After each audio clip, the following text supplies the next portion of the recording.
All right, we are back. Well, it's live on this end. You'll be hearing this for a little bit later, but it's live. I love doing interviews live. It's fresh. You get the answers right off the top. You can dig down to the soul because someone can't take it back when they say something.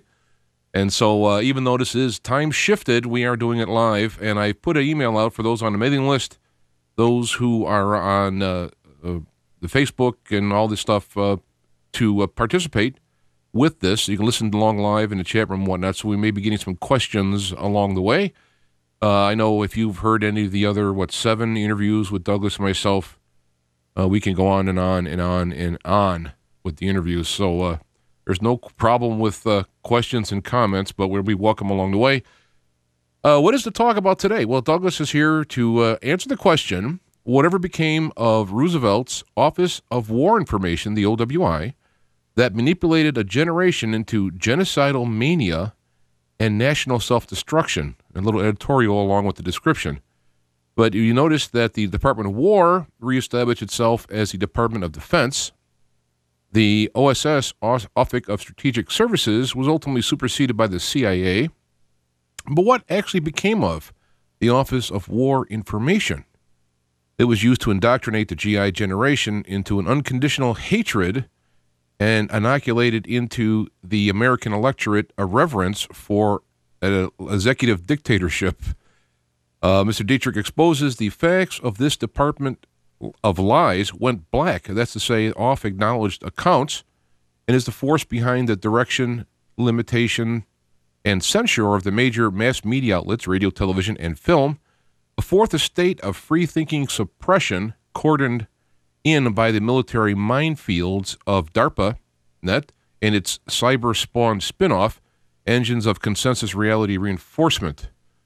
DouglasDietrich.com is a webpage, and other shows we've had. If this is the first time you're hearing them on Feed the Fire, which is Where Have You Been, because this is our 7th show. Last being Project Odysseus, the covert American space program. We talked about Satanism in military, the real history behind World War II, the real story behind Roswell, Narconomics, which is the real reason behind wars, and we got the real story on zombies. Today, we'll get the real story on what is actually behind the media blacking out, some would say distorting the truth, which would be an understatement, to not include certain things and harp on certain things. Why is Lindsay Lohan more important than the systematic destruction of our monetary system, etc.? And so, yeah, I'd like to welcome you back, Douglas Dietrich. We will have video feed that will find its way onto YouTube. And so look for that as well. So welcome, Douglas. Thank you. It's great to be here, Mr. Jancik, and it's great to be here with the Feet to the Fire audience, whether they're regulars or whether they're newbies that we've picked up. I think that Mr. Jancik's audience is expanding, even as his schedule is a bit discombobulated, and I think that's a great thing. Together, he and I are working to bring out the truth, and Mr. Jancik has a perspective that's understandable, that the truth will out, and that ultimately truth prevails. And that's a good attitude to have. It's a positive attitude. But I want to temper that. I want to temper that with the reality that truth does not out, and it does not prevail without work, without a lot of struggle on the part of people who dedicate themselves to it and make a lot of sacrifice. And when the truth does prevail and when the truth does out, there's a saying that the truth will set you free. And the truth may set you free, but some say first it makes you miserable. And then there's others who give us a perspective that, in a sense, is just the opposite, that the truth really binds you, because the truth binds you now to a kind of reality that you're going to have to operate with from that point forward, unless something else is revealed that is either a greater truth or not. But the reality is that we are all allowed our own opinions, but none of us are allowed our own facts. So there is, in a sense, an ultimate truth. And in that sense, it's kind of like the laws of physics, where there's no punishment for breaking them. They're simply structured in such a way that they cannot be broken. And if they are broken, it is simply meant that they are superseded by a new level of physics or a greater understanding of physics in its totality. So that's going to be our approach to history, or that should be everyone's approach to history. Not that someone can out-debate someone else, but rather that someone is exposing facts and someone is not, unless both people are ignorant of the facts. So what I am trying to present to you now is the facts. And the facts are something which the Office of War Information did everything to hide from the American public throughout the Second World War when it was formed. And that had vast repercussions on the way the war was waged, and it had vast repercussions on the way the war ended. It did not serve its people well. And there was an understanding conflation or confusion on the part of Mr. Jancik that is endemic within all of American culture. And it comes from a lot of the myth that has been made, excuse me, English is a second language for me.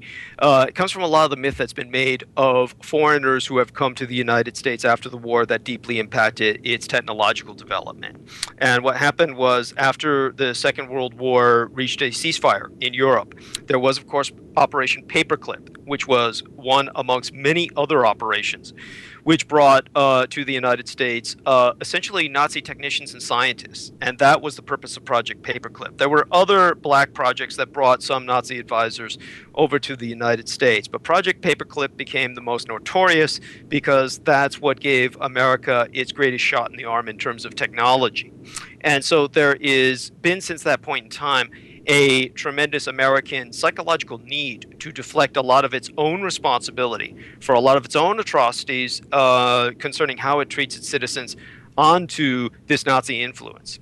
But the reality is that that was not a Nazi influence. Those were a group of Nazi observers. And if they've influenced America in any way, it was to essentially distract or throw off America from a more advanced space program. It was, in a sense, to act as foreign observers for what was known as the Drittmacht, or the Third Power, the Third Reich in exile.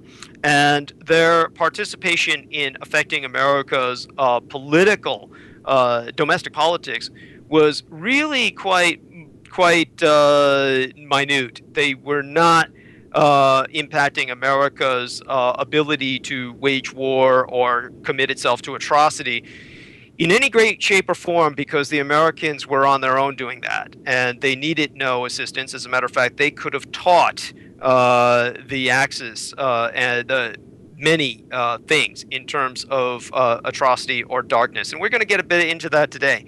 And we'll get into that in terms of what exactly was hidden by the Office of War Information, what happened to the Office of War Information itself, because of the war itself, the way it ground to an end. And here's another comparison to be made. One of the conflations that Mr. Jancik made, and what a lot of people logically would make, was that we had a lot of National Socialist technical advisors come over here, so there would be a natural assumption that many propagandists would come over here to the United States. And the propaganda minister of the Third Reich, Dr. Paul Joseph Goebbels, was known as one of the only German generals who never lost the war.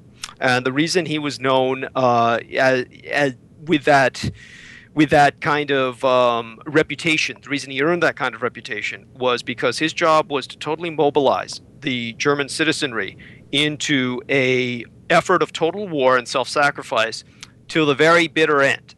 And he succeeded in doing that quite admirably. And as a result, his propaganda ministry and its effectiveness cannot be denied. However, it was a honest propaganda ministry, in the sense that by its very title, the Ministry of Propaganda and Enlightenment, it very much exposed itself for what it was. Now, it was essentially there to instill, to mobilize, to inspire. Now, the United States had a very different culture, and it had a very different approach. So during the Second World War, under the Roosevelt administration, one of the most evil men that you've never heard of was a man named Elmer H. Davis. and he was a former journalist.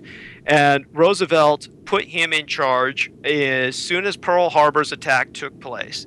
He was placed in charge of what was known as the OWI, or the Office of War Information, which was America's equivalent to the Ministry of Propaganda and Enlightenment.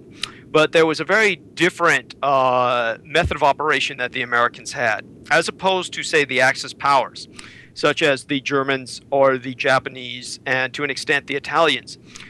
Their sense of propaganda and their ministries of information would mobilize the public by giving them a sense of self-worth. They would say, we are the master race, or that we are somehow better than others. Now, the United States never really concentrated on something of that nature because the elites of the United States never believed that their population base was worth anything.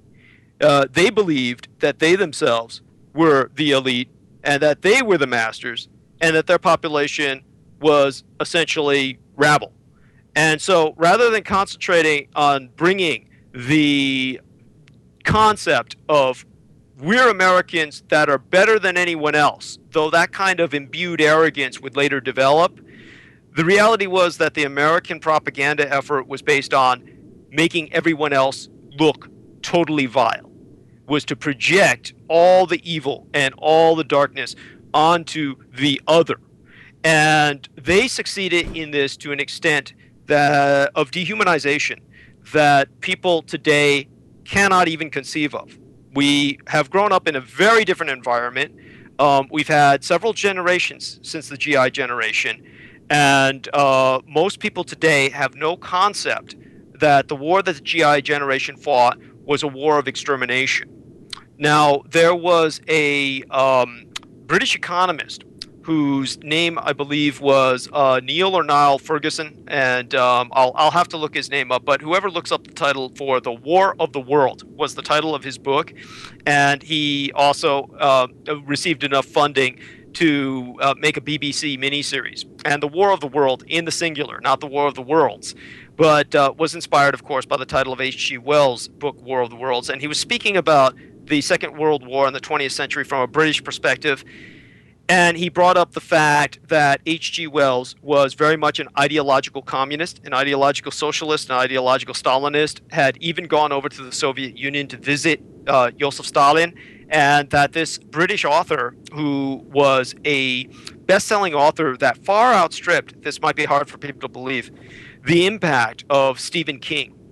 In other words, H.G. Wells was made a propaganda officer for the British government. He actually was given funding to make films. He was actually state-sponsored. And this was something that Stephen King has never accomplished. Stephen King has never served as a goodwill ambassador to foreign nations. So H.G. Wells was not just a best-selling author. H.G. Wells had enormous impact on the world around him.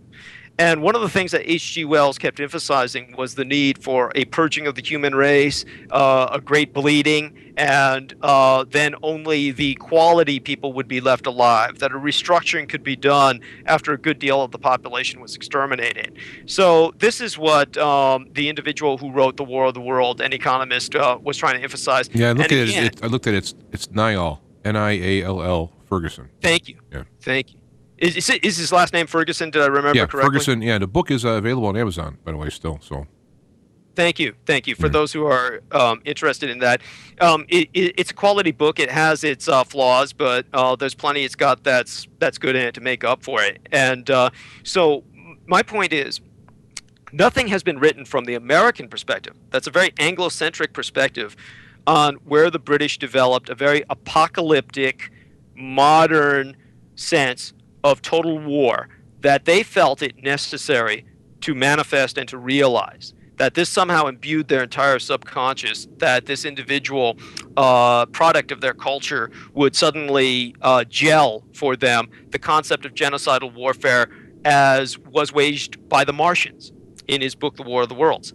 And how this could be done on Earth, because he wrote many books about war between nations. And the American equivalent of that was a man named, I believe his name was Edward Elmer Smith. and he was known as E.E., quote unquote, Doc Smith.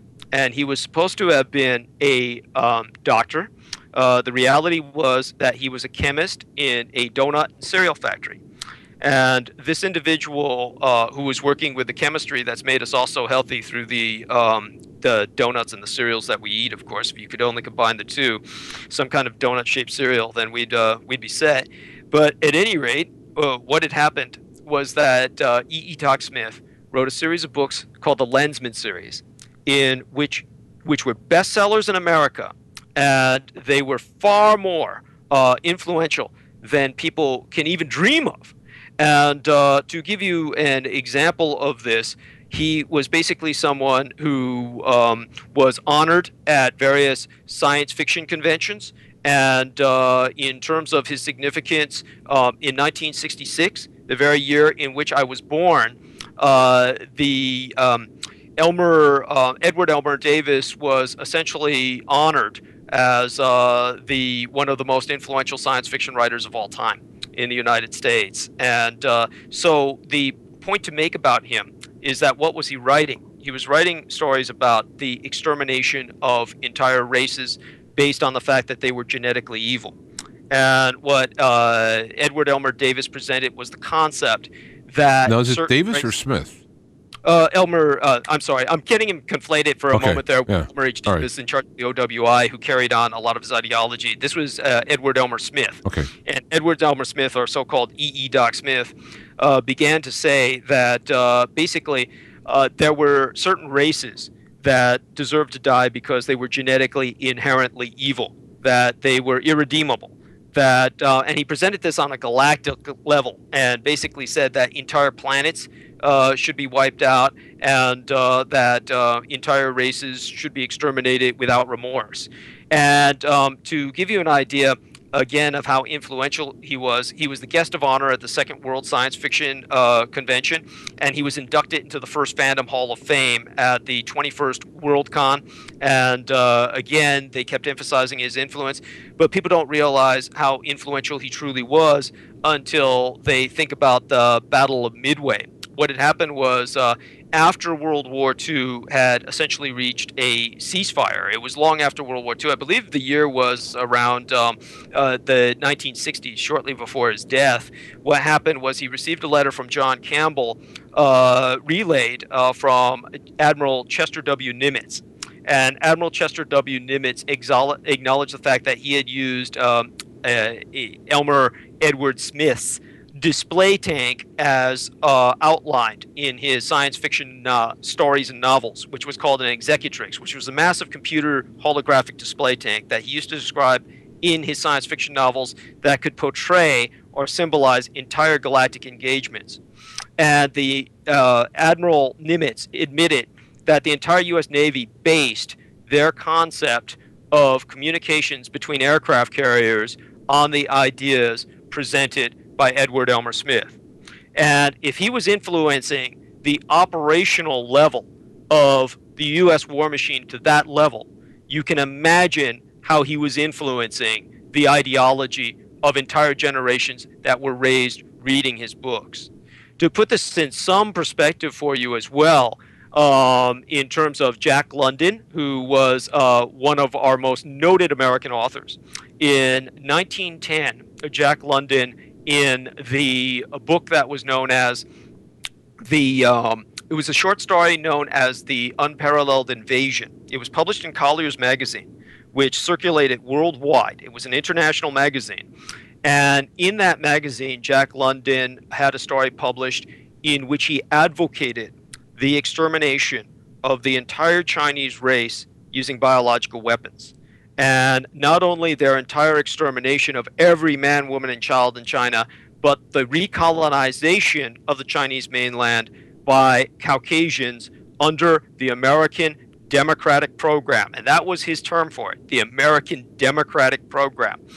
And it was upon reading the Japanese translation of this short story, which won critical acclaim in the West, that Emperor Hirohito of Japan decided he was going to dedicate his life to studying marine biology. Because at that point he realized that the Japanese, being Asian, would be targeted just as easily by American ideas for biological warfare as the Chinese were in Mr. Jack London's story. And now all of this sounds like, well, this is all fiction. What does this have to do with anything? Because all of this translated into a mentation pattern, which the Office of War Information took advantage of, exploited, continued to propagandize in people. The generations who grew up reading this story, the GI generation, were easily manipulated by the Office of War Information. And in 1943, we're talking about 1 year after Pearl Harbor and years before the war ended, before really, really heavy fighting even took place in the Pacific.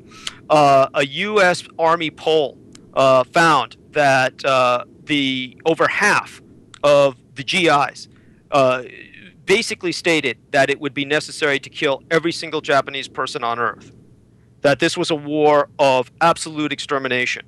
And William Halsey, who commanded the United States Naval Forces in the South Pacific during World War II, articulated the official mission of the United States as kill Japs, kill Japs, kill more Japs. And he vowed, again, as the officially articulated U.S. military objective, that when this war is over, the Japanese language would be a language spoken only in hell.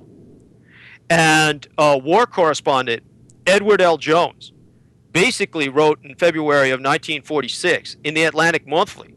He said, and we're talking about a time when America was phenomenally at peace. He said, what kind of war do civilians suppose we fought anyway? And he said, we shot prisoners in cold blood, we wiped out hospitals, we strafed lifeboats, we killed or mistreated enemy civilians every chance we got. We finished off the enemy wounded, we tossed the dying into a hole with the dead and buried them alive just to hear them scream. This is published? Yes, this was published in the Atlantic Monthly. Atlantic Monthly, okay. Yeah, that was in February of 1946, a reputable magazine. This was Edgar L. Jones, a very famous war correspondent. And he said, in the Pacific, we boiled flesh off enemy skulls to make table ornaments for sweethearts. And we carved their bones into letter openers. Now, all of that is absolutely true. And unfortunately, happened again and again. One of the biggest problems of eBay, one of the biggest challenges that they have, is forbidding Japanese body parts to go up for auction on eBay that are sitting in everybody's attic. To this day? I mean, oh, God.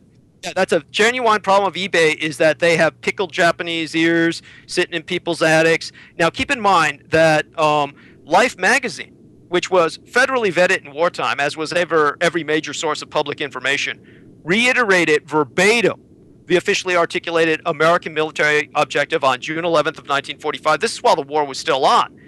It stated in Life magazine, June 11th, 1945, total war calls for total defeat. That means that the war-making power of every Japanese resource, every Japanese man, woman, and child must be destroyed. And Life magazine's picture of the week on May 22nd of 1944, this was before what I've just told you, before that quote that I just told you, it occupied a full page. It showed Natalie Richardson of Phoenix, Arizona, in the Four Corners region, where so many of the so-called saucer crashes later on took place. And she had a skull on her table, a Japanese skull that she was using as a paperweight that had been sent to her by her boyfriend, Lieutenant Wymiss, W-E-M-Y-S-S was his family name, and it was autographed by his entire squad. And truck drivers mounted Japanese skulls. I have photographs of this that I've shown on my presentations, and I brought this up. They are on DVD. One of them was at UFOCon 2012. That DVD should be becoming available to the public any day now. So these images are on that DVD. And I've shown them in other presentations. So people are advised to keep a lookout for the UFOCon 2012 website or check in with Brian Hall through conspiracycon.com.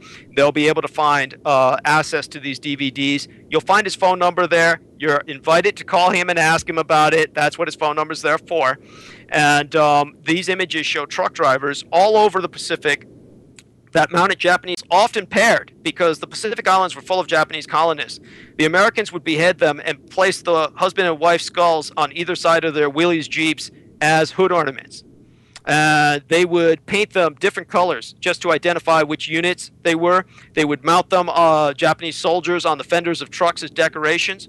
Worst of all, they would take necklaces that they would make from the teeth of dead Japanese. They would send them back home to their husbands, or to their wives, excuse me, or to their children. That's another problem that eBay has, necklaces that are made out of Japanese teeth. And on August 10th of 1944, President Roosevelt proudly received a letter opener carved from a Japanese jawbone, which he kept on his table. So this is the kind of civilization... Interesting enough, I want to mention that probably the only person in the world who's not in Wikipedia is Edgar L. Jones. Interesting. I mean, the article, I'm writing this stuff down because I'm going to post it with the show, but the article you're talking about is reprinted for people to read from the Atlantic Monthly, but I'm just happen to notice that all these, as I'm going through there, nothing shows from Wikipedia. I guess they decided not to write about him. That was a little bit too tough, huh? Yeah, I think, well, he was one of those men who was brutally honest about what the Americans were doing. And a lot of people don't like to witness that, but this was part of a long tradition, and you might say it's cultural, but the Office of the War Information actually made it, it actually distilled it, refined it, turned it into something that Americans are totally unaware of. I brought up to people before, again, images that are in the DVDs I speak of, including Roswell and the Rising Sun. So we'll bring up that DVD later towards the end of our show when we feel that we're coming to an end. I want to mention this. Let's see, who is this in the chat room? Maggot. Nice name. He is... yes. He actually put in there, I'm going to copy this, he put in a link to the Japanese skull on the tank. It's pretty disgusting. Yes. But, we need to know this stuff. We need to know this stuff. Yeah. And so this was, and that, by the way, was that was extremely common. And you'll notice that's not a skull. What that is actually a head that's been tanned. It's been leathered and tanned. And you'll notice that they were actually, to put this into perspective for Americans to understand, when the Americans invaded Okinawa in Operation Iceberg in 1945, the American Marines and, of course, the Army that was involved were so atrocious in their behavior. They were skinning people alive and roasting them on spits. More Okinawans, which are ethnically and culturally distinct from Japanese. They're not Japanese. Okinawans are Japanese citizens, but they're not ethnically Japanese. More Okinawans killed themselves to avoid rape or torture at American hands than Japanese were to die at Hiroshima and Nagasaki combined. That will show you how atrocious American behavior was.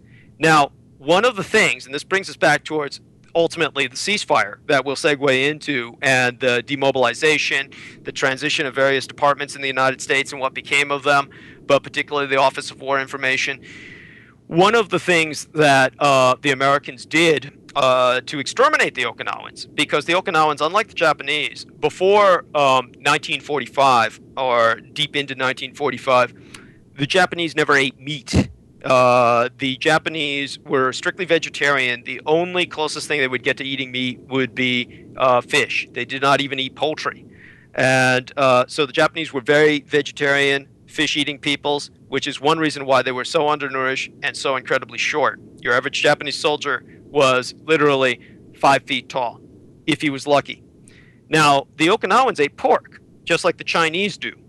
And they actually have a far greater Sinitic influence. Okinawans do have more of a Sinitic genetic strain as Sinovian, as in Chinese or Vietnamese kind of genetic strain than the Japanese do.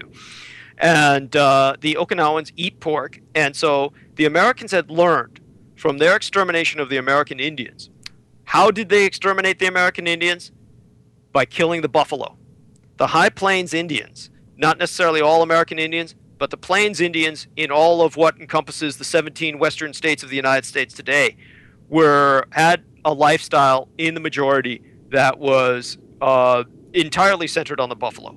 The hunting and the killing of the buffalo herds, the skinning, the tanning of the buffalo hide. Their lifestyles were made of tools from buffalo bone. The Americans would pay people riding on trains into the West to a bounty for every buffalo killed. So oftentimes a train would stop for buffalo slaughter whenever a buffalo herd was sighted.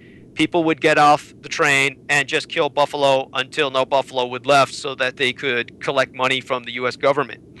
By doing this, the Americans ultimately starved out much of the Plains Indians, as well as the use of bacteriological warfare.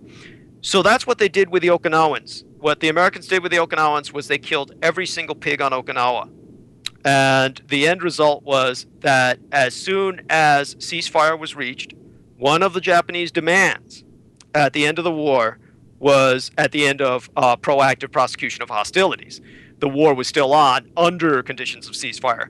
The Japanese demanded that the Americans restock the pig population of the Philippines, of Okinawa. And the Okinawan is, of course, right above Taiwan, which is right above the Philippines. And the Ryukyu's island chain is known as Nansei Shoto in Japan. So the Americans brought over shiploads, merchant shiploads, full of pigs to restock the island of Okinawa. So every single pig on the island of Okinawa today is an American pig, no pun intended. And in terms of their occupation by America to this point, they are very eager to get rid of the Americans. Their history with them is not a happy one. And the entire history of the Corps or the military on that island is not one to be proud of. It's not a history of glory. So we have to keep that in mind. And again, we go back to what promoted this level of hostility. And people might ask, if someone is truly callous enough, and if someone is truly insensitive enough, they might say, well, what's this got to do with us? Okay, this was a war. Why not wage a war like that? How does it impact us? Well, it impacted us directly because what had happened was the Office of War Information took advantage of these cultural quirks in America. It distilled them into an unconditional hatred that ultimately destroyed America, that all in such a way that all of our generation is now feeling it. And here's how it happened. Happened with the Japanese internment. And what happened was all of these Japanese who were living in the United States had been here for generations. And literally, they were into their third generation of U.S. citizenship. They had been U.S. citizens for 3 generations, born and bred in the United States. Now, as a matter of fact, before Pearl Harbor, on November, about a month before Pearl Harbor, a bunch of Japanese Americans were abducted by the U.S. military and taken to the Presidio military base where I worked and dealt with the records concerning this. And we should be able to find something that's leaked concerning a Lieutenant Commander Weckerling, Weckerling. And Lieutenant Commander Weckerling was responsible for taking these abducted Japanese Americans. There were about half a hundred of them, about 56 of them. And they were forced to learn Japanese because these Japanese who were growing up in America generation after generation were so Americanized that none of them spoke the Japanese language. And the end result was that they had to have Caucasian instructors in the United States teach them Japanese at the Presidio military base. And this was done at one of the hangar buildings in the Presidio military base. And this was the birth of the Defense Language Institute. Now, was this Douglas Weckerly? Would that be the right guy? Do I got the right? Douglas E. It might be. It might be. I remember correctly. It was about. It was Lieutenant Colonel John Weckerling. John. Okay. It was John. Yeah, and it was on November 1st of 1941. So it was obviously a month and a week before Pearl Harbor, and so he was the school commander. He was assisted by Captain Kai Rasmussen, Rasmussen, and they had 9 expert Japanese linguists who were all Caucasian. That was pretty much every single Caucasian person who spoke Japanese in the United States. And so the school billet was an old U.S. airmail hangar, Building 640. And that was the birth of the Defense Language Institute. Was about 60 Japanese students who were abducted and forced to learn what was supposedly their native language because they needed spies. So my point with this is that their civil rights were already being violated long before Pearl Harbor, but nobody knew about it. So there's kind of an excuse. And that's what I need to bring up with the Office of War Information to put this into perspective for the American public. The Third Reich, which is constantly propagandized for understandable reasons as a genocidal state, which of course it was. The Third Reich, of course, had a racial state, an apartheid state. The Third Reich also basically had to do a lot of this pretty much without the total understanding or comprehension of the German people. And that much is actually indisputable. They had what were known as Konzentrationslager, concentration camps. And a concentration camp is a labor camp. It is not necessarily a death camp. They also had what were known as Totenlager. Toten is the German word for death. Death camps or extermination camps. Now, the overwhelming majority of Totenlager or extermination camps were outside of Germany proper. The overwhelming majority of them were in Poland, Eastern Europe, various areas of conquered German territory where the German people back at home could not witness the activities of what was going on inside those camps. Also, what a lot of people don't tend to remember is that the German Wehrmacht, or war machine, refused to carry out many genocidal orders, and as a result, Adolf Hitler was forced to create a second army, the Schutzstaffel, or the SS, in order to carry out Die Endlösung, or the final solution, what was ultimately known to the world as the Holocaust. So the end result was Adolf Hitler had to conduct a lot of these operations secretly, covertly, under Reichsführer Heinrich Himmler, and a lot of these were carried out without some plebiscite on the part of the Germanic population. Now, there was an enormous amount of anti-Semitic propaganda, quite virulent. And did Jews disappear, taken where their neighbors could see? They were taken right in front of their neighbors' eyes. But no one can accuse the German people as a population base of asking for or demanding the extermination of the Jewish people. This was an officially, from the top down, covert program. America, on the other hand, what happened was Roosevelt basically came to before the American people and he said, we're going to lock up every single United States citizen of Japanese ancestry who's been here for over 3 generations. We're going to take all of their property and we are going to deprive them of their citizenship.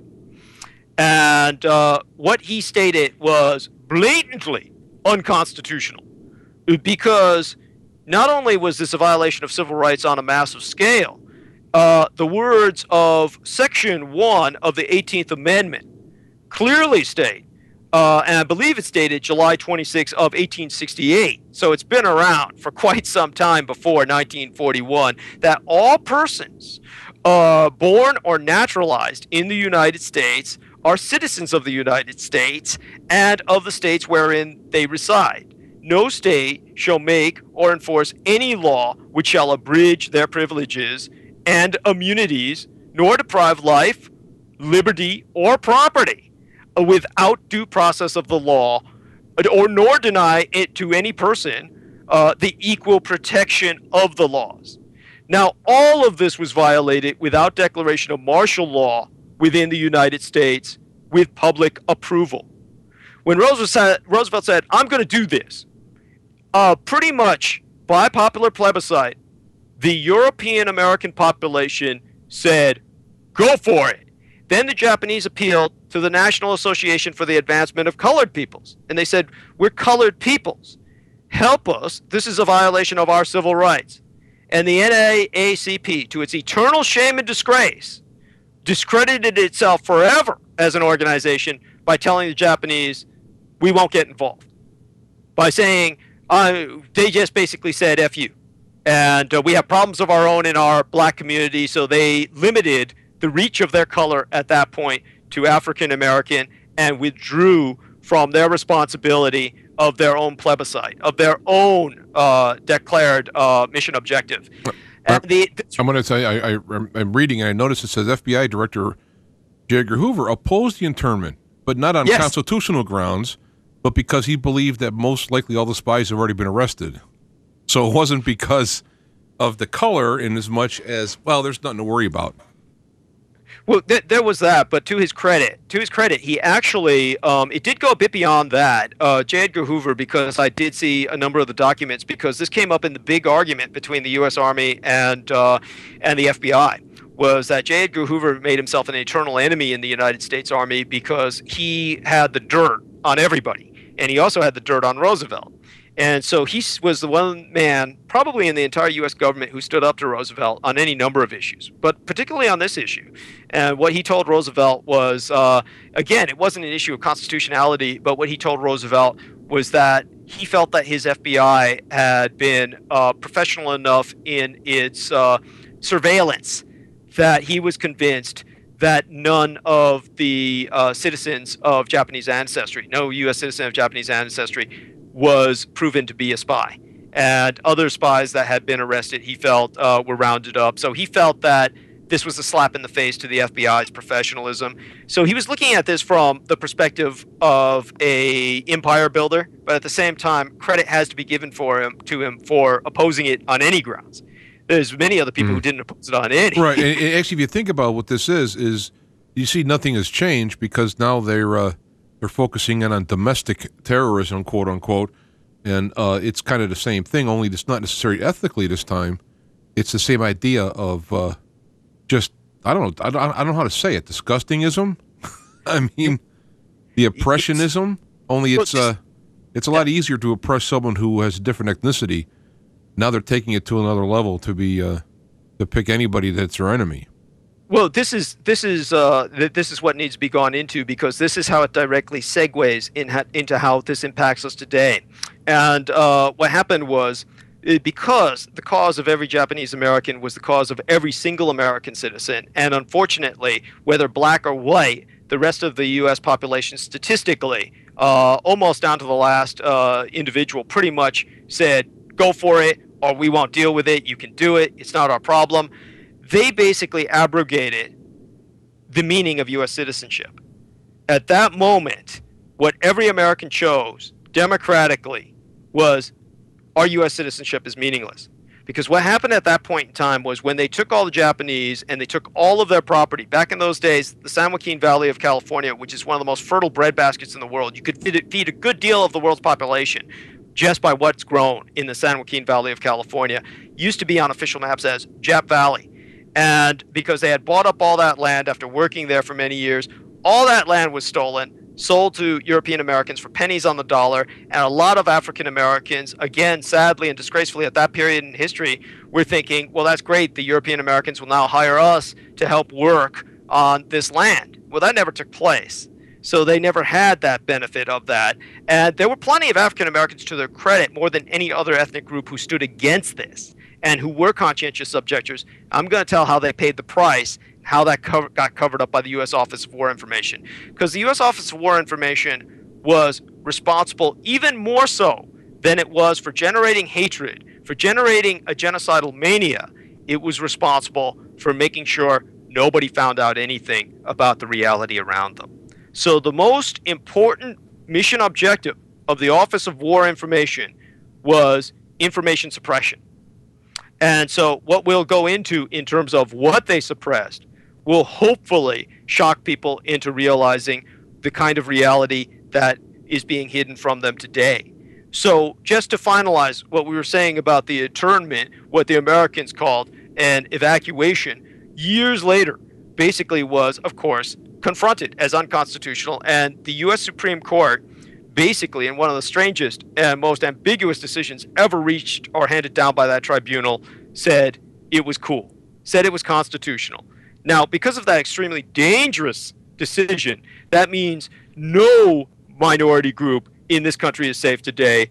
But more than that, besides no minority group or any chosen ethnicity or religion not being safe from federal search, seizure, or impoundment, no single individual is safe from unexpected detention and incarceration. Now, I'll tell you how that folded out. Not only did they take a bunch of Japanese, 120,000 of them, and put them in concentration camps, they stuck many Italians and German Americans in internment camps. These were U.S. citizens. That's almost totally unknown today. But beyond that, it began to affect people on an individual level, one of whom is a modern American or a postmodern American hero, Nikola Tesla. Nikola Tesla was, of course, at this point in his life, so embittered and disillusioned by his abuses by J.P. Morgan and the appropriately named Con Ed or Thomas Alva Edison, that he basically said, once it came to the Montauk Project and the desire to do what they were going to do with the USS Eldridge, what became known as the Philadelphia Experiment, one of the reasons it went so horribly wrong was because Nikola Tesla was not there to supervise it.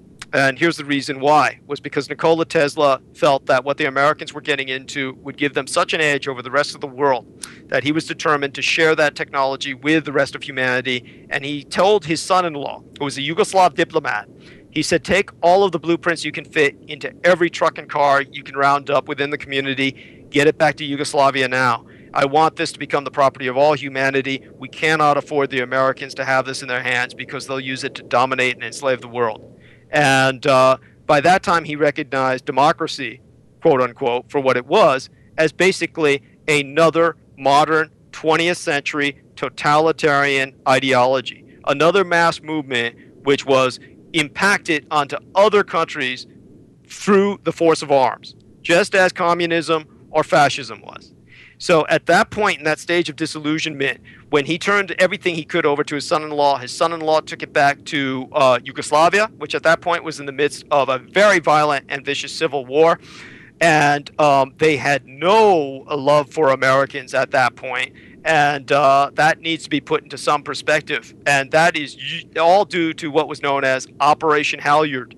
And that is something that the Office of War Information also hid from everyone. What many people are aware of course, is that we did mass-scale bombing throughout the Second World War. They're aware that 600,000 Germans died because of mass-scale bombing, 900,000 Japanese, 62,000 Italians. But most people are totally unaware that 24,000 Serbs died because of American bombing. Now, the Serbs were America's ally. They were its only ally in the Balkans. And after the American attempts to bomb the Ploesti oil fields in Romania, which was the primary source for petroleum in the Third Reich, then what had happened was the Americans lost basically hundreds of airmen in this operation, where the Germans had basically massacred them out of the skies trying to bomb the Ploesti oil fields of Romania. A lot of these Americans were rescued by the Serbs. The Serbs brought back something like 521 Americans. And altogether with other British and other Allied airmen they rescued about 600 airmen. This is the largest prisoner of war MIA rescue that was ever performed in history. And they brought them to a pickup point. This was known as Operation Halyard. Now, Operation Halyard is something which people never learn about in history books, but all of these Americans, one of them was a man I knew personally. His name was Richard Feldman, and last name spelled F-E-L-D-M-A-N. Richard Feldman was of Jewish descent. He was an American pilot. Had he been captured, he might have been interpreted by the Third Reich or the Nazis as a Jew instead of as an American, and might have been sent to a death camp. So in order to rescue him, the Serbs kept his position a secret, and he actually personally watched with binoculars while an entire Serbian village was executed to protect him. The Germans executed no less than 221 Serbs who refused to divulge his location. And they wouldn't let him talk. He wanted to scream out to stop this massacre, and the Serbs who were holding him bound him shut and gagged his mouth so that he couldn't talk. Well, he refused to do what the Americans ordered him to do next. Once they got rescued and went to pickup point, the Americans turned around and said, we don't want anyone to find out about this operation, so we're going to bomb Serbia's capital. And all of those airmen who had just been rescued, 521 of them, were sent back to bomb the capital of Serbia, on Serbian Orthodox Easter. This was on 1944 at high noon, right after church feast, to make sure they killed everybody in the churches. And on April 27th of 1944, 24,000 Serbs died that day, bombed by the very men that they had sacrificed so many hundreds of people to rescue. This is why no one will let American prisoners of war go. There is no point in even negotiating with the American government because of this. Now, you might ask yourself, what's this got to do with America's behavior? It's just another long list in what seem to be inexplicable atrocities. But the reality is that America's Office of War Information was responsible for hiding this, was responsible for making sure that the Americans didn't know about these crimes. That's another example of oppressed information. How does it segue into this? Because it directly affected Nikola Tesla and his family. When this thing happened, the Serbs built up such an incredible hatred. Nikola Tesla was Serbian. Basically, when his technology was returned to Yugoslavia, unfortunately, the Serbs were in the midst with the Croatians in a very violent civil war. Croatia was an active Axis satellite. That was how the Third Reich wound up with Tesla technology. The Serbs had been invaded by the communists under Josip Broz Tito. That was how the Soviet Union wound up with Tesla technology. The Third Reich ultimately gave it to Japan, their primary ally. That was how the Japanese wound up with it. Because these rival empires wound up with Tesla technology, America does not dominate the world as thoroughly today as it otherwise would. So this is all a result. How does this connect back to OWI? I'll tell you how. When Nikola Tesla did this, he automatically became a traitor to the United States. He was called up by the U.S. government and they said, Mr. Tesla, we are going to revoke your U.S. citizenship and we are coming down to intern you just like any Jap or Wop or Kraut. And he killed himself. And when the Americans arrived, he was already dead with pride and on his own terms to avoid internment and to avoid helping the American war effort. And who are the people who took his property? Who are the people who nationalized all of his technology that was remaining in his laboratories and made it national property? The OAP, the Office of Alien Property. It's an organization which no longer officially exists. It was not the FBI. Again, this is very important to emphasize. J. Edgar Hoover refused to cooperate in taking any of Nikola Tesla's lab work. And because of that, the Office of Alien Property was sent in also because his citizenship had been deprived. He was no longer a citizen, even in death. They took all of his property, nationalized it, and the Office of Alien Property were the same bastards who had taken all of the property, real estate, and fiscal from the Japanese Americans when they locked them all in internment camps. So this Office of Alien Property and all of this is where the OWI comes in. At that point, the Office of War Information brought Bela Lugosi out of retirement to portray Nikola Tesla as a vampire in the movie Return of the Vampire. So this propaganda film came out upon Nikola Tesla's death to portray him as an evil Nazi vampire. And then the Office of War Information made him the villain in all the Superman cartoons. Yes, before there was Lex Luthor in the world of Superman, the villain, the supervillain of all the Superman cartoons was Nikola Tesla. And people can look this up. There's actually a DVD that was put together of all those cartoons by David Hatcher Childress called Superman versus Tesla. And so this is how far the Office of War Information went to take this man whose name was reviled by the GI generation, and it's only now that he's laughing from the other side as postmodern America admires him as one of the greatest heroes of the 20th century. I'm looking at this Superman versus Tesla. I never even knew this. Well, yeah. I've never said that to you before, have I? I never knew this. Well, and this is why we like having you here, because in fact, I think it's important people listen to these shows again and again, because the information you get out here, you're not going to find anywhere else, literally. And it's put together with a lot of references and interconnection. Now, you're not going to be able just to look up all the stuff on there, because obviously a lot of this stuff has been worked at very, very hard to disappear. But there's enough there to touch base, so when you you form that little structure here, you know, you have to accept it. I'm looking right now to see if I could. That's right. I saw this cartoon, Superman versus the Mechanical Monsters, and now that I look at it, the guy did look like Tesla, but I don't recall the name. But that's amazing. It's disgusting. Yeah, I know. It's amazing in that right in plain sight, but it's just under the surface, so that you could just go right through and not know about it. And then by you putting this perspective on it, when you go out, once you hear some of this stuff, you go out there, you start to see other data, and it goes, oh yeah, you know. And so we were just talking earlier off the air about how I see the inept, corrupt attitude in people running things. There's a whole new thing.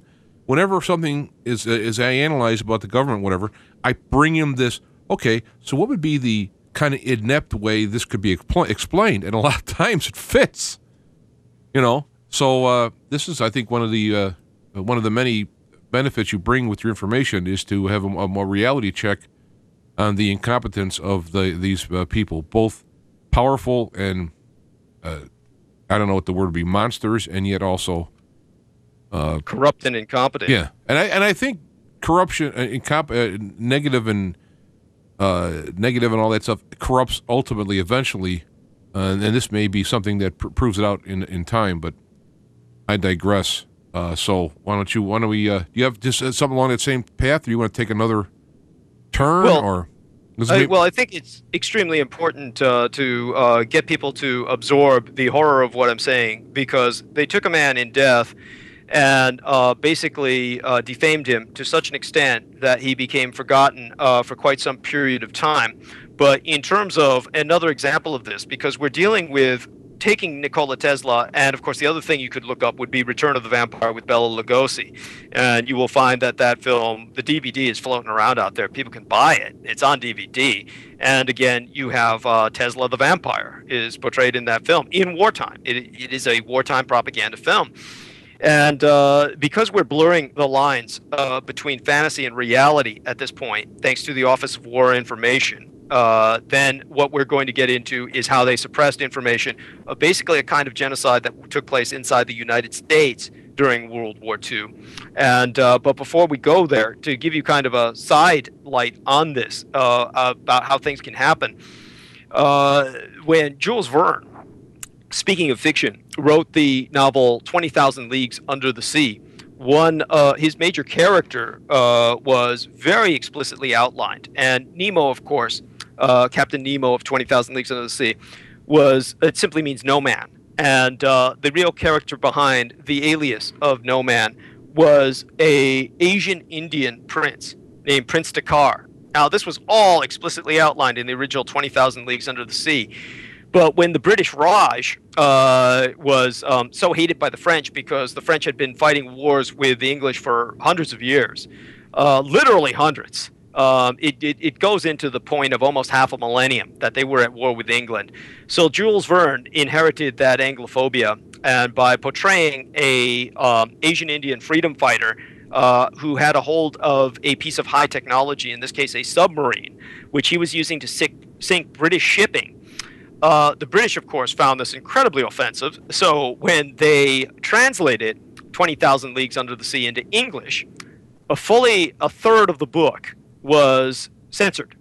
And what reached the Americans came through the British. And this might be unbelievable in the world of modern technology, where we have information reaching us almost instantaneously. But in those days, information would reach people through certain circuits, and they would just accept it as truth almost without question. So the Americans took the English edition of the 20,000 Leagues Under the Sea. I'm really tempted to make an analogy here between the King James Bible and original biblical text, but it was something that was obviously changed radically in its structure. And the Americans just took it, and it was all butchered, and they came up with this concept of Nemo as this kind of generic, unidentified, raceless, non-ethnic non-entity who was randomly sinking ships. And the end result was, it took until that atrocity, a cinematic flop known as the League of Extraordinary Gentlemen, until Captain Nemo was finally portrayed as Asian Indian. And, of course, they made it totally ridiculous by having him cooperate with the British, which, of course, in the novel he hated. Now, whenever he refers in the Disney film to that race slaughtered my family, that empire has my nation in chains, nobody knows what the hell he's talking about when it comes to the Disney film where they originally popularized Captain Nemo. Now, why am I bringing this up? The point is this. If they're willing to do that with fiction, think of what they do with fact. And they take a fictional character and they have so butchered this individual.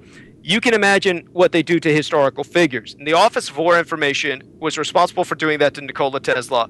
They were responsible for doing that to an entire ethnicity, and the end result was the Americans committed themselves to actions which impound us today.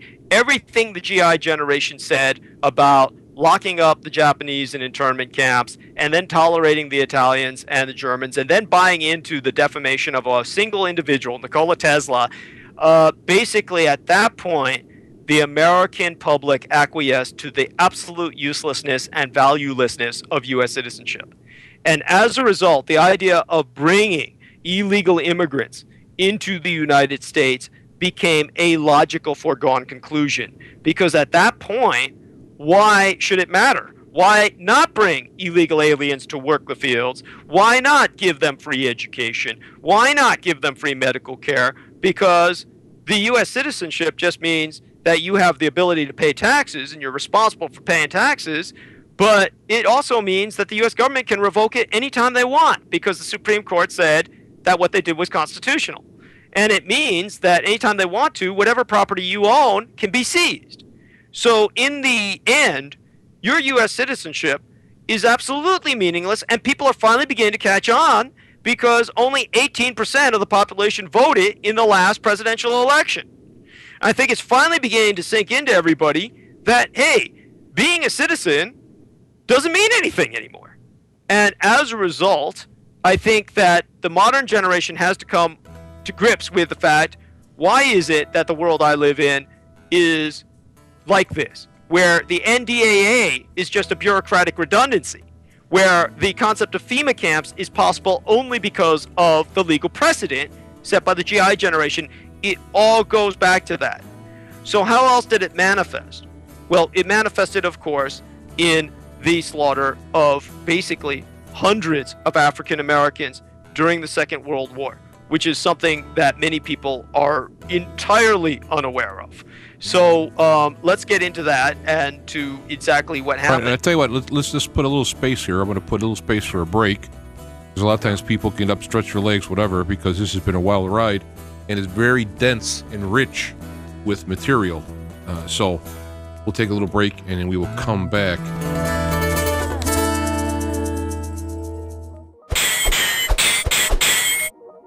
I'm James Arthur Jancik, the Black Knight of talk radio and creator and host of Feet to the Fire. Have you ever noticed the high volume of commercials on most talk shows? It is to the point that it seems like topics are the bait and the guests are the fillers to sell products. I've made a conscious decision to keep disruptions to a minimum and provide more uninterrupted time for the real reason you've tuned in.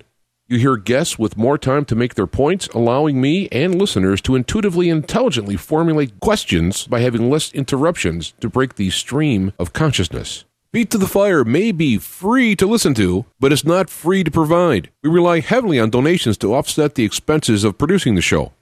If you like what we are doing and enjoy the show, why not consider donating via PayPal or a major credit card from our website, feet2fire.com. Or write us at Feet to the Fire, P.O. Box 511, Minooka, Illinois 60447. Thank you. I just want to see someone stand up and tell the truth, not analyze or justify. It ain't that hard to do. Walking a straight line down that old path of right and wrong, or like a wrecking ball on a crumbling wall. It can all be gone. Contact contact James live on the air several different ways. You can call by phone, toll-free in the United States and Canada at 888-863-2722. If you have internet access, point your browser to www.feet2fire.com. That's www.feet2fire.com. And check the left of the screen for the How to Participate text and click. You can then choose Direct Chat with James or join the official group chat room. You can send email to James at f2f@ipsmediaworks.net. And now, live from Chicago, here is the Black Knight of Talk Radio, James Arthur Jancik. Just want to see someone stand up and tell the truth, not analyze or justify. It ain't that hard to do. Wait 1 second. Talking, walking a straight line. All right, we are back after a little break, continuing with Douglas Dietrich as he whirlwinds us through the web. It's a web, but when you start to talk of finding the truth behind these things, there's so many intertwined webbing and netting that you have to kind of explain the little intertwines along the way. So it does get rather verbose, and it does take a while, but it is well worth the ride. For all those people who have been listening to alternative source, informational source radio, whatever, since I guess the 90s or late 80s in its inception with somebody like Art Bell, this has more real usable information than I think all those years up to this moment combined, because we're talking about real history and real reality, not like a reality TV type of entertainment. It's not necessarily pretty, but if you are to learn the truth, and the truth will set you free, you have to learn the truth, and you have to deal with the shock of the illusion shattering in the presence of a very real reality. And so we were going to go back to Douglas Dietrich. I mean, I think that's part of the deal here, Douglas, is that if you're in a delusional world, when you do hear reality, it is literally like getting hit with a hammer, because there's an actual emotional, physical impact that truth has when it comes and it collides with a paradigm. You notice that the truth itself doesn't waver when in the telling. It's the person who is outside of the truth in the phony reality that is the actual person getting the shock wave. I mean, it seems like truth itself has no, it's like, it's just true. It's just like, I'm true. Whereas the person who is living in a, now it's not necessarily their fault per se, but I think you can say it's someone's fault at least when they refuse to deal with the truth. So anyway. That's understandable almost, because when you have something that has, it would be like your parents telling you something all of your life, and it's a disconfirmation process.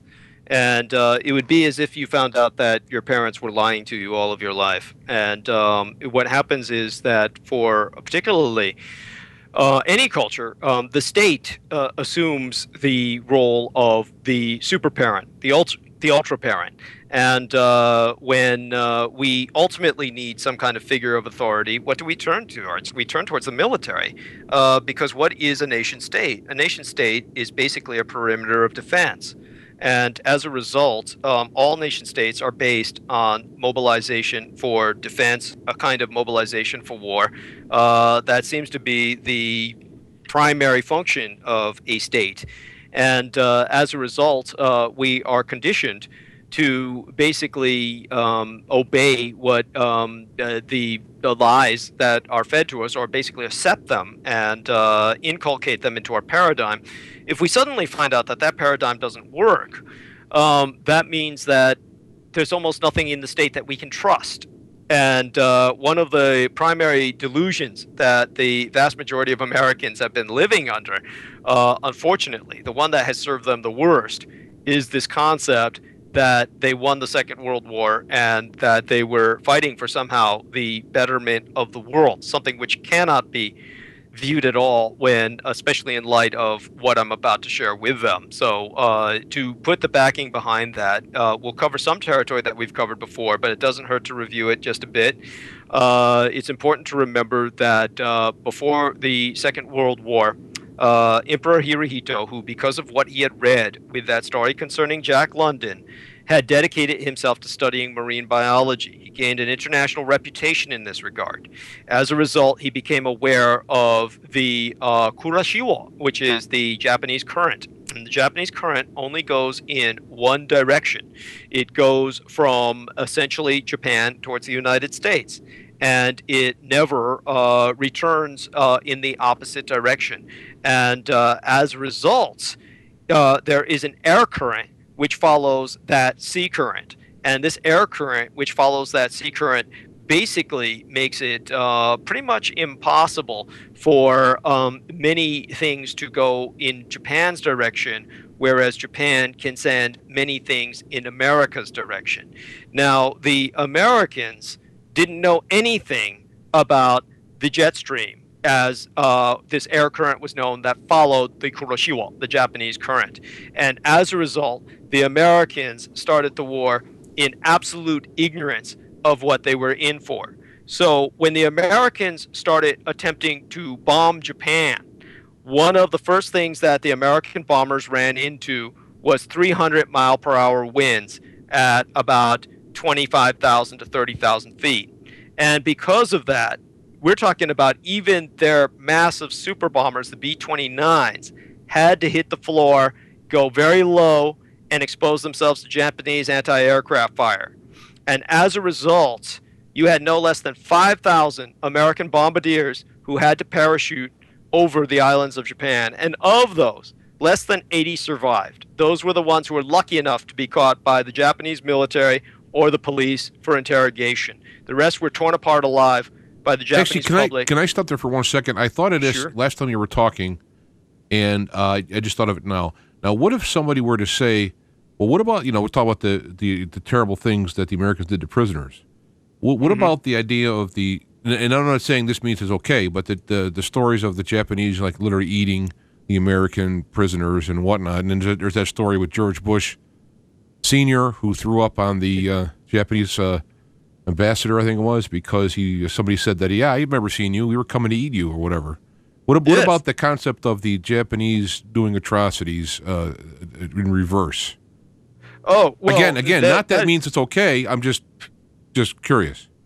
Oh, that's all true. I mean, a great deal of it. Now, you're always going to get, on either side, you're going to get war stories. Mm-hmm. But the thing that happened with the Japanese, not that this is to justify it, but to place it into context concerning the cannibalism with Americans, was that, keep in mind, the Japanese were naturally vegetarians. That was their culture. They were not wanting to eat meat. This was not an act of terrorism or some kind of occult act in any way, shape, or form. It was an act of desperation in terms of the fact that the Americans had, at that point in history, pretty much through submarine warfare, sank a great deal of the Japanese merchant shipping.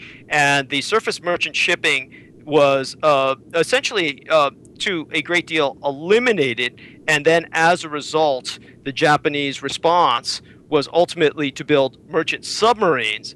But these merchant submarines were only meant to carry oil. So food supplies were basically at a premium. They were almost non-existent.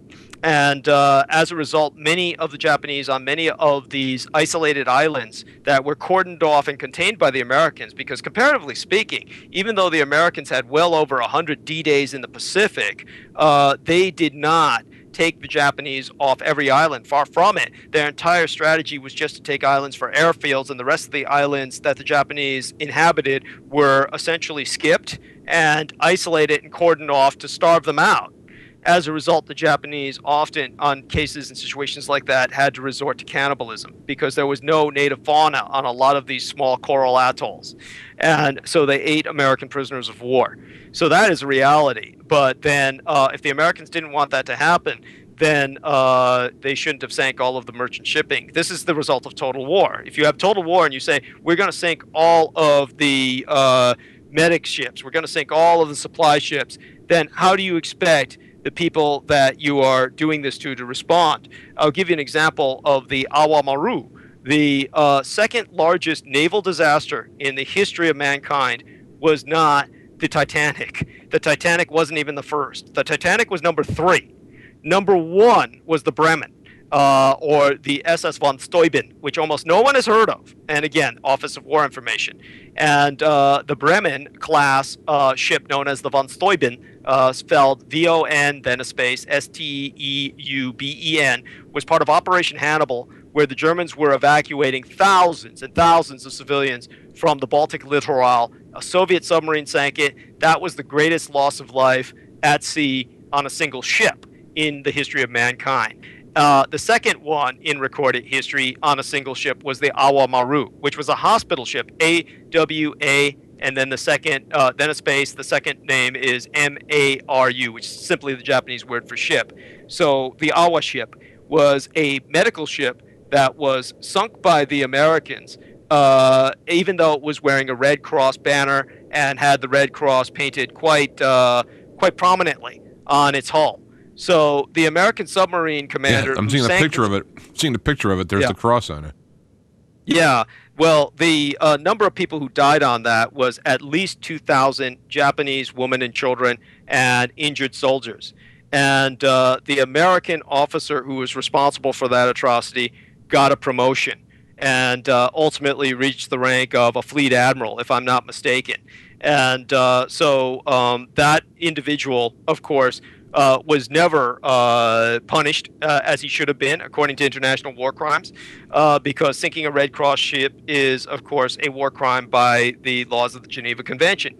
So the Americans broke the laws of the Geneva Convention repeatedly, and they would rationalize it by saying the Japanese were not signatory to the Geneva Convention. Well, if they're behaving like that, then the Japanese eating them is, I think, kind of understandable. And that's exactly what almost happened to President Bush Sr., which is another story entirely. But in terms of what I was saying about the Japan current, to bring us back to what the Americans were doing, the important thing to remember is that the Office of War Information wasn't even really emphasizing Japanese atrocities throughout the Second World War. The Office of War Information never said to the American public, do you know what the Japanese do to your prisoners? The Office of War Information simply said, kill them all. And there was no reason given. And what makes this all the more atrocious is that the American public, without any reason given, other than constantly Pearl Harbor, which in itself was farcical in the nature of what led to that attack and the Americans provoking that attack, you simply had a entire generation that seemed devoted to genocide for the sake of genocide. They seemed to revel in it, and that entire GI generation has to be deemed by modern day standards as a pathological generation. It's an aberration in human development, and the Office of War Information took advantage of that by not so much even needing to inculcate that mentality that seemed to be ultimately there. What they did was they suppressed all information that would have deterred, that would have, shall we say, dissolved or diluted. They suppressed all information that would have diluted that mania. And as a result, the Americans have never come to grips with their genocidal mania of the 20th century. And they constantly speak of the Holocaust of the Third Reich, which is, of course, something that did indeed happen. Now the Americans have to come to grips with the Holocaust that they were trying to instigate and that they failed miserably in because they ran up against someone who could fight back. And the end result is this is where the Japan current comes in. Current Japanophobic claims that 2/3 of Japan have been rendered uninhabitable. They literally source from the same propaganda claims extolled by the military in 1945. Nowadays, everyone's saying Fukushima Daiichi. Well, back in those days, they said that, 90% of Japan was radioactive rubble. I mean, there were literally claims like this by the U.S. Army Air Corps. And they were absurd because Japan's greatest problem at the end of the Second World War, at the time, more properly, at the time of ceasefire in the Pacific, Japan's greatest immediate problem was overpopulation. So the idea that the U.S. Army Air Corps had conducted this entire effective annihilation campaign, they couldn't even do that right. And the Office of War Information suppressed that. So to put this into perspective for people, again, in June 28th of 1980, there was a crew of 6 Japanese men sailing what was known as the Yasego 3, a 43-foot double-canoed catamaran that was built according to a design found on stone paintings back in Japan, proven to be 5,000 years old. It landed in San Francisco, having crossed the Pacific from Tokyo following the North Pacific route along the Kuroshio, the Japan Current, days ahead of schedule.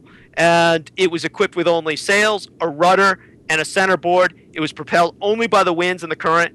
The boat logged up to 175 miles a day and traveled about 5,000 nautical miles and arrived in San Francisco 7 days ahead of time. Now, 2 decades before that, the Yasego Trix's trip, which was the Japanese version of a Thor Heyerdahl expedition, on June 14th of 1962, the San Francisco Chronicle reported a young Japanese guy sailing alone in a 19-foot sloop from Osaka Kobe to San Francisco, and it took him 73 days from May 12th to July 24th of that year in 1962, only because he had endured 5 storms along the way. So my point is that the idea that Japanese ships and submarines couldn't come to the United States is absurd.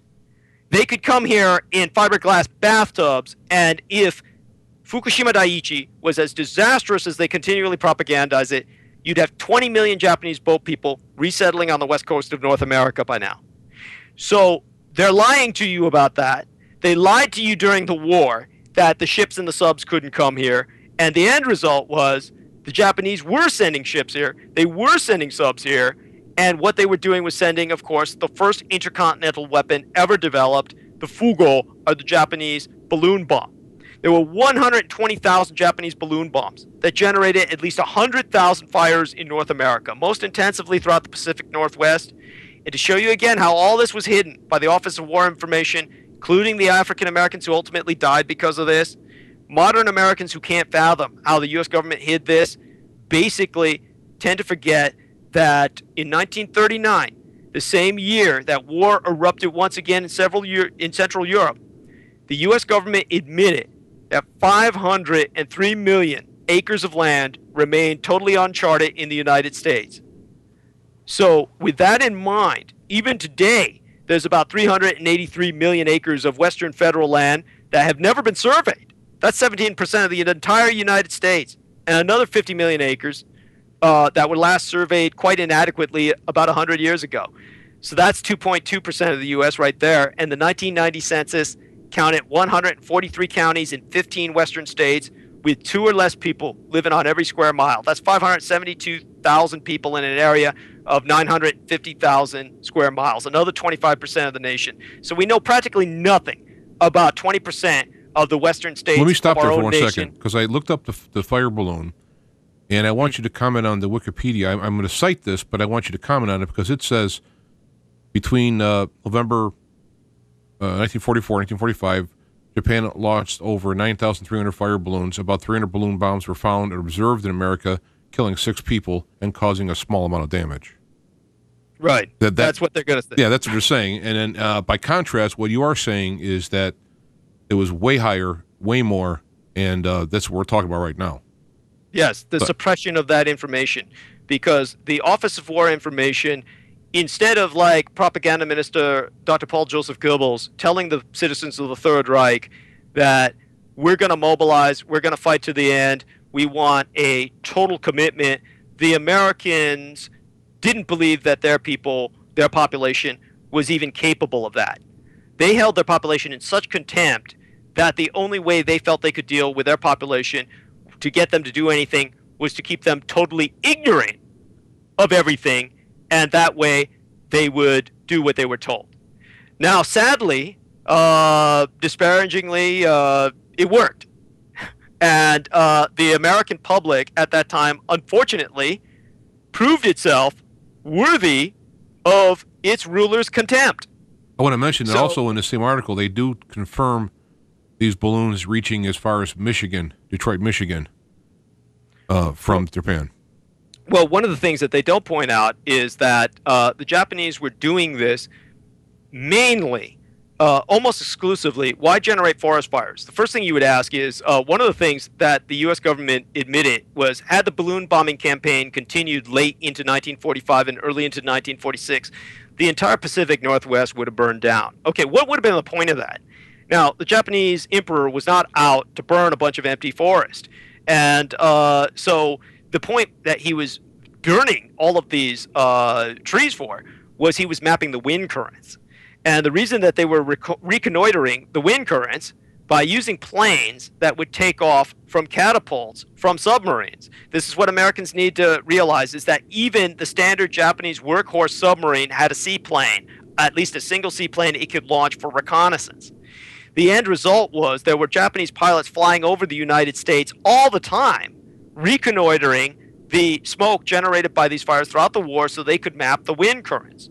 And for anyone who disbelieves that, they don't understand how accurate these wind currents were mapped. I'll give you an example. On March 9th through 10th of 1945, when 334 B-29s dropped 2,000 tons of firebombs on Tokyo, Emperor Hirohito responded with a single wind current directed balloon bomb that floated in low across the Yakima Valley through a massive rain front, no less, to its intended target to strike down the main transmission line carrying power from Bonneville Dam to Hanford Works. And Hanford Works was the site involved in the generation of plutonium for the Manhattan Project's headquarters at Los Alamos. Hanford was top secret site. It was top secret until it was condemned in the 1990s as one of the most radioactivated wastelands on the face of the earth. And this single balloon bomb forced suspension of the Manhattan Project from March 10th through March 12th. The Manhattan Project went into total shutdown status because it took 3 days for the Hanford personnel to bring the piles back up to operational capacity. And it exposed total security compromise of the entire Manhattan Project. That's how accurately Hirohito had mapped the wind currents of the United States. Now, what they don't tell you in terms of how bad it was really going to get was that these balloon bombs were also primed ultimately to carry bacteriological weapons. And one of the people who was monitoring that was, of course, Dr. La Paz, who people can look up, LA space PAZ, who worked in the Four Corners region. And he was a meteorologist. I think he might have had some astronomical training as well. And he basically was someone who later became notorious for being involved with the Roswell investigation, investigating the debris at Roswell. Well, was he responsible? Let me insert there for a second. We're getting a little farther. I wanted to wait for a break. In 2009, they did discover a World War II Japanese submarine aircraft carrier off the coast of Oahu. Yes. And the picture's not coming up for some reason. I don't know if it's I'm blocking it by reasons of securities or whatever. But there is a reference there that one was found. Right. Well, they had a fleet of about 14 to 17 of those. No one really knows for sure. And the point was that each one of these was, of course, if we're talking about the I-400 class, does it mention that it's a Sentinel? It says I-14. Yeah, I-14 was actually smaller. That's a medium-sized submarine for that kind of carrier. And they mentioned the I-201. Right. But okay. Just this article. I'm just saying, Understood.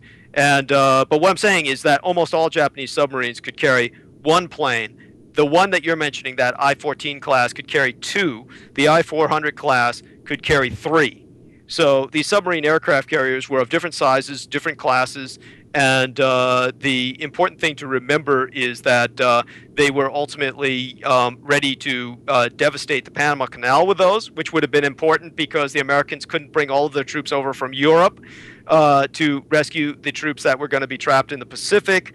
So there were many things that they were going to attack on the East Coast with those, not the West Coast, but the East Coast. And the important thing to remember is that ultimately the balloon bombs themselves, which were coming over by the tens of thousands, were ultimately projected to carry biological weapons that would in turn be carried on the wind. And those wind currents would carry those biologicals or biocidals, more appropriately, throughout the United States.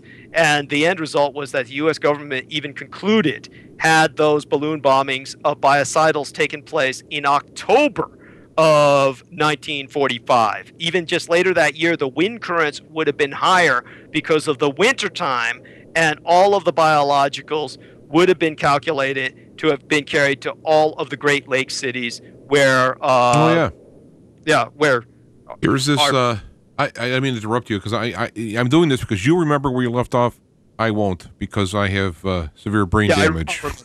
But I did find a picture. I will count in the notes of the I-400, and you can see the what did you call it? The sling. You could see what it looks like the sling on it. It kind of swings around to shoot it off or whatever. If I'm doing it right, so I'm going to put this in the notes. To launch. Yes. Yeah. I mean, it's important. I've never heard of this. Of course, I've not heard a lot of things, but when I look it up in Wikipedia, it's there, but it's like, there's a couple of pictures here. And I go, it's a pretty fascinating thing. You should have a lot of pictures of it. And then they got a couple pictures, and then, well, we're going to show the Italian, and we're going to show the American, and they had a couple little ones here over in Japan. They always play it down. So, I mean, that kind of shows, that alone shows this Office of War Information in not only what it did, but what it's continuing to do. That's correct. That's correct. And it's important to remember, again, had the war continued and the executive commander-in-chief, Truman, realized this, at that point, just with the simple balloon bombs alone, biocidals could have been spread into the East Coast cities that would have spread to the Atlantic seaboard, ultimately from the East Coast cities. And so the only thing that brought an end to that biological threat was ultimately suing for peace with Japan. And so that is definitely something that needs to be heavily emphasized, because the Americans are in entire denial of how the war ended. And the only thing that we can say is by coming to grips with that, then America will definitely come to grips with the fact that it needs to stop waging war with the same kind of anti-logic that it was waging it in the past. I mean, let me actually input here, talking about this I-400 class. Each had 4 3,000 horsepower engines with enough fuel to go around the world 1.5 times. And it carried the largest torpedo that was at the time the Long Lance. Yes. I guess it is? Yeah, that's pretty amazing. That's pretty, well, they were the largest submarines ever made. To sail. What's that? It says, made. Over 400 feet tall, 3 times the size of ordinary submarines. Yeah. Yes. They were essentially the largest submarines ever made until the advent of the nuclear submarine. And so they were using them to launch balloon trains in the United States over U.S. airspace, where they could monitor the radiation that was generated by any potential American atomic tests. That's how they knew the Americans had tested an atomic bomb at Trinity site when it was tested. So they were forewarned of the American nuclear capacity and prepared for it, in the sense that Hirohito refused to allow any bombers that were single bombers without massive escort were almost certainly going to be carrying nuclear weapons. And he refused to allow their interdiction because he knew, based on the work of his physicists, that if they were to intercept any atomic bomb dropped over Japan, it would create an electromagnetic pulse in the air that would fry the Japanese national grid. And he couldn't afford that. That's why he had to allow the bombs to drop. A lot of people don't understand that the atomic bombers themselves, the Enola Gay and Bockscar, the other atomic bomber, were vacuum tube era technology. If they were modern jets full of circuit board technology and integrated circuitry, the normal unfortified or unshielded modern civilian type of passenger jet carrying a bomb like that, if it were to drop that bomb and were over the mushroom cloud, the electromagnetic pulse would make it fall out of the sky into the own mushroom cloud it had created. Now, the only reason Bockscar and Enola Gay, that didn't happen to them, was because they had vacuum tube era technology. So their circuits weren't fried. So that is something to keep into perspective. However, the entire Japanese national grid would have fried had they blown up in midair, and the EMP would have covered a wide range rather than being confined to a ground space. So that's why Hirohito did not intercept them. So in terms of all of this balloon bombing and all of these fires being started, The Americans responded by organizing an all African American firefighter unit, the 555, the Triple Nickels. We can go into that after a break if you'd like, because that is where the African American exploitation comes in, and a large part of the genocide that I'm going to get into that was hidden by the Office of War Information. Okay, let me just say one more thing in closing about this 400, which I am fascinated about. And this is like on Wikipedia, so we're not even talking about some secret file that was found. However, Right. no one says this. No one actually talks about this. The submarines were able to carry 3 aircraft, each carrying a 1,700-pound bomb, and could travel 650 miles at 360 miles an hour. They nicknamed the plane the Sea Ran, or literally storm out of a clear sky, because the Americans would not know they were coming. At a wingspan of 40 feet. Yeah, a wingspan of 40 feet, 38 feet long, and so forth, and it would fold back. I mean, that's high-tech stuff. I mean, Yeah. And plus the ship was a figure-8 design, which gave it extreme strength in the middle. Now, I've never seen a figure-8 design boat. You know, I mean, so this is high-tech stuff. Yes, the Japanese were technologically very much more advanced than the Americans. Which explains why I have a Tascam reel-to-reel behind me. Tascam made in Japan, a TIAC cassette decks and TIAC and all that stuff, the Japanese stereo equipment that I have. So anyway. Well, you can give us an example of this kind of reinforcement of nonsense by when you were just listening to an audiobook on one of your long truck rides, driving, when you were doing your long-distance lorry driving, how you were listening to the Cryptonomicon, and they were reinforcing the propaganda where some character in the Cryptonomicon was saying, oh, we can never combat the Americans. He's supposed to be Japanese. We don't have the technology. And this goes on again and again, where the Americans repeat this like a mantra, that the Japanese didn't have technology, and it becomes just offensively reintegrated into their mindset every time they repeat it. And the reality is that American anti-ballistic missile systems are using Japanese camera technology in their warheads to ultimately lock on and ultimately ram other missiles. So the Americans seem to be under this kind of delusion that the Japanese were going around swinging samurai swords. And, yeah. and I was going to say, I mean, this is pretty darn serious stuff, and I've never heard any of this. Yeah, right. Well, the horror of it is the Americans have this impression that the Japanese were all behind in this technology, but then suddenly we occupied Japan and we taught them all this technology, and then somehow they got more advanced than us. You know, I don't know how that happened, but somehow it did. And the reality is that before Pearl Harbor, Japan's culture was 2,600 years old.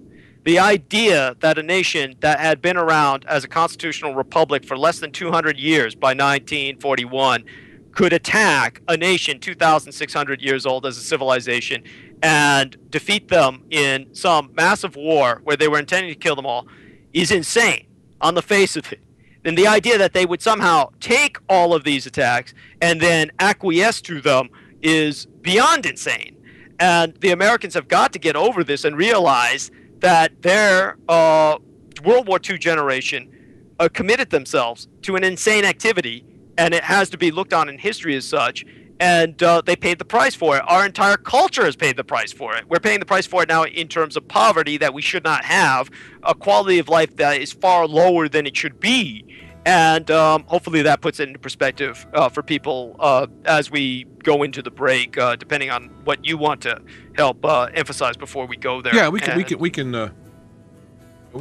that. We can take a little break, and because I like this stuff, and I can go on and on and on and on and on, but and I can just re-listen to it again. But a lot of times people want to take a break or what have you, and plus I can chop it up into pieces when they download it, so that they can download sections and all that. So I guess we'll just take this, take a couple minutes. People who are listening on the live feed or in the chat room, just hang in there. We'll take a little break, and we'll be back with Douglas Dietrich on a live recorded interview. I guess it's like the little dog listening to his master from the phonograph. It's a live recording.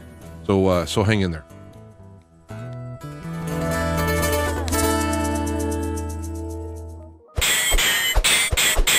Make sure you stay tuned, because you're listening to Feet to the Fire.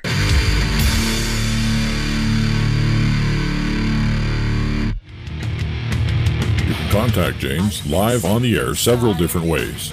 You can call by phone, toll-free in the United States and Canada at 888-863-2722. If you have internet access, point your browser to www.feet2fire.com. That's www.feet2fire.com. And check the left of the screen for the How to Participate text and click. You can then choose Direct Chat with James or join the official group chat room. You can send email to James at f2f@innersights.com. And now, live from Chicago, here is the Black Knight of Talk Radio, James Arthur Jancik. All right, we are back to continue with Douglas Dietrich. I'm not looking at the clock, so you shouldn't be either. Well, this show will be 100 years long if it needs to be, and we will continue as we do. We'll take breaks along the way, and let's return back to Douglas Dietrich to his saga of releasing this information. Boy, I tell you, I don't know if it was by divine decree or just complete utter incompetence that they put you in charge of destroying this information, but I'm glad they did. Either way, maybe a combination of both, because just think if you weren't the one doing it and someone else was, all this stuff would have been lost. So, I mean, it kind of lets you know how one person can really make a difference. You know, I really appreciate your saying that, because one of the things that I have to emphasize that is probably the greatest victory of the Office of War Information and the information suppression is that the modern inculcation of a sense of boundless cynicism. And this sense of boundless cynicism has made many Americans refuse to acknowledge any information that's divulged by anyone who comes forward. Automatically, all you hear from many Americans is, oh, my BS meter is going off. And they try to basically make asinine assumptions about my background and basically say things like, how could he call himself the perfect storm, which I've referred to myself as because I've had the ethnic abuse, the personal abuse, all combined to the point where I was motivated to basically express what I have. And the end result is that many people just say, well, that's incredibly arrogant of him. But I don't say that I am someone who was gifted for divine purposes, though I'm certainly flattered by, what Mr. Jancik just says is that there may be a higher purpose in the fact that I was at the right place in the right time. But what I am is a perfect storm in the sense of somebody who was at the right place at the right time with this information, and the last person on earth that they probably wanted to have it, but because of their own laziness and incompetence and corruption, continued to divulge all of this information too, because they wanted somebody to do the dirty work, which was to destroy it. And there are many other people who have been in my position. There are many documents destruction specialists, but there are very few who have ever been motivated to share what they have destroyed, let alone read what they've destroyed. Most people who work for the government have no sense of any kind of curiosity or any sense of drive or motivation.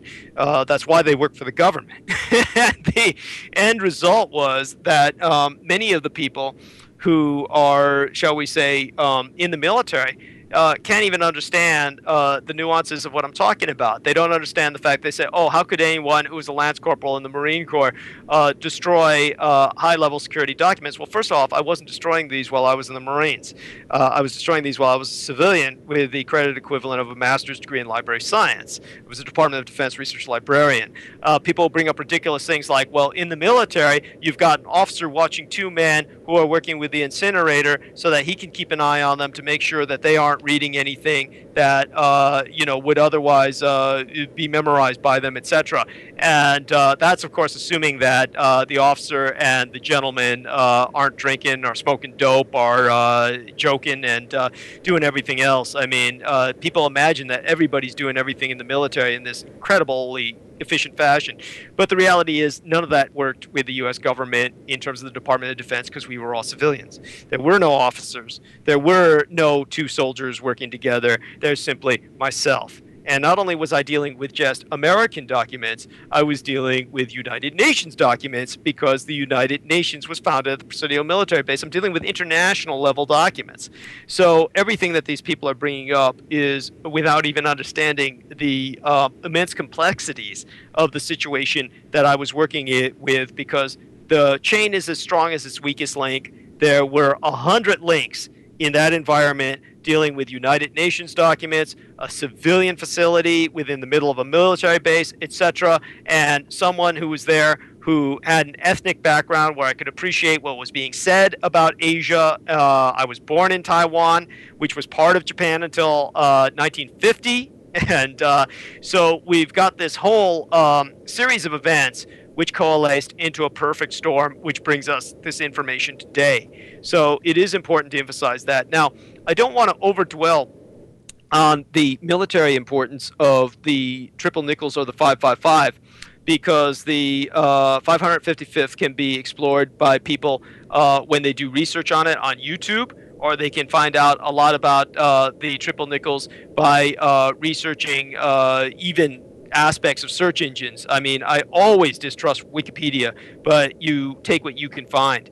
And the point that I'm trying to emphasize is that when the Americans were confronted with the Japanese intercontinental ICUB, intercontinental unguided bomb waves of attack, or the balloon bomb attacks, the Americans decided we've got to keep this secret from the American people. We've got to make sure that we can fight it while denying to the American people the knowledge that the American home front is under direct attack. So they came up with this policy of information suppression that was based on what had succeeded with the kamikaze attacks on the front in the Pacific. And in terms of the kamikaze attacks on the front in the Pacific, here's an example of what I'm talking about, because it goes directly into what I'm going to say about the 555 and many African Americans who died fighting these Japanese attacks on American soil.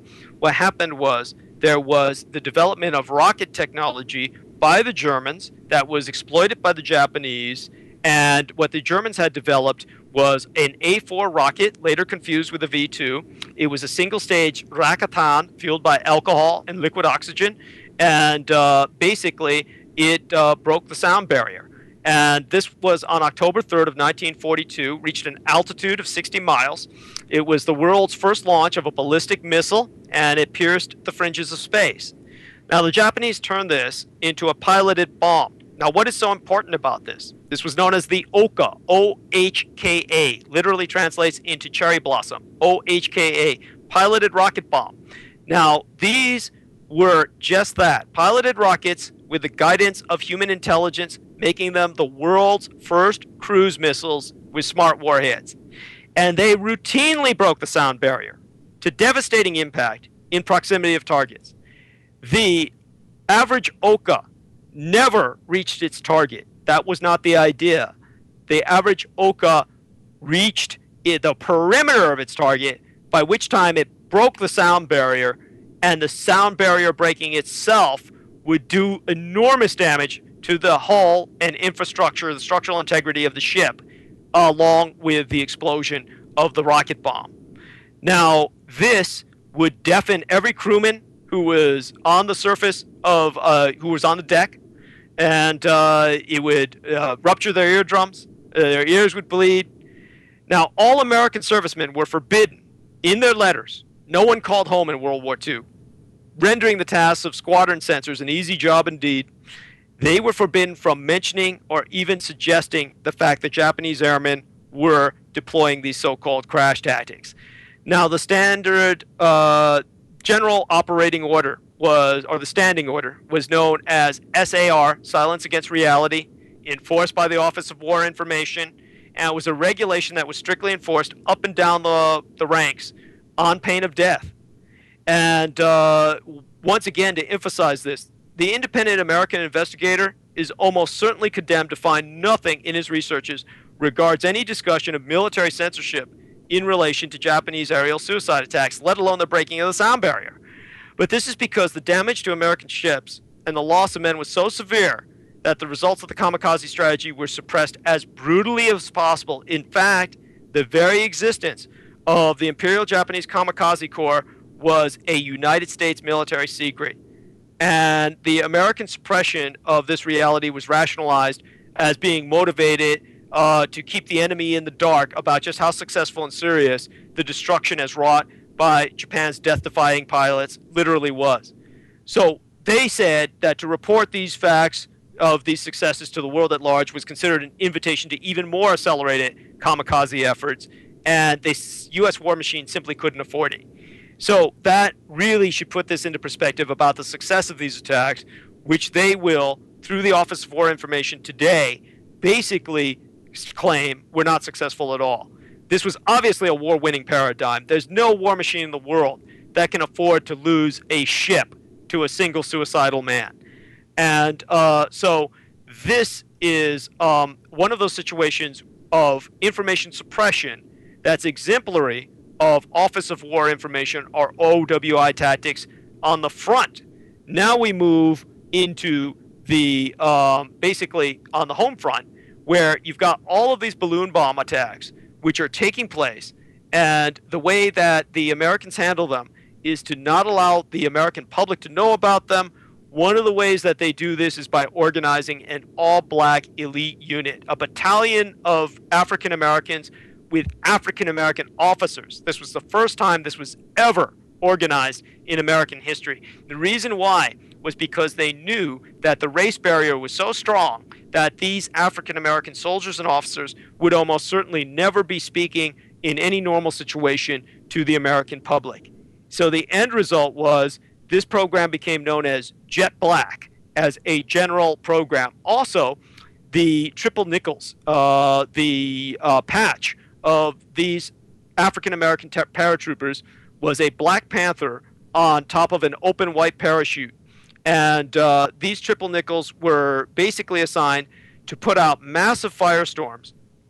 And the end result was they got them so well trained, they were able to put out what were actual firestorms. To put this into definition for people, a firestorm is something so huge that it begins to generate its own kind of internal combustion and feed itself, like what happened at the firebombing of Dresden. So these specialists were sent to attack these firestorms in the Pacific Northwest, and ultimately they made about 36 fire calls concerning this. They put out about 36 of these firestorms. That's enormous. That's like 36 Dresdens in the United States continent, within the continental United States, that no one has ever heard of. And to put this into perspective for people, what happened at that time was that these men were so well trained, they called the program Jet Black because they likened them to human jet fighters.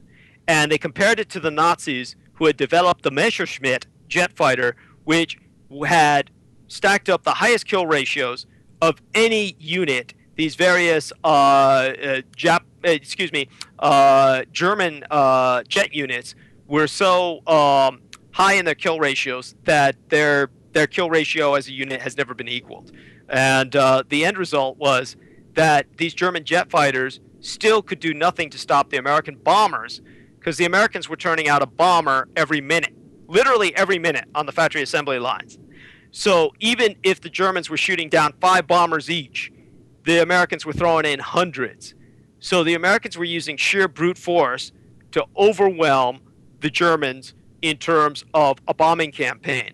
This is exactly what the Japanese were doing with balloon bombs. The Japanese balloon bombs were made out of rice paper.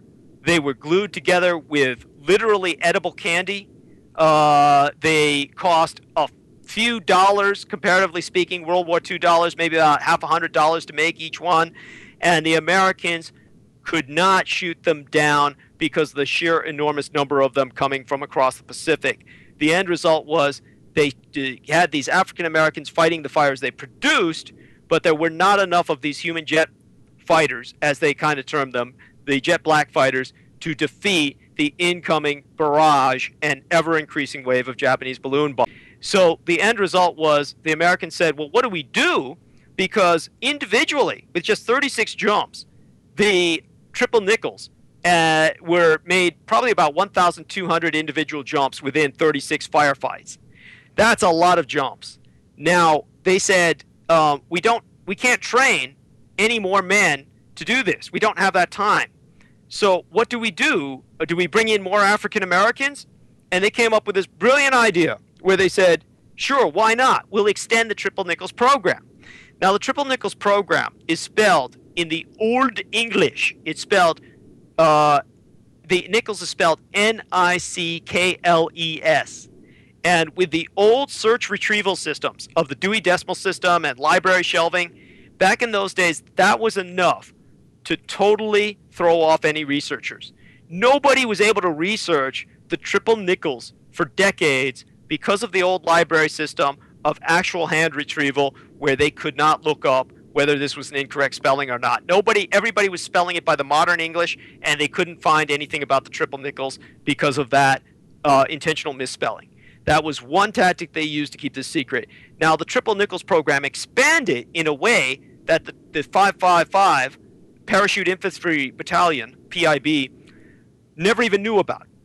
And that involved African-American conscientious objectors. One of the things that they had in tandem with the Triple Nickels was white firefighters that were also smoke jumpers who were conscientious objectors. And they became part of the civilian public service, and they were underneath the jurisdiction of the forestry service. And the smoke jumpers of the CPS, or the civilian public service, were white conscientious objectors, of which there were many in the Second World War, again, totally suppressed as a fact by the Office of War Information. And these Caucasian conscientious objectors, if they proved that they were physically fit enough to become smoke jumpers, which is one of the most demanding jobs in the world, they could prove that they weren't yellow or cowardly by fighting fires on the American home front. Now, there was only 1,000 of these men, and they made a number of fire jumps, and they got a museum. There's actually a museum which honors the firefighters of the civilian public service.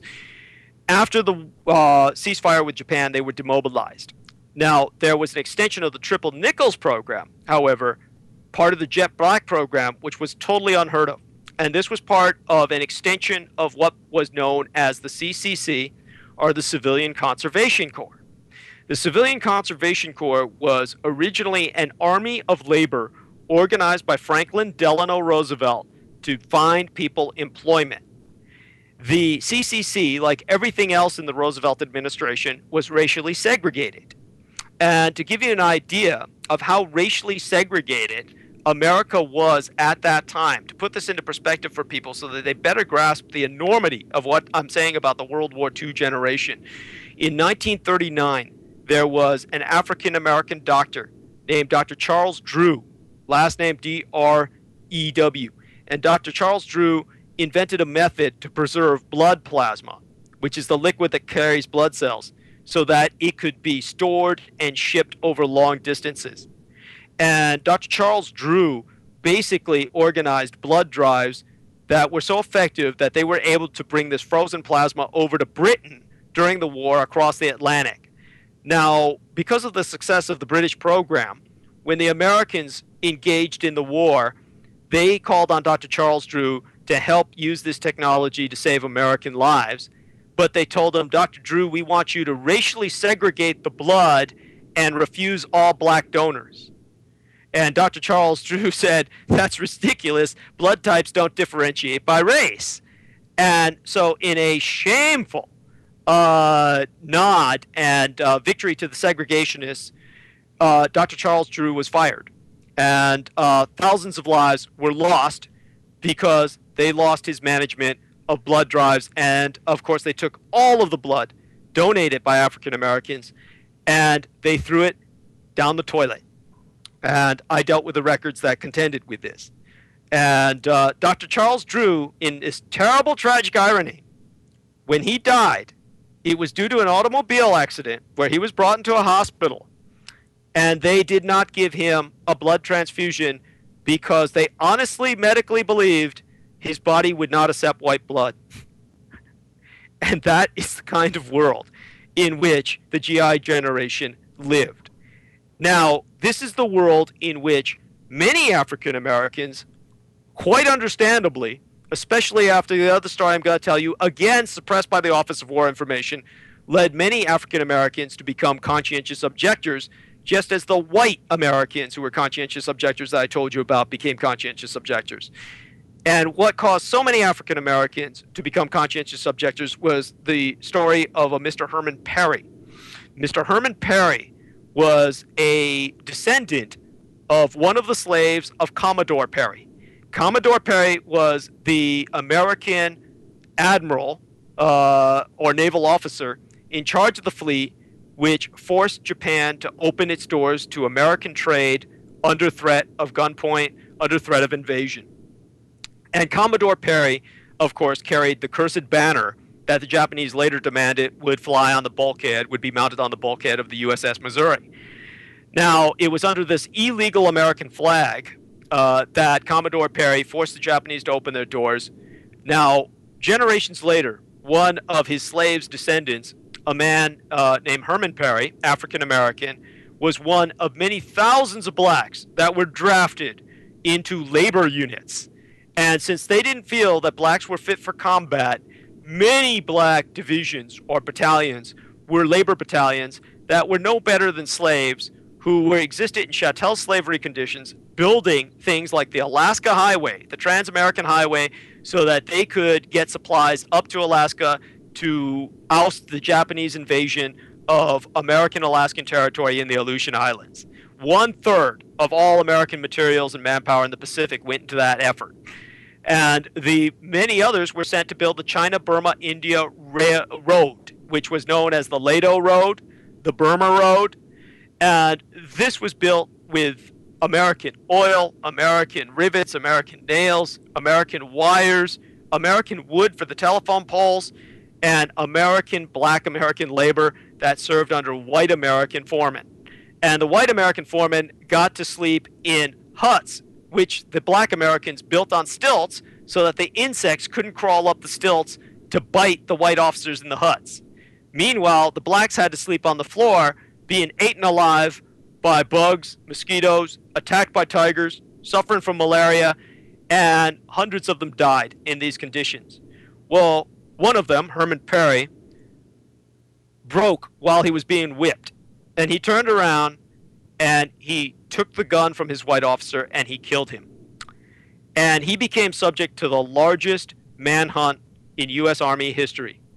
Now, there was a private in Europe who was white named Private Slovak who was executed. And they made a whole movie about him, the execution of Private Slovak. They wrote books about him. You've never heard of Herman Perry because he was black. And Herman Perry was subject to this manhunt that was so large that he had wanted signs for him all over Asia. And when he finally was able to hide only by running away to a tribe of headhunters, the Naga headhunters in the Burma-Thai border, and he married the chief's daughter. He still has descendants that are alive with the Naga headhunters over there in Southeast Asia. But when the Americans captured him, they hanged him, and there was no way they could hide this from the African American community. It got back, the news, and that's when a lot of African Americans said at that point, why should we fight in this war against the Japanese? And at that point, there was a man who was known as Mr. Jordan, Robert Leonard Jordan. And Robert Leonard Jordan basically had served as a merchantman on Japanese ships before the war.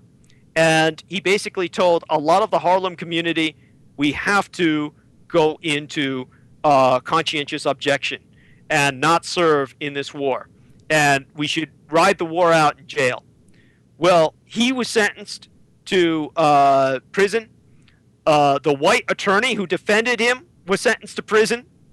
And hundreds of African Americans were sentenced to prison. And the end result was the American government said, we can kill these people. And so they extended the triple nickels program towards where there was another patch worn by untrained black paratroopers that showed 3 buffalo nickels in a pyramid, 3 buffalo nickels in a triangle. That was the other badge of the untrained triple nickels paratroopers that were sent to die. And what they did was they took all these men, they gave them what were known as black parachutes. Not because they were colored black, but because they were issued only to African Americans. And they were very small because America was very short on silk, because it was at war with Asia. So it wasn't getting any silk shipped to it from Asia, so the Americans conserved all the silk they had for the white paratroopers and the highly trained black paratroopers that they couldn't afford to lose. But these other African Americans were given these short parachutes. When a short, small parachute opens, its span is so small that when it opens up with such violent force, it breaks every bone in your body. It could shatter your body.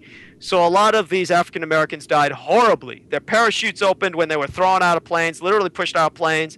Their bones were shattered, and they would look down in horror and in great agony as they headed into a firestorm and burned alive.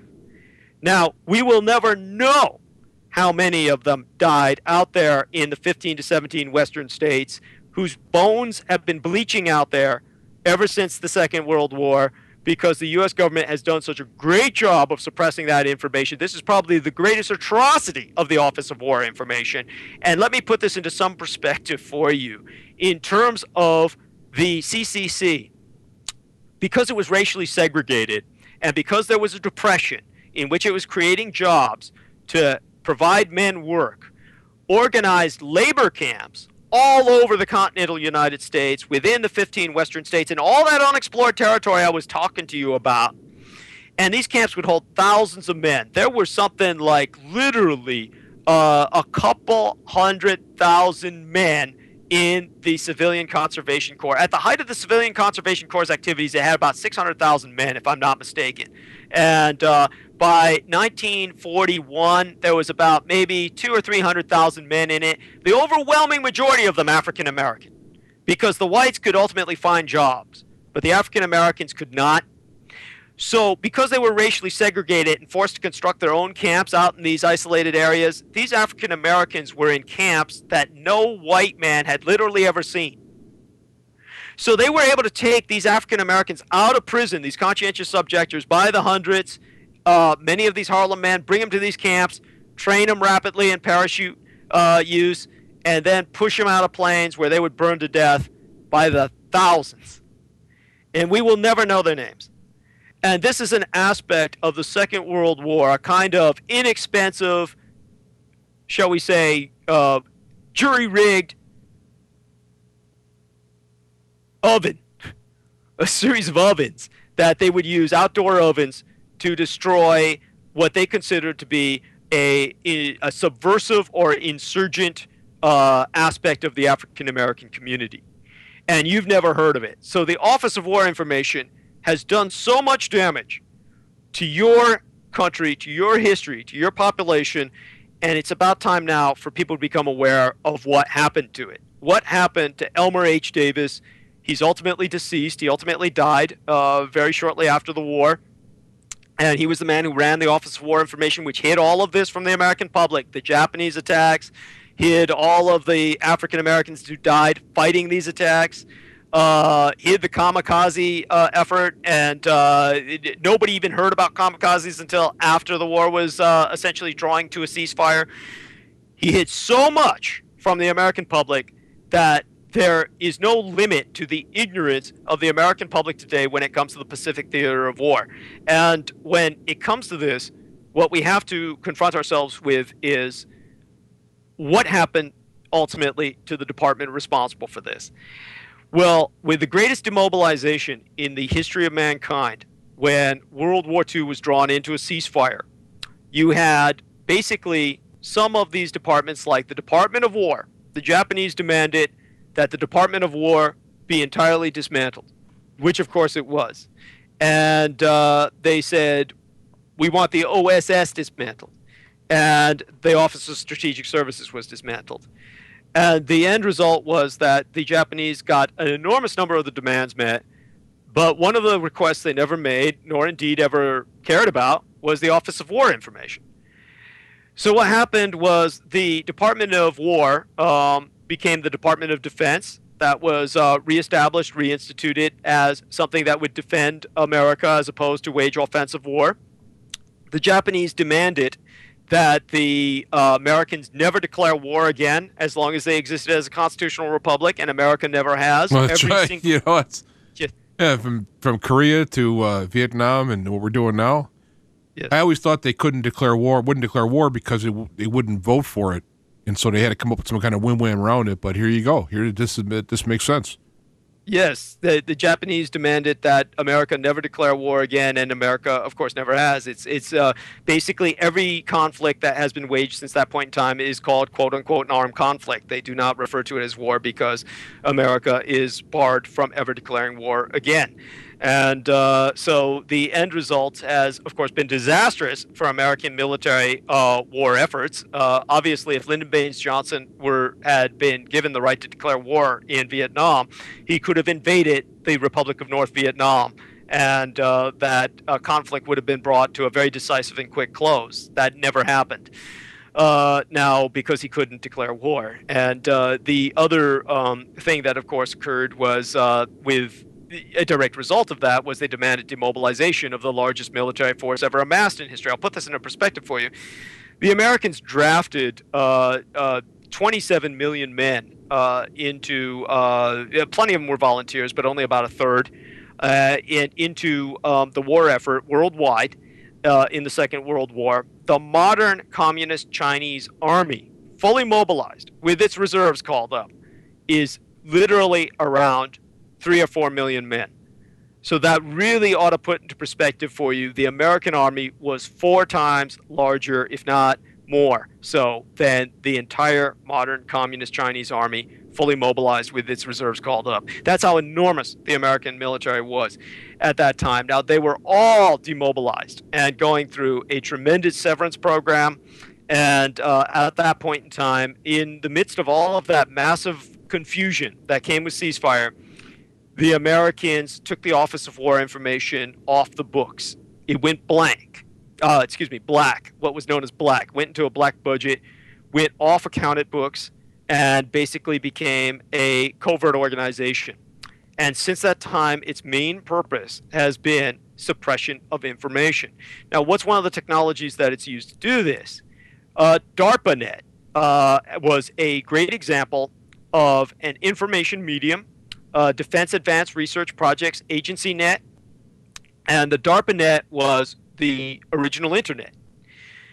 Now, DARPA-Net obviously existed long before what we now know as the internet, and when the U.S. military decided they were going to let it go and turn it over to the public, they had to consult with the OWI, which still exists.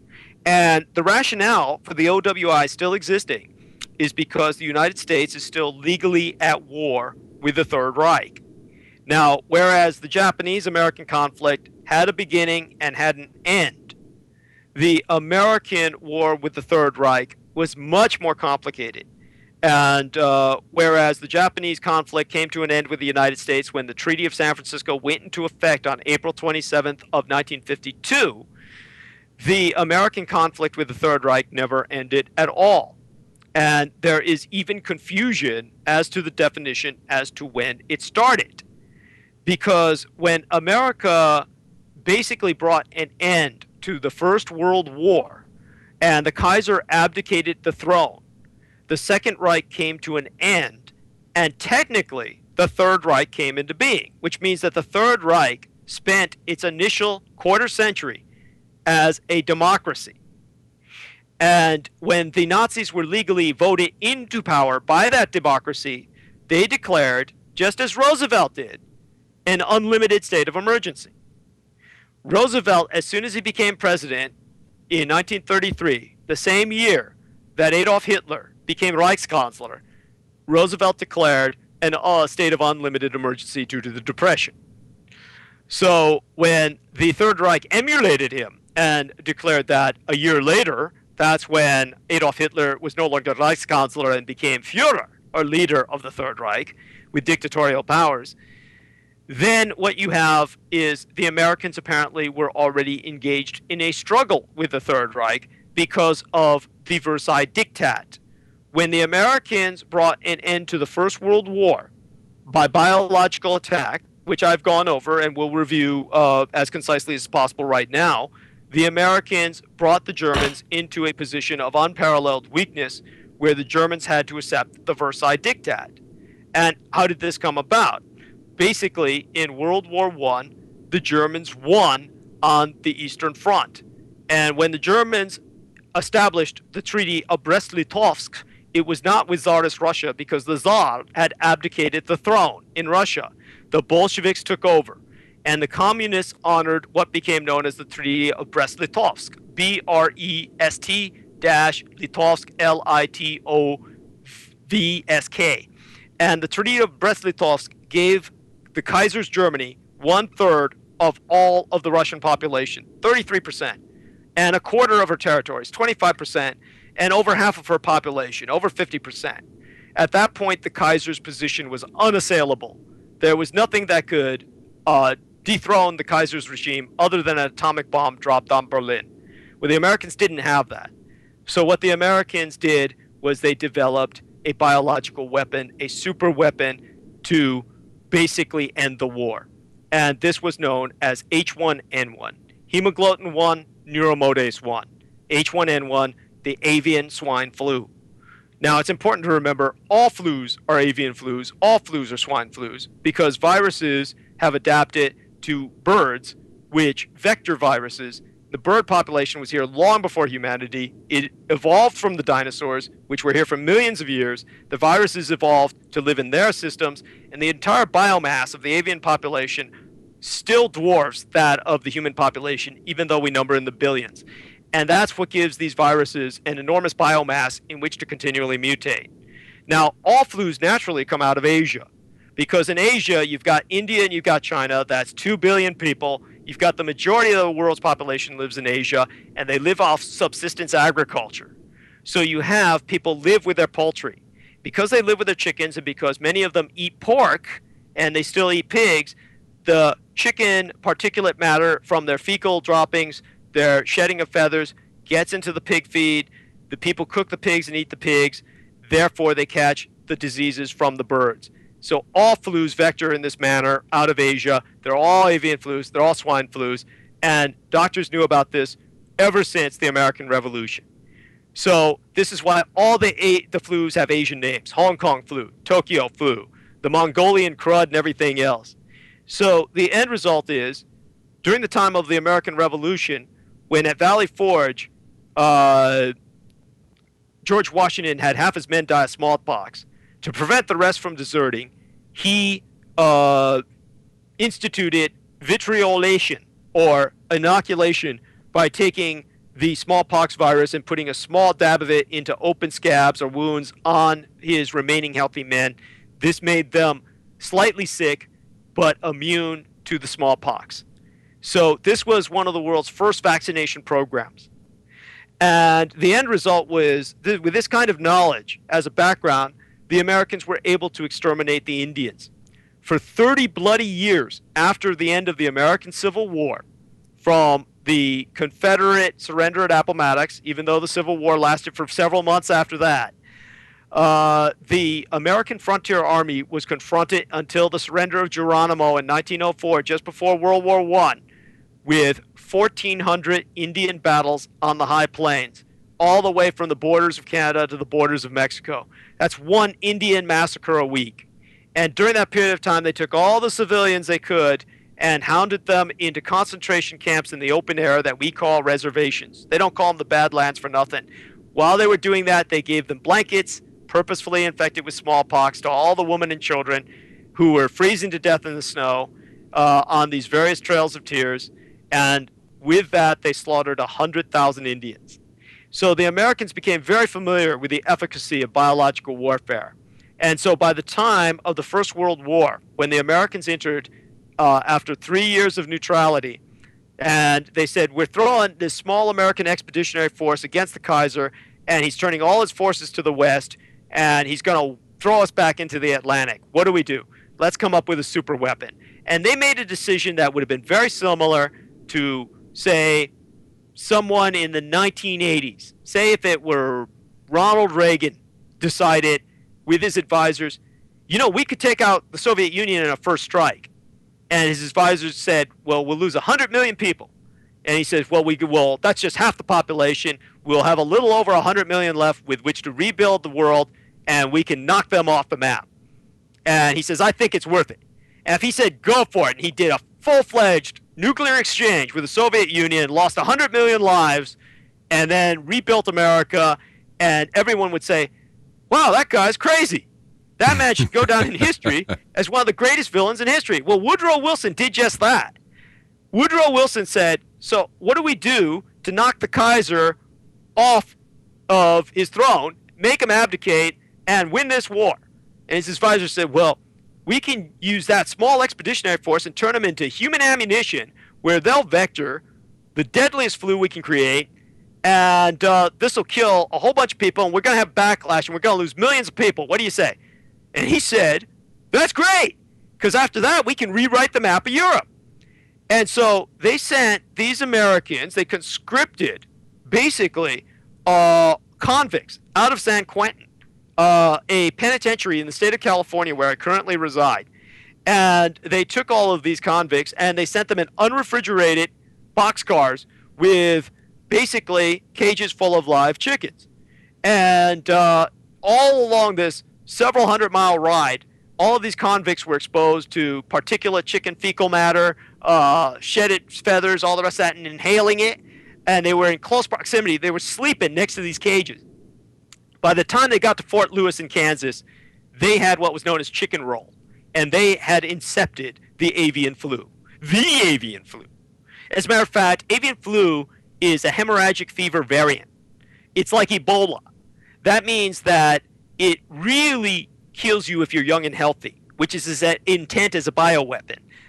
In other words, an infant will not die statistically from this flu because its immune system's not developed enough. A senior citizen, his immune system's too worn out. Someone who's injured like me with multiple lung injuries, I won't fall to it because my immune system's too compromised.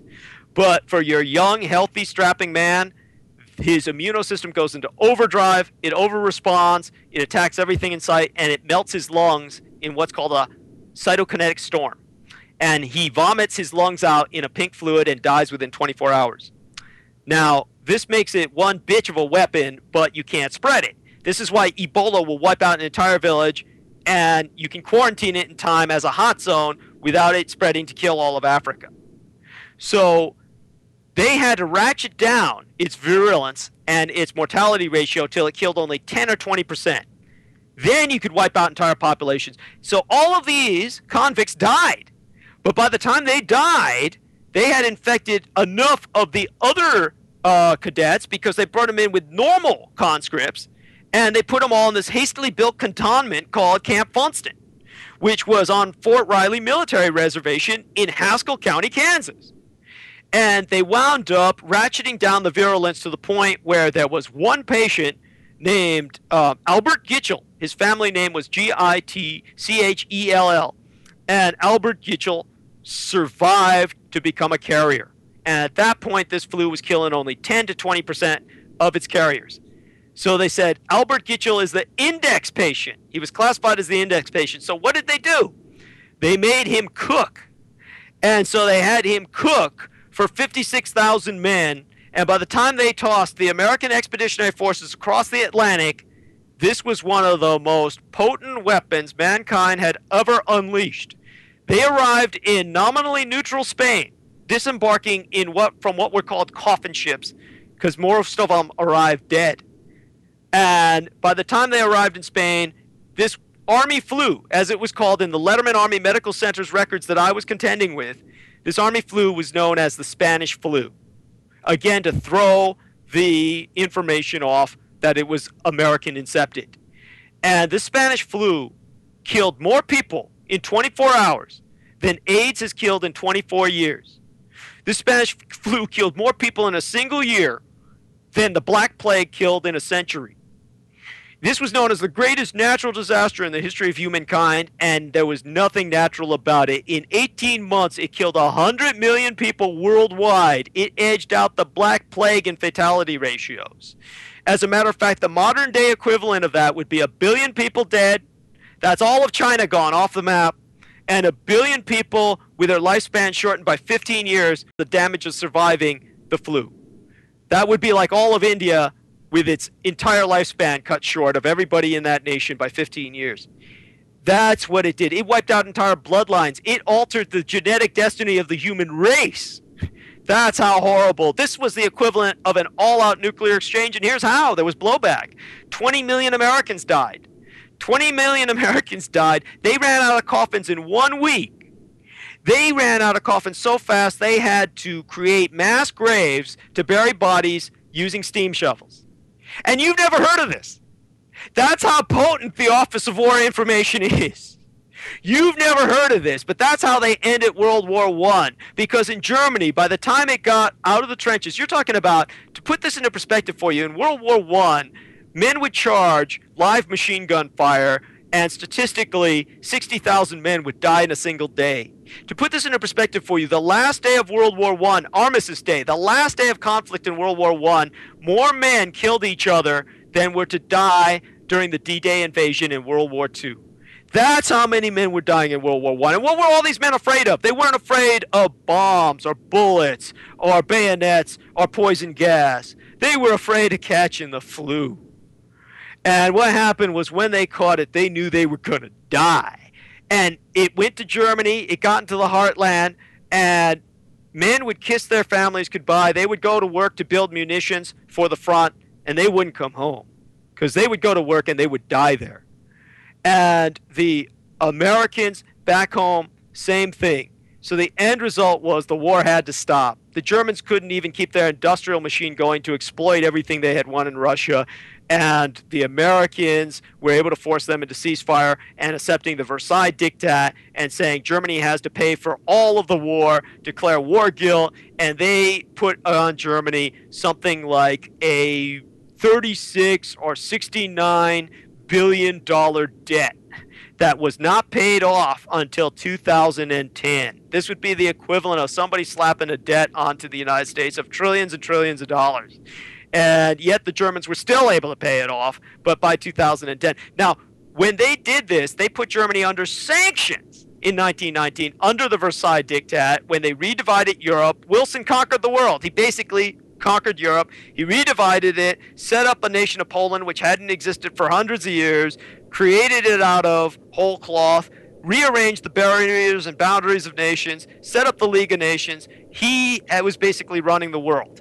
And basically what he said was, we're going to shove it on the Germans, and he deindustrialized them. He said, all of your industries are under foreign ownership, and you have to pay this debt off without owning any of your own industry. And he put them under sanctions. So this was all a state of economic warfare. So that, according to the Americans, is when World War II started. 1919, according to official documents I was dealing with, because the First World War was over, so the war they were waging now was what they called World War II. And the conditions were so harsh on the Germans that they voted the Nazis into power. That's what they thought was their only option. That's how hard it was in Germany.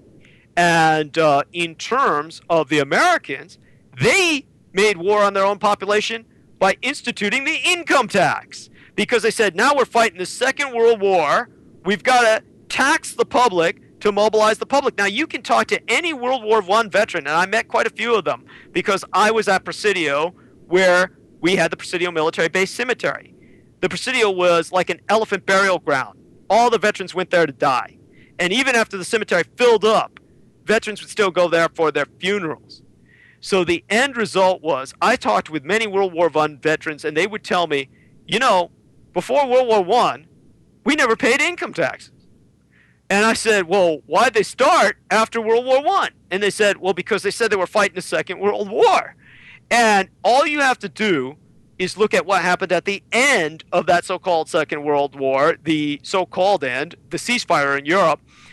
Roosevelt declared the Nazi Party an illegal party, a rogue regime. He refused to deal with them. The end result was they could not diplomatically accept a surrender. So the only conclusion you can come from the term unconditional surrender is genocide. So all the American commanders in the field, like Eisenhower, could do is take ceasefires in the field. That's all they could do. And that's why the men who supposedly surrendered the Third Reich, who instituted a ceasefire, were all generals and admirals. General Jodl signed the document which brought a formal ceasefire into Europe. Gross Admiral Karl Dönitz of the U-boat arm of the German Kriegsmarine, or the German Navy, was the last legal Führer after Adolf Hitler of the Third Reich in Europe. And Gross Admiral Karl Dönitz was able to negotiate a ceasefire. So all of these military leaders are not a civilian government. The civilian government of the Third Reich went into exile. Even Reichsmarshal Hermann Goering was a military man in charge of the Air Force, the Luftwaffe. So the end result was all the Americans could do was take military ceasefire, and the war with the Third Reich never ended. For anyone who disbelieves this, all you need to do is look at a number of wartime conditions that were instilled by Roosevelt under conditions of unlimited emergency, such as daylight savings time. Daylight savings times was instituted under Roosevelt nationwide so that we would have wartime productivity levels. It's never been taken away. Also, the phone bills. Every phone bill that hits you every month of the year has a tax on it that's marked federal. This is because during World War II, they instituted a federal tax on usage of phones to discourage the unnecessary use of phones, because we used to have literally women who used to jack a phone line into the wall. They used to connect cables, and in order not to discombobulate them or overburden them in wartime, they put a tax on making a phone call so people wouldn't make unnecessary phone calls. That tax has never been repealed or revoked. You are still taxed every month of the year for wartime taxes on your use of a phone, because we're still legally at war with the Third Reich. That's why you've got your phone bills that say federal tax every month. So all of this is still ongoing. That's why the legal rationalization for the black budget maintenance of the Office of War Information, which suppresses everything you need to know about the world around you today. I hope that puts it in some perspective. That's we could go into details of what they suppress, but I think I've given people the history of what they need to know where they stand today in terms of the fact that there is a supervisorial body, a management bureaucracy over the Fourth Estate, over mass media, that its entire job is to promote ignorance. And by the promotion of this ignorance, this is probably the greatest disservice to the American population that has ever been done by the federal government. So that's I think it is in that everything else is tied to that. If it wasn't, this ignorance wasn't there, they couldn't have got away with everything that they were doing. So first you have to put in the ignorance, and you have to build up, this worldview, and then you can feed it and do what you want behind it. I mean, it's clever, but it's diabolical clever. Well, it's also autodestructive, because what happens is their own elite has come to believe the lies and the delusions because they've been deprived of any alternative information. I mean, some of the modern terms would be drinking their own Kool-Aid, and it would be analogous to a drug dealer doing his own drugs. The idea is that you're using someone else, but then someone else grows up to become the government, to perpetuate it, which actually brings it all down. It's like this, I think I might have mentioned this before in another interview we had. I watched a movie years ago as a kid, where Jack Palance was this magician in, I think it was Egypt. Of course, Jack Palance looks really Egyptian, but that doesn't matter. He was doing all these illusions, and he was going to jump off this tower and fly. That was going to be his big illusion. And he got so talked into his powers that he believed he could fly. And the end of the movie is him jumping off to fly and then hitting the ground, of course. And I think that's what we have here, is that we've believed the rhetoric to the point where we're going to jump off the tower and hit the ground. Well, we probably always jumped off, and the ground is coming up closer. I think we hit the ground a long time ago. We hit the ground, and we haven't realized it yet then. Yes, that's. I think we hit the ground, and now the point is people need to realize that it's time to pick up the pieces. That the only thing is, it's either that or we're still in free fall. But yeah, I guess I'll handle the free fall analogy. We're kind of still en route. If once we hit the ground, we'll know it. And we may have a bit of a break, depending on what kind of natural resources they've discovered.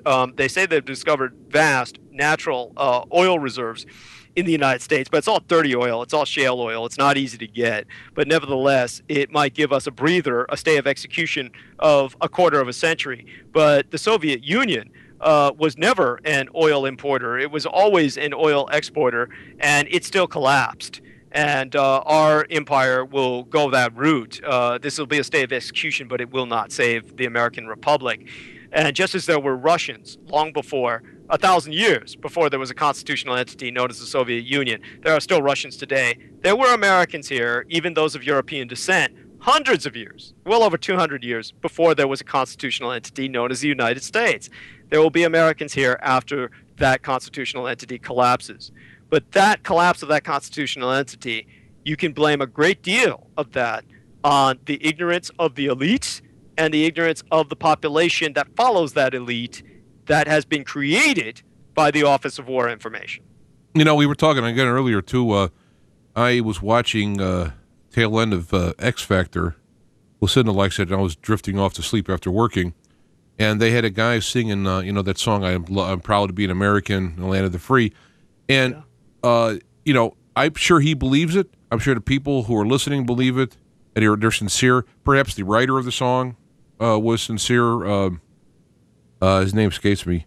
But the problem is that when you listen to what the words are saying, they're not true. And so people are having this warm, kind of teary-eyed American this experience, and it's not true. And when I bring it up, it gets people aggravated. And it's almost like, look, I don't care if it's true or not. I like it. Let me have my little bubble around me, and don't break it. And that ultimately will be the destruction. It's one thing to have this stuff happen, but the perpetuation of it into the ground will cause it. So I get aggravated by that. We've been raped, if you will. And unfortunately, like this, what's that, when the captive ends up becoming enamored with the it's Stockholm Syndrome. Yeah, in a kind of a weird, twisted Stockholm Syndrome that for the American people to shake this off, the reality is so distasteful that they'd rather just stay in the captivity, it seems like. Yeah, well, that's what happens. When someone's been caged long enough, the idea of freedom is anathema. To give you an idea of how this ignorance is used against the Americans and the very people who perpetuate this ignorance, here's another example is, of course, the Battle of Los Angeles. And I'll put it into a perspective that I haven't put it in before. When Emperor Hirohito read that short story by Jack London that so viciously espoused the extermination of the Chinese race, and Emperor Hirohito realized, of course, he had to learn about marine biology. He dedicated himself to that. Now, he was born in 1901, so he read Jack London's story in 1910 or 1911 when he was about 9 or 10 years old. And when he dedicated himself to marine biology, as the emperor, the man who ascended to the throne, he demanded as a young man that he have scientific spies go to the United States to steal all of the secrets that they could concerning various diseases, bring some serums and samples back to Japan for him to weaponize. Now, the most famous of these was a man named Dr. Hideo Noguchi. And if you ever look up Dr. Hideo Noguchi, his last name is spelled Noguchi. Noguchi was the Michio Kaku of his day. And he was a celebrity scientist. And he was famous for isolating trachoma, syphilis, chlamydia, gonorrhea, just any other number of diseases, sexually transmitted and otherwise, various fevers, various tropical viruses, a half a dozen of them. Now, this is an incredible tally for a single scientist. I mean, the average scientist is lucky if he isolates one. And this man claiming that he isolated half a dozen was just that. It was a claim. He was lying. He was not a scientist at all other than by training, but he was not a research scientist. He was a spy. And as a scientific spy, what he used to do would be to claim that he isolated these viruses so that he could walk into American laboratories and get samples. And he would bring them back to Japan, where Hirohito would weaponize them. Well, he ultimately died bringing one of these samples back to his emperor to weaponize. He died of yellow fever. And that yellow fever was brought to Hirohito, who weaponized it and who created simultaneously the vaccine. Now, the Americans had never really worked with yellow fever and became incredibly alarmed in 1939 when Germany went to war in Europe. Suddenly in 1939, a Japanese physician named Ryoichi, Ryoichi, I believe his name was, Ryoichi, Ryoichi was his first name, and his last name was Naito, Naito. And Ryoichi Naito basically showed up unannounced at the New York's Rockefeller Institute seeking samples of yellow fever, allegedly for vaccination. Now, this was absurd because there's no jungles in Japan proper, and it's a jungle disease. So the American suspicions were aroused, and then after that, there were very other institute scientists who were approached by various Japanese agents asking for yellow fever samples, and one of them, Max Thieler, of course, was an institute scientist, Theiler, who had developed an American yellow fever vaccine, but this was never approved by the FDA. And so what had happened was that Thieler basically informed the authorities. The authorities became totally alarmed. And then when war occurred after Pearl Harbor in 1941, come the night of February 24th through the morning of the 25th of 1942, just shortly after Pearl Harbor, Japanese dirigibles hovered over the city of Los Angeles. And these Japanese dirigibles floated in on that same jet stream. Then they floated down south on the California current very slowly. And then they went back to the Empire of Japan using the equinoctial current. And the Empire of Japan stretched all the way down beneath the equator at that point, since they had invaded New Guinea. And these dirigibles, all they needed to do was hover. They didn't need to carry bombs. They had unleashed a few parasite planes that were suicidal in nature because they were shot down, but they served as cover for the dirigibles. The dirigibles were able to take a lot of flak and fire. We could get into the technicalities of that in a totally different interview, but the point is to remember that they dropped nothing. And it was very similar to Pearl Harbor. Now, the important thing to remember about Pearl Harbor was at that point the emperor was still fighting with his gloves on. He said, we want to make certain that we leave diplomatic channels open. Pearl Harbor is going to be a surgical, strategic military strike. We will kill no civilians. And because of that, the Japanese totally ignored fuel farms and fuel storage facilities at Pearl Harbor that were in wide open and in plain sight, because they knew that blowing those fuel facilities at Pearl Harbor would kill hundreds of civilians and also leave civilians without fuel to keep their homes running for months and months to come. So that alone would lead to more civilian deaths because they couldn't keep hospitals running, etc. So they didn't touch the fuel depots, and not a single civilian was killed by the Japanese at Pearl Harbor. As a matter of fact, they escorted 3 civilian planes that were in the air down onto the ground. Now, people did die at Pearl Harbor who were civilians, and the Americans never bring this up because they all died by American-friendly fire. Same with the Battle of Los Angeles. Not a single American civilian died under Japanese attack because the Japanese didn't drop any ordnance that night. All the Americans who died, and there were several of them who died in the Battle of Los Angeles, were killed by American-friendly fire. And a few of them died of heart attacks.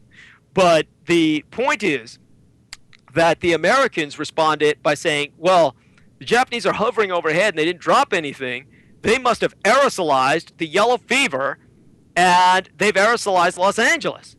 And so the high command reached a truly predictable decision, which was, let's write off the population of the city of Los Angeles. So they said, we'll cordon it off with the troops, and we'll kill everybody who comes out. That was their idea of a perimeter defense. So they took this FDA unapproved vaccine developed by Dr. Thieler, and they started inoculating all these GIs immediately for this war effort of cordoning off Los Angeles, which is an enormous ground area. So they had to basically vaccinate thousands and thousands of troops.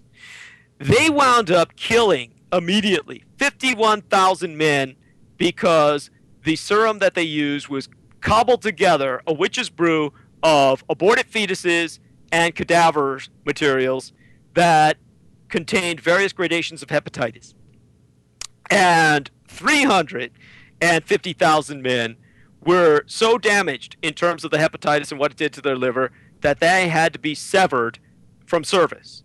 Let me ask you: was this meant to be some kind of a real concoction to heal? I mean, was it just thrown together and uninstalled, or was it meant to be more of a execution? It was intended to be efficacious because they wanted to protect the troops so that the troops would live and survive any yellow fever attack. But it was just very poorly done. Yes, it was just barely poorly concocted because there was no mass production supervision. They put it together just immediately, literally out of cadavers and aborted fetuses that they were able to gather to use as delivery mechanism for this hepatitis. This was the largest single-point physician-sourced outbreak of hepatitis in the recorded history of humankind. And the end result was, it's been reported in the New England Journal of Medicine in 1987, followed up on it. The magazine of Hepatology followed up on it in 1993. They make it sound like the greatest thing ever to happen to anybody. Like, oh, you know, it's amazing that so few men died, comparatively speaking, and all these other guys who got the liver damage, it's incredible how long they lasted without their livers collapsing. So they make it sound like it was something great. But the reality was, it was an unparalleled disaster, and I'll put it in perspective. Now, according to World War II, Volume 3, Personal Health Measures and Immunizations, which was published in Washington, D.C. by the Office of the Surgeon General, Department of the Army, according to them, this was the equivalent of over 4 divisions that were killed by a single Japanese raid. This was Japan's version of a Stalingrad or a Leningrad, with the sacrifice of very few pilots and the sacrifice of a number of planes. The Japanese didn't need to drop or expend a single shell and just hover there and maintain presence and then return home. And by that, they, without killing a single American civilian on their own, basically wiped 4 divisions off the map. And because of that, they extended the course of the war by 4 effing years. Because the Americans were so racist, the Americans had concluded, they calculated, Japan's entire industrial potential, this was a miscalculation by the way, is only 10% of that of the United States. So they said, since all of Japan can only industrially equal an output that's 10% out of the United States, we are only going to dedicate 15% of our war effort to the Pacific Front. And as a result, 75%, or around 85%, went to across the Atlantic to fight the Third Reich, and they put an eviscerated force level into the Pacific, and of that, 1/3 of it had to be diverted, in terms of manpower and materials, to Alaska to dislodge the Japanese invasion of the Aleutian Islands. So with the eviscerated force levels at which they were prosecuting the war in the Pacific, the destruction of 4 divisions pretty much defeated the United States. This is how important the Battle of Los Angeles was. And can you understand now why the Office of War Information turned it into an alien visitation? That is the level of suppression. Yeah, you know, it makes a lot of sense. And again, people have to listen to you for a while to see all these dots came up. But what the alien system is really a cover story. Now, it's like, what could be more wild than a cover story? Well, just things like genocide and, you know, racial destruction and, you know, which is like kind of, it's like that's what they're hiding with the aliens. It's like you would think that there'd be, you know, super aliens or, you know, but it's very depressing to realize that these stories, which in and of themselves are wild, or wonderful, or wild, or whatever, but it's hiding just the most terrible, trashy stuff. It's such a letdown to find out that the real story behind the story is just utter abomination, destruction of human life by humans, or at least a certain kind of human, a psychopath. It's like, you know, you open up the box to see the real story, and it's that. And it's it's I can see why people, when they actually hear this stuff, want to go back to the aliens. It's more romantic or more wild, or they're the bad guys, not us, And in reality, the story is the human being is its own worst enemy. Well, there you have it. Worse yet, this kind of evil, this kind of callousness was exploited by America's particular enemy at that time so that it would destroy itself. And this is the kind of national auto-destruction of which I speak. And what has happened since that time? What does the Office of War Information do? I'll give you an example. During the Kennedy administration, the Strategic Air Command approached Kennedy. I've brought this up before. They lied outright to him. At that time, they knew, thanks to U-2 overflights, they knew that the Soviet Union had, and thanks to satellite reconnaissance, and they had satellite reconnaissance at that time that could take pretty accurate pictures, and this was in 1961. And they had come to the conclusion, which it turned out was extremely accurate, that the Soviet Union had 4 ICBMs. that there were 4 intercontinental ballistic missiles that the Soviet Union could muster. And so they went up to Kennedy and they showed him a series of photographs taken from the air, and they identified every war memorial, every single grain silo, every single church spire. And they told their executive commander-in-chief, Mr. President, these are all missiles. These are all ICBMs ready to launch. The Soviet Union's got 1,500 ICBMs. And unless we catch up with this missile gap, we're all going to be in for it. Because they'll launch them any minute. We're all going to die. And President Kennedy said, oh, my God. And he turned over the budget.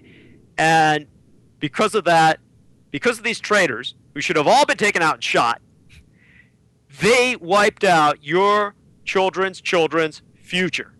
Because they took all that money and put it into building nuclear missiles that we never effing needed to keep themselves permanently employed and rolling in astronomical amounts of money. To give you an example of this, every single Air Force base, whether it's in the United States or in a foreign nation, every single Air Force base, unless they're just clearing a field for an immediate helicopter landing, but even a helicopter pad, if it's built from the ground up according to specs and designs, if it's intended, if it's not a combat expedient, every single Air Force base is required as a mandatory part of its defense perimeter to have a golf course. That should put this into perspective for you. That's your American Air Force. And that really ought to tell you something about what they think of you. And since that point in time, by the way, the U.S. Navy has an enormous air fleet that's far, far larger than that of the Air Force because, as I've mentioned on James Arthur Jancik shows before, the Air Force gave up its Air Force. The Air Force crawled underground to man these ICBMs, which they talked Kennedy into building. And they sit in the most comfortable, ergonomically designed chairs, scientifically designed for men to sit in for hours and hours at a time without ever getting up. They sit down there for 8, 9-hour shifts. It's just like a normal civilian job, except you arrive at work at 8 in the morning and go home at 4. And they work in shifts, of course, and they just sit there for 8 hours a day watching these missiles. And they were so effing lazy, as I've explained before, that they made the nuclear launch codes 8 zeros in a row. That's what the nuclear launch codes were. And that, people can officially verify this. Yeah, we did. When you mentioned it the first time, I looked it up, and it was mentioned by several people who actually knew. Yeah, and so this is the people who stole your future. They're the guys who tell you the atomic bombs ended the war. These are the kind of guys who lie to your face, and they're so arrogant that when mortician Glenn Dennis reported that they ordered the child's coffins from him, they officially came on record and said to the American public, well, the reason that we got those child coffins from Glenn Dennis was we were using them to smuggle alcohol to prevent the enlisted men from pilfering the goods. That's a technique we officers developed. Now, there's a wet bar anywhere you go on any base for men off duty to drink at. And at Area 51, the reason we know everything we do about Area 51 is that watering hole is off base, and it's Rachel, Nevada. all the Soviets and the Cubans and the Chinese go to drink at Rachel, Nevada, so they can hear all the technicians and the military men off duty from Area 51 come into Rachel and spill their guts out when they get pig-faced drunk. That's how we know everything we know about Area 51. So with all of these options to drink, why would they need to smuggle booze onto a base? What they're telling you, these are the officers who ran what they claim was the only atomic bomber wing in the world at that time. What they're telling you is that they drink on duty. That is what they're telling you. That's how much contempt they hold for you, the taxpayer, when they say, oh, we were using this to smuggle in booze. And that's the kind of mentality that we're confronted with. So without going too deeply into that, the point that I'm making about the Office of War Information, suppression of information that has taken place, it basically continues. And what do they suppress now? And we can bring into into to the table any number of things they suppress. But the point I was making with Kennedy was that when they talked us into this nuclear missile gig, got us to deplete the coffers and the reserves of our entire future into building all of these missiles for these guys to sit down and manage. At that point, the Office of War Information suppressed the reality of the missile threat concerning the Soviet Union, the fact that it had only 4 ICBMs, to the American public. And since that point in time, the Office of War Information has suppressed all of the problems of the Soviet Union. And because they suppressed this from even their executive commander-in-chief, Kennedy, he mishandled the Cuban Missile Crisis. Now, Kennedy had seen combat. Kennedy was not a coward. He had been on PT-109 when it was rammed by a Japanese destroyer that tore through it like a knife through butter. And he and his fellow sailors had to exist on a desert island until they were rescued and picked up. He had seen combat, and he didn't want to waste lives needlessly. And when he was told by his executive staff, all these strategic air command buffoons and criminals, that the Soviets had 1,500 ICBMs, it scared him to death, and he screwed up the Bay of Pigs crisis. So, whereas he should have been a strong leader, and had the Office of War Information not suppressed reality, had the Strategic Air Command not lied to him, our executive commander-in-chief would have gone through with the Bay of Pigs, Cuba would have been a capitalist nation, and the entire Castro regime, we would never have suffered its existence. But because he was rendered so frightened by the implications of what they were telling him, and because he had a conscience and didn't want thousands of civilians to die, or millions, he chickened out on the Bay of Pigs and ultimately was confronted with the Cuban Missile Crisis. And at that point, he was convinced the Soviets were down our throat with a real nuclear threat. Now, all of this was a lie.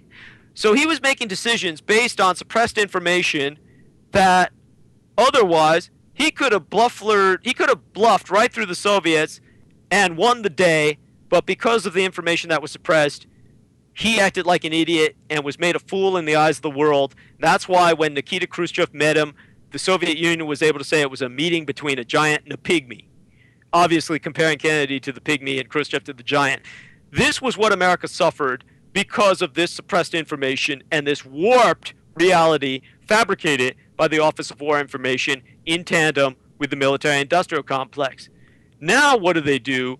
When they were hiding all of the problems the Soviet Union was having, saying that it was a threat all through the Reagan administration while it was in the midst of collapse, now they do just the opposite concerning Japan. Now, if the Soviet Union was America's greatest military threat, then Japan had to have been its greatest economic threat throughout much of the 80s. And what the Americans have been doing have been propagandizing that Japan has been under the state of enormous national recession, and they've been propagandizing that it's dying with Fukushima Daiichi, that basically no one can live there anymore. They will tell you. Actually, about that Fukushima, I meant to say this earlier, is that when you were talking about the wind and the water currents coming from Japan and the United States, well, if there's an outpouring of radiation, it's going west or going to the east with the winds and the flow of water. So it is coming here rather than blowing back on them. Right. Yeah. It's basically hitting us. Yeah. That's So I mean, if they're saying that this is a terrible thing, and I'm not saying it isn't. I mean, just from my terse knowledge of atomic reactors, I mean, it's serious radiation, but it's blowing out to sea. Yes. Definitely. Well, they're flushing it because their reactors contained basically containers systems which Chernobyl did not have. So they're making it everybody else's problem. It is their problem as well. Make no mistake about it. Yeah. A great deal of it is being blown peripherally into uninhabited areas of Siberia, and a great deal of it is being flushed out into the ocean, where it'll infect much of the oceanic wildlife, which the Japanese eat and live off of. Fish retain radiation just as they do mercury poisoning. Right. So the Japanese will have to, their entire Pacific coast fishing industry is going to become quite vestigial, and they'll have to rely more and more on Australian tuna ranges. So they're going to have to change their entire lifestyle and possibly even, as I've said before, aggressively move into space, become very much a space colonizing power to have a backup population or a population overflow to serve as a genetic backup that will not be overexposed to radiation. Not that this is saturating all of Japan, but Japan's capital is definitely downwind.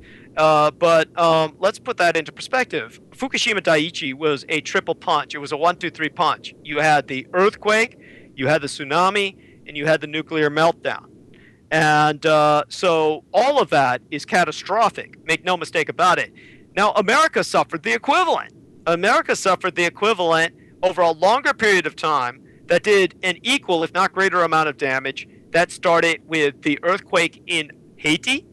And the earthquake in Haiti was devastating, after which they had Hurricane Katrina, and Hurricane Katrina was devastating beyond what people even comprehend in the United States, again, due to the Office of War Information and Suppression of Information. I'll give you some examples.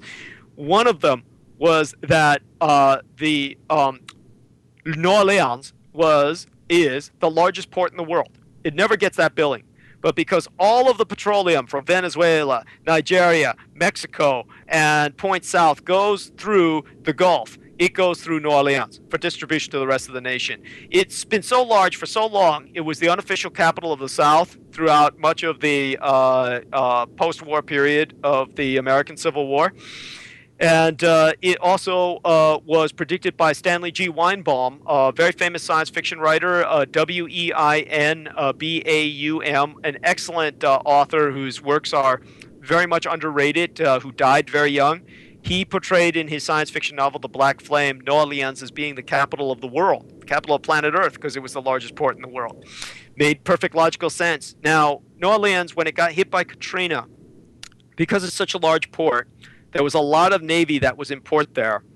20,000 American sailors deserted. They took advantage of Katrina to desert. That really should put it in some perspective for you. And the reason why was because sailors were being redeployed into Yalirak as boots on the ground, because they were getting soldiers killed so fast and they needed manpower so desperately that they made the PT, or the physical training requirements for American sailors, so high that they knew nobody could meet them. Your average American sailor was being required to physically meet the requirements of a Navy SEAL. And because none of these sailors could pass the PT test, they would say, well, you can't be in the Navy, and they laterally transferred them into the Army, where they were forced to do bomb disposal. So you had all these sailors who had signed up to be trained as gunners' mates, technicians, were suddenly finding themselves as boots on the ground in 110-degree heat in the desert in Iraq, dismantling bombs. Suicidal work. So when Katrina hit, who can blame them for taking advantage of it and 20,000 of them deserting? I don't know if they've ever recovered all of them from that. Also, Katrina did...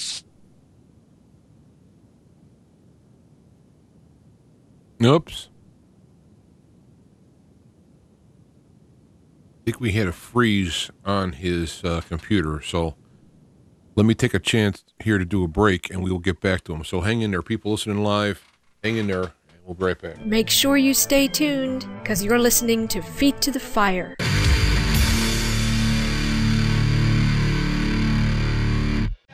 And now, live from Chicago, here is the Black Knight of Talk Radio, James Arthur Jancik.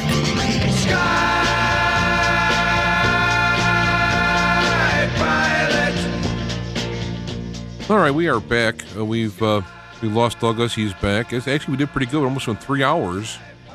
Actually, probably over 3 hours without any trouble. So it's permissible. So, and welcome back, Douglas. Thank you. Well, that's what happens when I start talking about military desertions.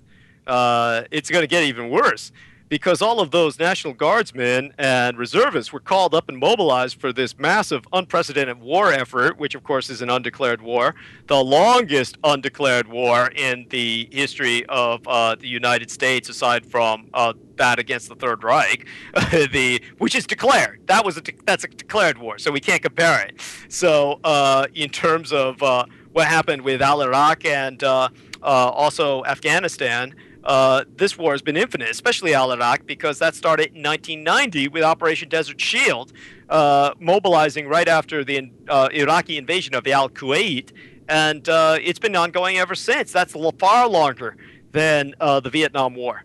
In fact, I was going to mention that we've done a lot of bad stuff in the past, and as we go forward into the last 10 hours or so of the show, we can go into some examples, if you can, looking into modern examples of it, and recent history. Let's say, like you're going back to Iraq and so forth.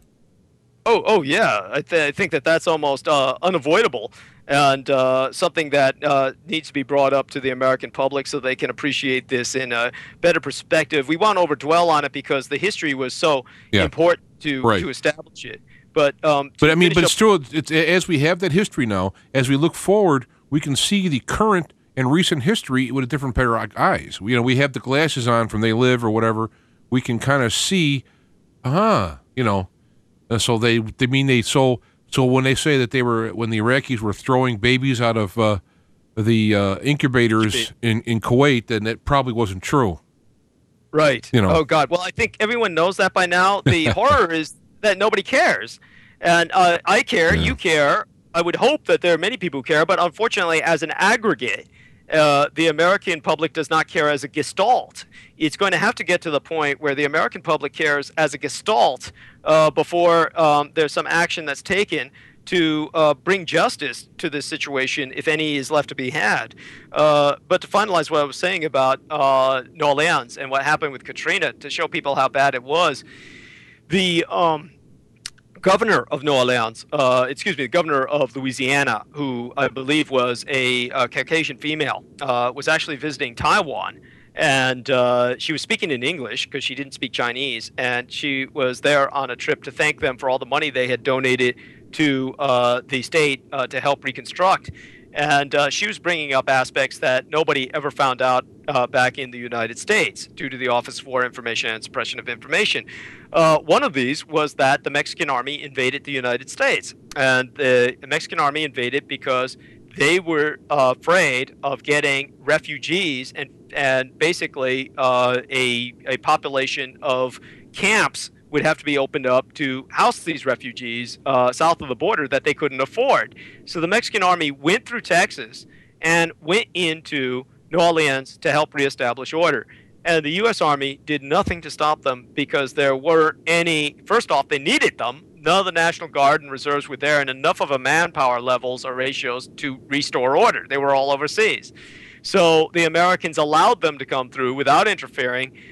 They went there and essentially invaded and reestablished order for a time in New Orleans to prevent refugees from going into Mexico. Now, the American public never found war information. Now, the woman who was governor of Louisiana, when she was in Taiwan and speaking Chinese subtitles for her, was talking about how terrified she was because she was in a hotel overlooking in Normandy.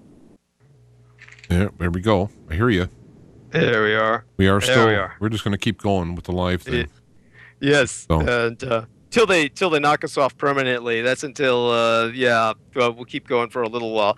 So, like I was saying about what she was saying, she was terrified because at that time the gangs had so overrun the city because of the corruption of the New Orleans police, and many of them deserted, and there weren't that many of them in the first place. Turned out that the New Orleans Police Department was so corrupt that half the department was a ghost force and didn't exist because each one of them had signed in a ghost partner that didn't exist so they could get paid twice. Oh, God. Yeah, and then those that remained weren't showing up for work, so there was basically no effective police force in the city of New Orleans that time. And that was just one amongst many scandals. Another horror that was occurring, for whatever reason, was their hospitals, of course, were. This is not understandable or defensible, but the hospital staff had no way to evacuate a lot of bedridden or elderly patients in these hospitals when the floods occurred. So they had to evacuate themselves, and they left a lot of the patients there to die. There were an enormous number of patients who died in various hospitals and retirement homes, or what you would call assisted living facilities, that were on respirators, etc., in Hurricane Katrina. But the gangs had pretty much taken over the city, and apparently they got it in their heads that they could blow away the governor. It would be like a feather in their cap. So she said what remained of the New Orleans SWAT team, basically in that hotel that was overlooking that huge football stadium, kind of cordoned off the bottom levels of the hotel by setting up a bunch of filing cabinets as armor and blockades, and I got into several firefights holding off these gangs at bay that were working their ways up the stairs to try and kill her. And that was the kind of story as it came through in Taiwan, unless that's some terrible miscommunication on my part by a Caucasian woman who somehow got miscommunicated by the Taiwanese news as the former governor of Louisiana. That was the story that was coming through. But at any rate, again, none of this was ever heard of in due to this suppression of information. Also, there was cases of cannibalism that were being reported, crocodile attacks that were crocodiles loose from the zoos, various swamps that had gotten into the water system from the Gulf, or gators, excuse me, gator attacks. And so that was the kind of basic situation of anarchy that was reigning at the time. I know this because I shredded documents for the state of California during the terminal decade of my parents' life, and it was during that period of time that we were shredding documents from all over the United States that made it to the governor's office and to the various governmental agencies of the California state government, which I was ordered to shred. Got that job on the basis of my past employment as a document incinerator, and became achingly familiar with much of the situation as it was disintegrating over 10 years, not just with Katrina, but throughout the decade that I was involved with that employment during what unfortunately turned out to be the terminal decade of my parents' life.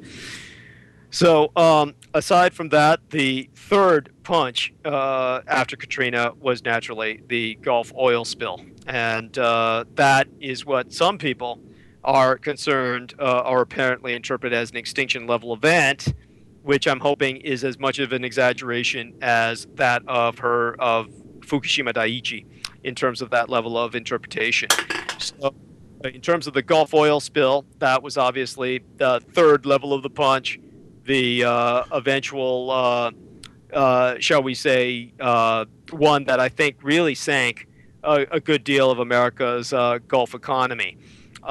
So hopefully that puts that into perspective as America's version of Fukushima Daiichi. The Haitian earthquake, which, by the way, the United States borders Haiti with a maritime border, just as it borders Mexico or Canada. It owns, or rather occupies, Navassa Island, Navassa.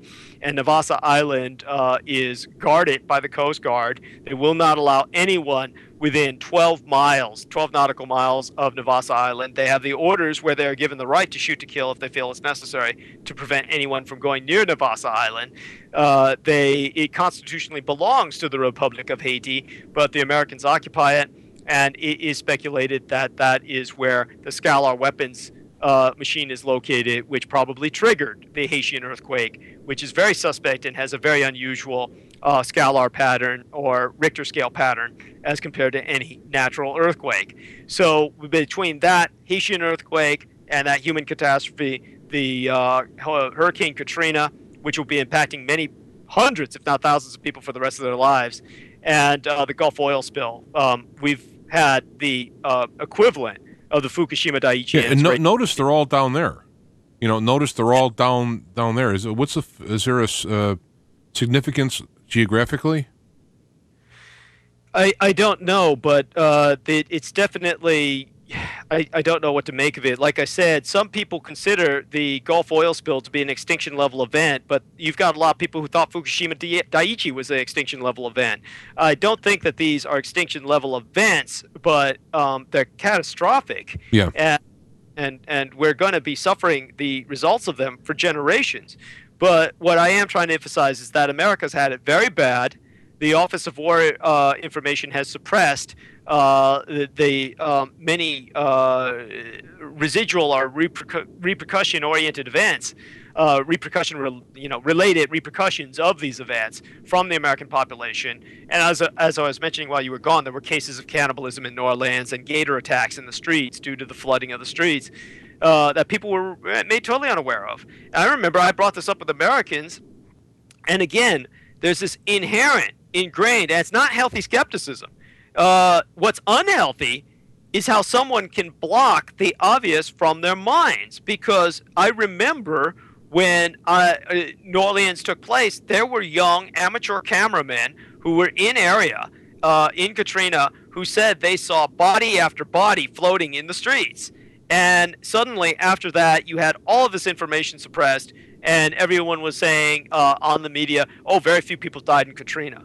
There was a remarkably small amount of bodies. We don't even know what's really happened with Hurricane Sandy and what's going on there, where people are having their property essentially seized, told that it's unlivable, and they will not be able to return on a permanent basis. So there are things happening with Hurricane Sandy that are even being suppressed in terms of its ultimate repercussions. Now, again, this is where the Office of War Information works. Its entire point is to suppress your reality, because if you knew how bad it was over here, you would probably want to leave and go over there, wherever there may be. Well, the wealthy people have it over there. The wealthy people have the Bahamas. They have the Bermudas. They have other places where they can relocate themselves along with their offshore accounts. And many of them are talking about living on super luxury boats, which are like the Love Boat, except much larger, kind of like civilian aircraft carriers, where they can conduct their business without being taxed or penalized in any financial fashion by any state or government. Floating sovereign nations, if you would. So this is where the elite are moving to, and what we're ultimately going to have develop in the United States is no longer an upper class, a middle class, and a lower class.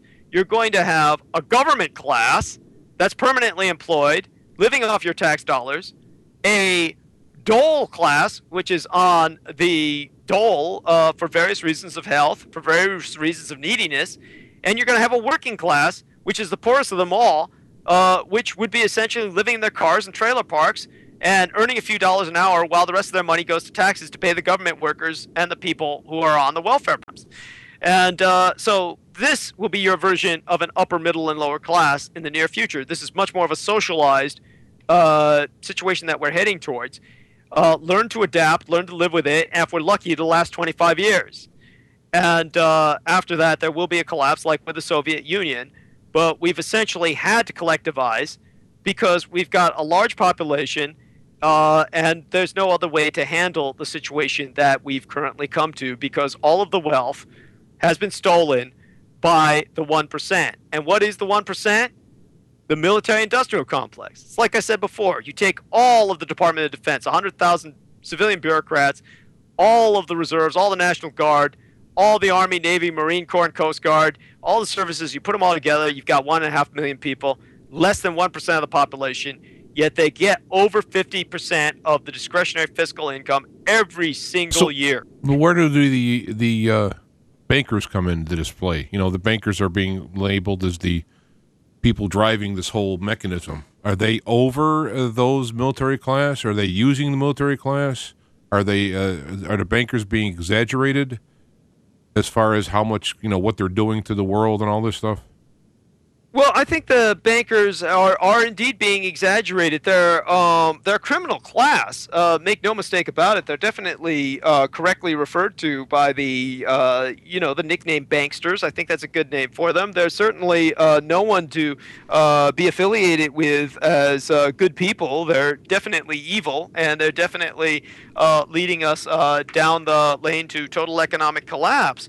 But in terms of the military, they're the ones who have destroyed us because they're the ones who basically took on the brain drain. That same year that the Strategic Air Command lied to their executive commander-in-chief about the Soviets having 1,500 ICBMs. People don't understand what kind of damage they did by doing that. By doing that, they convinced Kennedy that he had to fund closing that missile gap. So what happened? That very year in 1961, a survey of 400,000 scientists and engineers doing research and development work in the United States confirmed that 250,000 of them, that's 5 out of 8, became involved in space and defense projects.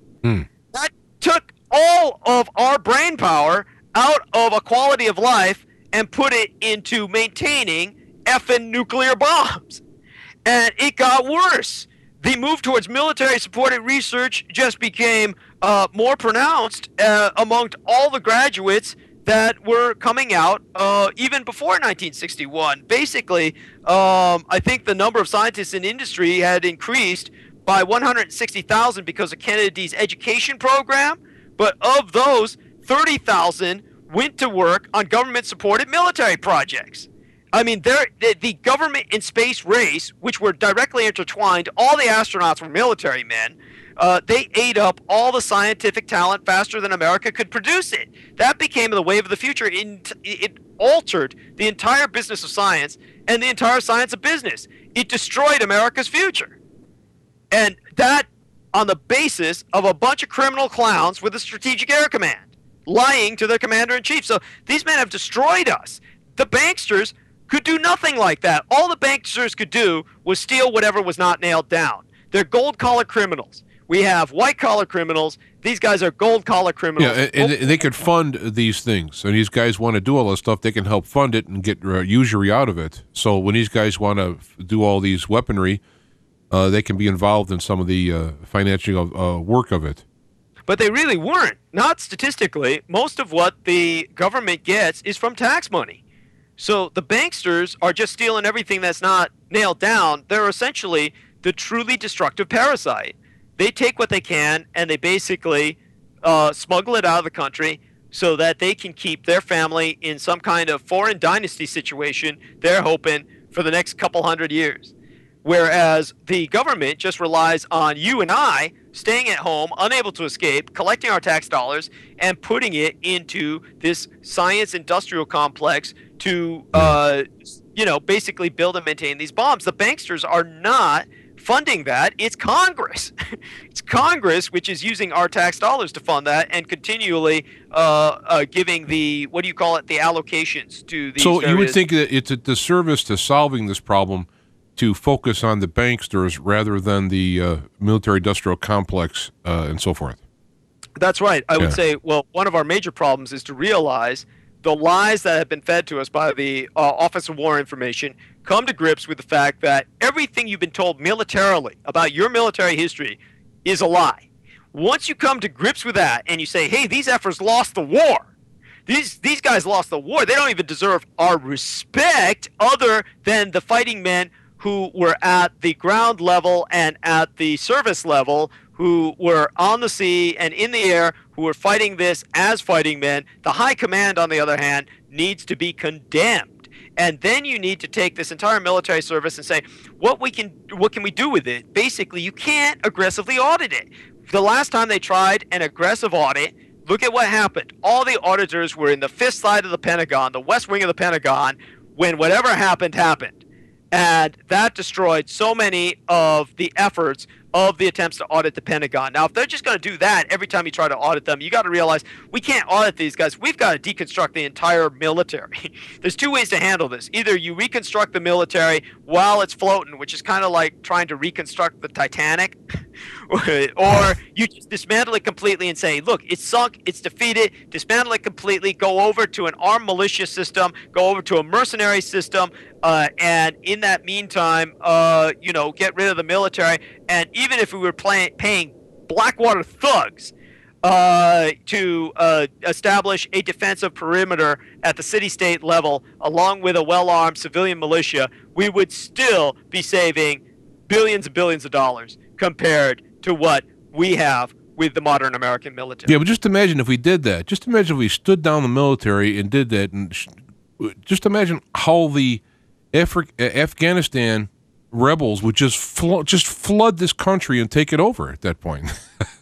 Oh, yeah, of course. I mean, you know, this is why I keep telling people no one is going to invade the United States. You have more privately owned firearms in the state of Texas alone than you have in the entire U.S. National Guard. The Chinese or anybody are not going to invade the United States other than conceivably for very surgical precision invasions. If they had some objective that they felt had to be accomplished, they would go in to accomplish that, but no one's going to occupy the United States. Nobody has that level of manpower, not even the Chinese, not even the Asian Indians. Nobody has the manpower to deal with all of the gangs in the United States that are armed like well-armed militias. I mean, that's a very good example. Now take that, what you just said, and apply it to Afghanistan. You have the United States with all this military might trying to occupy Afghanistan, and they can't because there's the native landscape, the people there. You know, the only thing you can do it would be to, like, if you could somehow plow it down into a field, you know. But that's, you know, kind of, it's obviously impossible. But I mean, you know, when you think about it, it's a very good point. But that's, yeah. I mean, look at the British fighting the Revolutionary War. They're the big military machine, and the revolutionary fighters were in trees with guns. Yes. Well, now it's the other way around. We're coming in there with, we got all this F-15s and all that. How are you gonna? What are you gonna fly into caves with that? You know, it's incredidible. The terrain. It's absurd. Yeah. And that's what any invader would be faced with in the United States. Can you imagine foreign invaders dealing with the Ozarks Mountains or the Appalachians, where they have mining facilities and people have been dealing with mining for years, coal mining, etc.? They could use that as a network of guerrilla tunnels in which to hide. Yes, our original militiamen were the Viet Cong of their day. That's how the American Republic won its independence, was not by fighting fair. They were terrorists. And that's essentially what any enemy would be faced with. Nobody wants to face that. Well, but when the aliens come with their special rays that can go see around corners, well, you know. I like watching that V series. They canceled it, but I watched it when the original ones and all that. Yeah. And I like the I like the saying by I can't think of his name. Michael Ironside was the actor. Only good lizard's a dead lizard was the. was the promotion on, and it was kind of a corny yet funny type of thing. Well, I don't know where do you want to go for the as we wind down here. Where do you want to go? Do you have? I think that we could take calls if anybody's calling. Otherwise, I think we could kind of wind it down. We did have one. We did have one person in the chat room who wanted you to address the Third Reich in terms of what were the first two. And also the UN has a laurel wreath in its insignia, and going back that the First Reich was actually the Romans, and so forth. In other words, Hitler, or not Hitler, but this Reichs go back to Rome is what it is. Well, the First Reich of the Germans was the Holy Roman Empire, and the Holy Roman Empire was essentially started by Charlemagne, who was, of course, more Gallic than he was Gothic, and he had converted much of what is known as West Germany today to Christianity, and established what became the First Reich, or the Holy Roman Empire, which lasted a very long time. And with the disintegration of the First Reich at the time of the Napoleonic Wars, then there was a vacuum left in which there was not one Germany, but many Germanys, hundreds of Germanys. And these various duchies and baronies and principalities were ultimately united underneath the Prussians into the Second Reich of the Kaiser. And finally, the abdication of the Kaiser led to the establishment of a Third Reich in 1919, technically, which spent the first 25 years of its existence as a democracy until the National Socialists were legally voted into power. Now, they've never been voted out. So because the National Socialists have never been voted out of power, legally, the Third Reich still declares sovereignty over the fatherland. Now, this is very similar to the government in exile in which I was born. I was born in the Nationalist Republic of China, which has reestablished itself on the island of Taiwan, but still maintains legal claim over the Chinese mainland. That is the same with the Third Reich government in exile, or was for many years. But nowadays, many new generations of Taiwanese people have grown up where they don't even want to be associated with the mainland and would rather seek just recognition as an independent nation. They are not recognized by the United Nations, even though the Nationalist Republic of China was one of the original founding member states of the United Nations and was on the United Nations Security Council until it was ejected by the Americans and the Soviets to put the communist Chinese in on the United Nations Security Council. Now, since the communists are now on the UN Security Council, they won't recognize the nationalists who govern Taiwan. So of the 195 United Nations recognized nations on Earth, Taiwan is not one of them. It would be 196, and rightfully should be so, because it has one of the largest economies on Earth. The vast majority of computer hardware is manufactured in Taiwan. Were, God forbid, Taiwan to be nuked or eradicated in such a fashion that all 25 million of its population would die, your computer or your information highway would crash. So obviously, Taiwan is extremely important in the world, yet no one knows that it exists. It's not acknowledged by the United Nations. Officially, it does not exist. The same with the Third Reich in exile. You have a government in exile that no one recognizes, yet the United States is still legally at war with it. So this is the insanity of American affairs and United Nations affairs. And the wreath on the United Nations flag was chosen, yes, because of a kind of symbolism of the wreath of Caesar and the Pax Romanum being interpreted as Pax Americana through the United Nations. So if the United States had any brains, you want to help save the United States? Withdraw from the United Nations. There goes a good example of more millions of dollars saved. I'm sure if you withdraw from the United Nations, dismantle the military, go over to a private security and mercenary enforcement system, go over to an well-armed militia system, the amount of money we save would be so astronomical we could have another renaissance. And yes, by the way, take the American High Command out and put them on trial. Yes, I think they need to be tried. No, I would go along with that idea, but now back in the world of reality, how the people don't even know what the history is that you're talking about and so forth.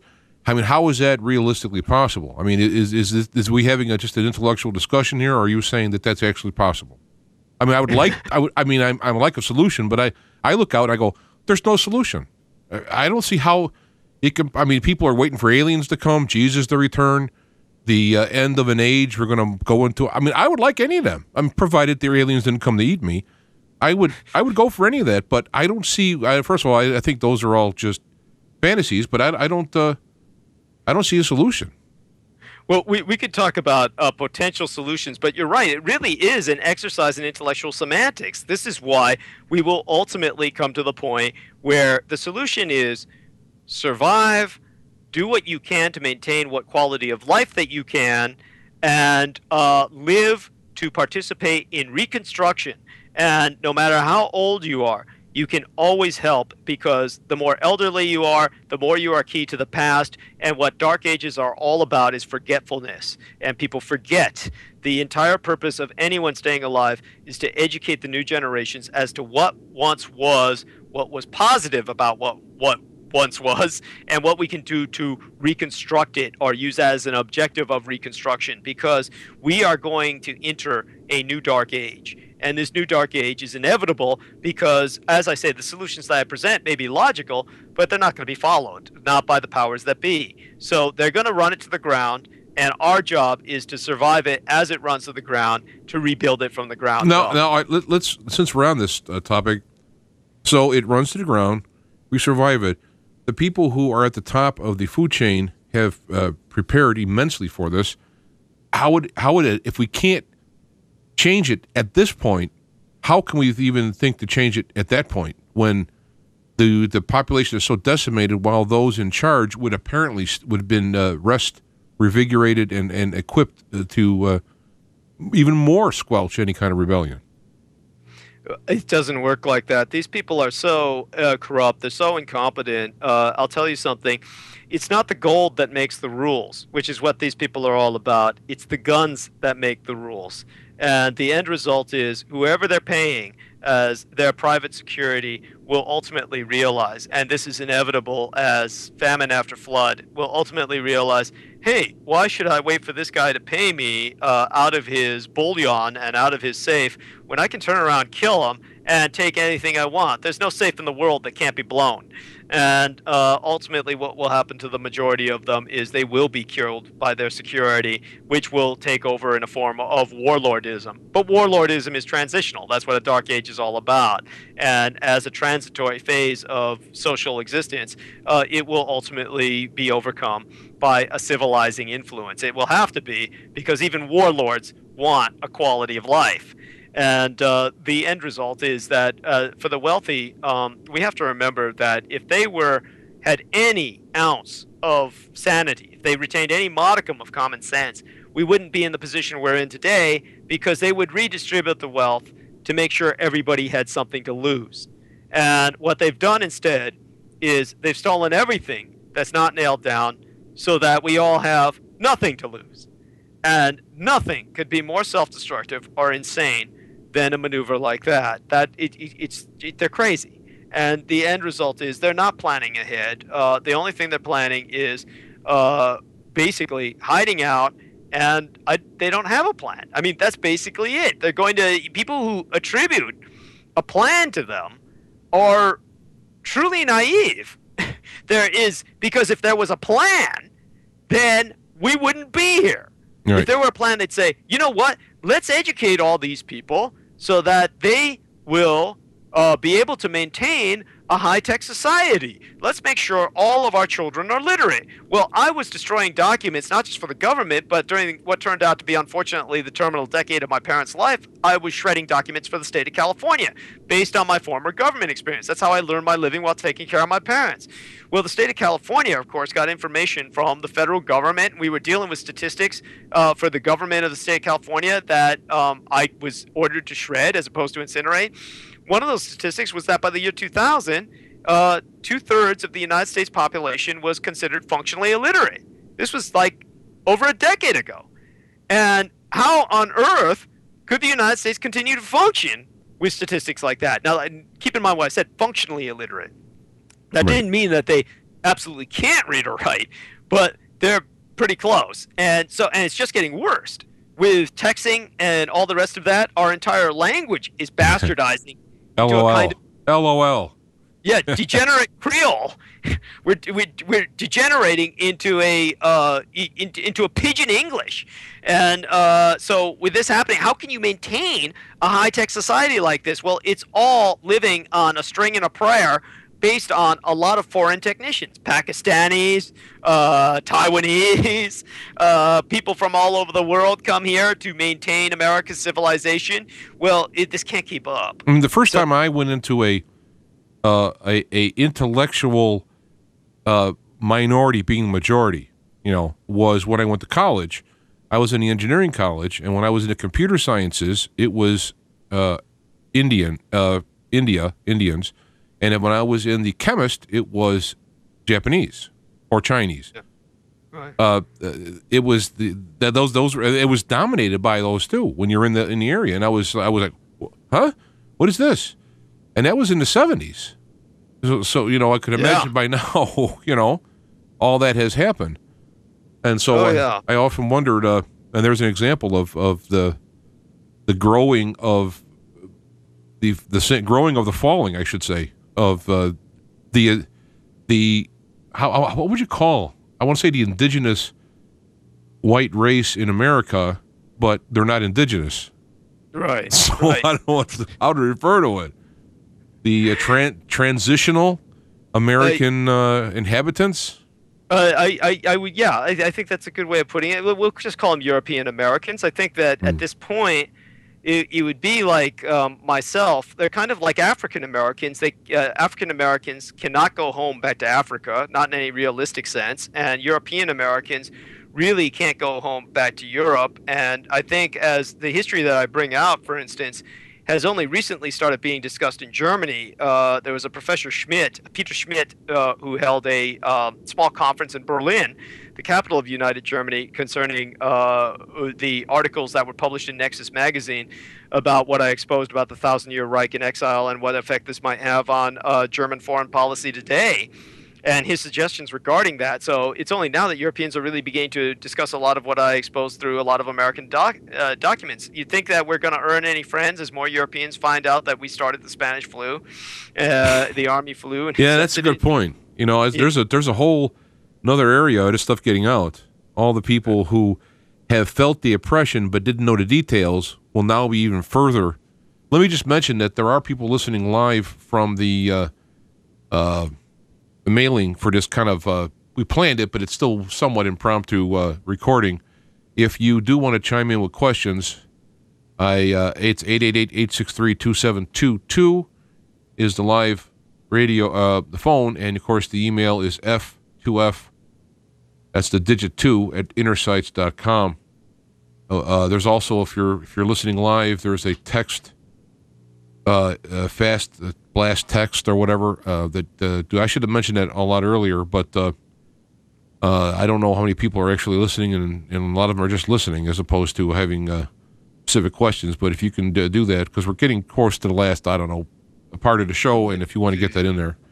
Yeah, is there? I don't know if this is something that we should say for another day, but with the advent of the movie Lincoln that's coming out, you have sent a few information about the real Lincoln and the things that probably won't be in that new movie that perhaps maybe people should be aware of. That's an excellent point. Let's bring that up because that is something that we can save for a different show. But we can bring up some of the generic aspects of it. Again, the Office of War Information presents you, and don't think this isn't federally funded. When you get somebody like Steven Spielberg, who's that big, and he's producing this propaganda film about a American Civil War leader, it's meant to represent Union in a time when everyone is talking about secession.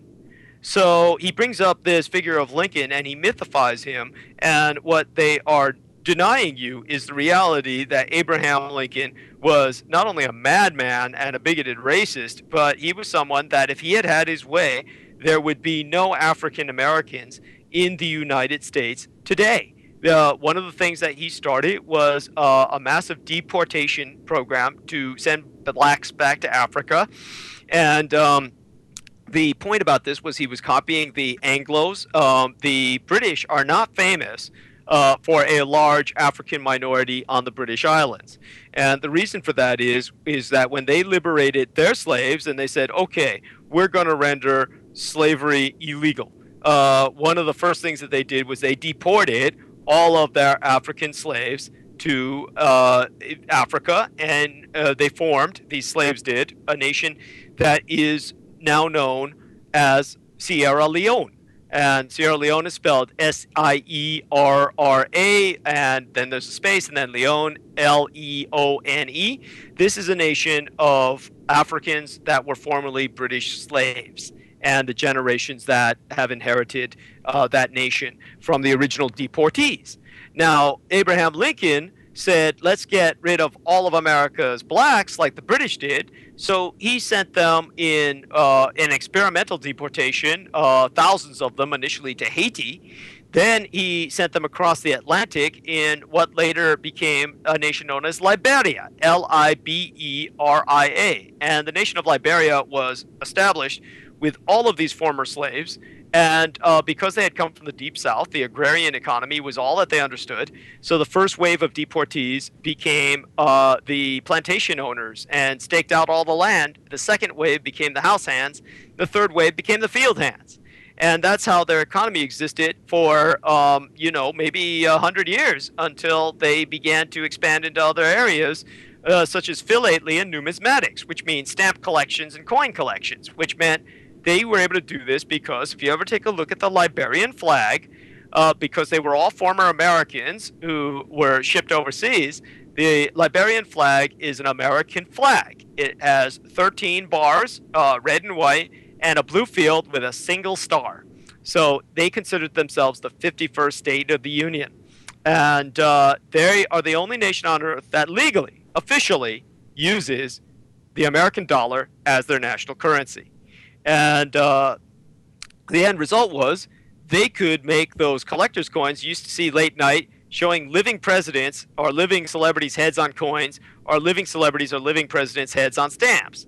That was something they could do because they worked with American currency, but you couldn't do that in the United States. You have to be dead to be on a stamp or on a coin.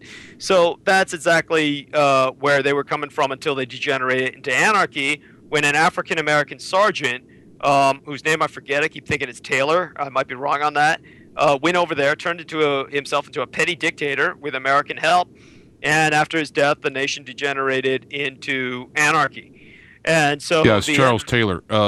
Hold on, caller. We'll get to you. Go ahead. Finish your point. We got a call coming in. Sure. And so my point is that here's this entire nation built on Lincoln's racism and his attempt to get all the blacks out of America and back into Africa. And the only thing that stopped it was the fact that Lincoln was shot. And to show you what a brutal man Lincoln was, to show you what a bastard this guy was, any white prostitute who had basically taken on black clients was shipped to Africa along with those Africans.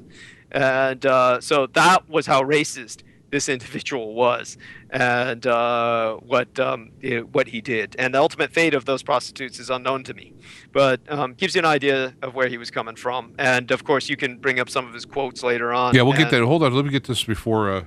Sure. Hello, you're live on the air with Douglas Dietrich. Hey, James and Doug, it's Noreen. Hi. Hi, Noreen. Yeah, hi, you guys. How you doing? Hi. To be honest, I caught, a lot of the show, but in bits and parts. I was very busy today. But it's kind of ironic that you just mentioned the factor about Lincoln and the prostitutes, because I think we had spoken over that once. Yeah, I learned that from you. It's not a really known fact, I think, is what we were discussing, right? Yes. Yeah, so that's kind of ironic that I happened to just call in right then, huh? Right? That's right. No, it's yeah. It's very. There are no coincidences, Noreen. You definitely. I noticed that more and more. Getting back to, I guess. Well, I know we don't have a lot of time, and my question's not too long. Getting back to Lincoln and all that. And I think you had discussed once that if there was no Liberia, that we would be more like Brazil. In terms of the ratio of black people or mestizos or whatever. I was thinking about that, and I thought to myself, well, okay, if history took a different turn, right, and Lincoln did not, have this Liberia thing going on, and we became more like a Brazil. This is really a devil's advocate question or comment, because I'm kind of thinking, well, okay, so we'd be a different kind of country. Would we offer more or less to the world and to ourselves? Does it matter? Would we know? I know it's kind of a complex question. You probably can't answer it now. Know a little bit about the history. Maybe you guys know more than me. It's a country that's really kind of considered third world. I'm not putting it down. I'm sure it has wonderful aspects to it, obviously, but it's and we are considered not, which is got its good and bad points. Okay, we're not a third world, and again, got its good and bad points. So what I'm saying is, I think there must be some reason for all this to occur the way it did. Maybe I'm getting into metaphysics here. I don't know. But if you look at the bigger picture, and it's kind of ironic that this movie is coming out this year, 2012 at the same time and all that. So, to show the truth about, well, the movie is not going to show the truth, but people who want to hear about what you have to say, and that kind of information is coming out slowly. So I think it's timely, and there must be some kind of symbolic reason why everything happened the way it did.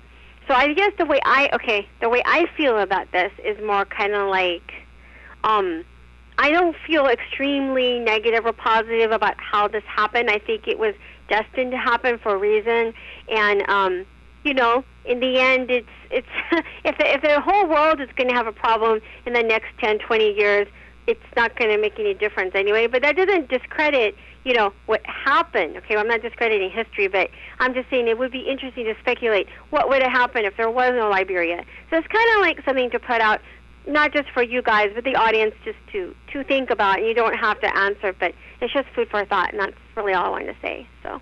Right. Oh, that's great. And what do you think, James? Before Well, I finish, I guess you could say it's like how many angels are in their head of a pin, Yeah. really, because if this would happen, that would happen. Well, here we are, and it's falling apart. No one's. If anybody is driving the bus, they're driving it faster and harder into the ditch, Sure. even unbeknownst to themselves. I mean, if they wanted to do it, at least it'd be okay. At least they're doing something with conscience, knowledge, even though if it's evil. And so the bus is out of control. The person driving it isn't even aware it's out of control, which is making it more out of control. And we're arguing about what if the seats were covered blue instead of green. I understand. And that's one of the things I think talk radio has to watch out for, is a lot of times people get distracted into discussions on the what ifs, and we end up missing what is.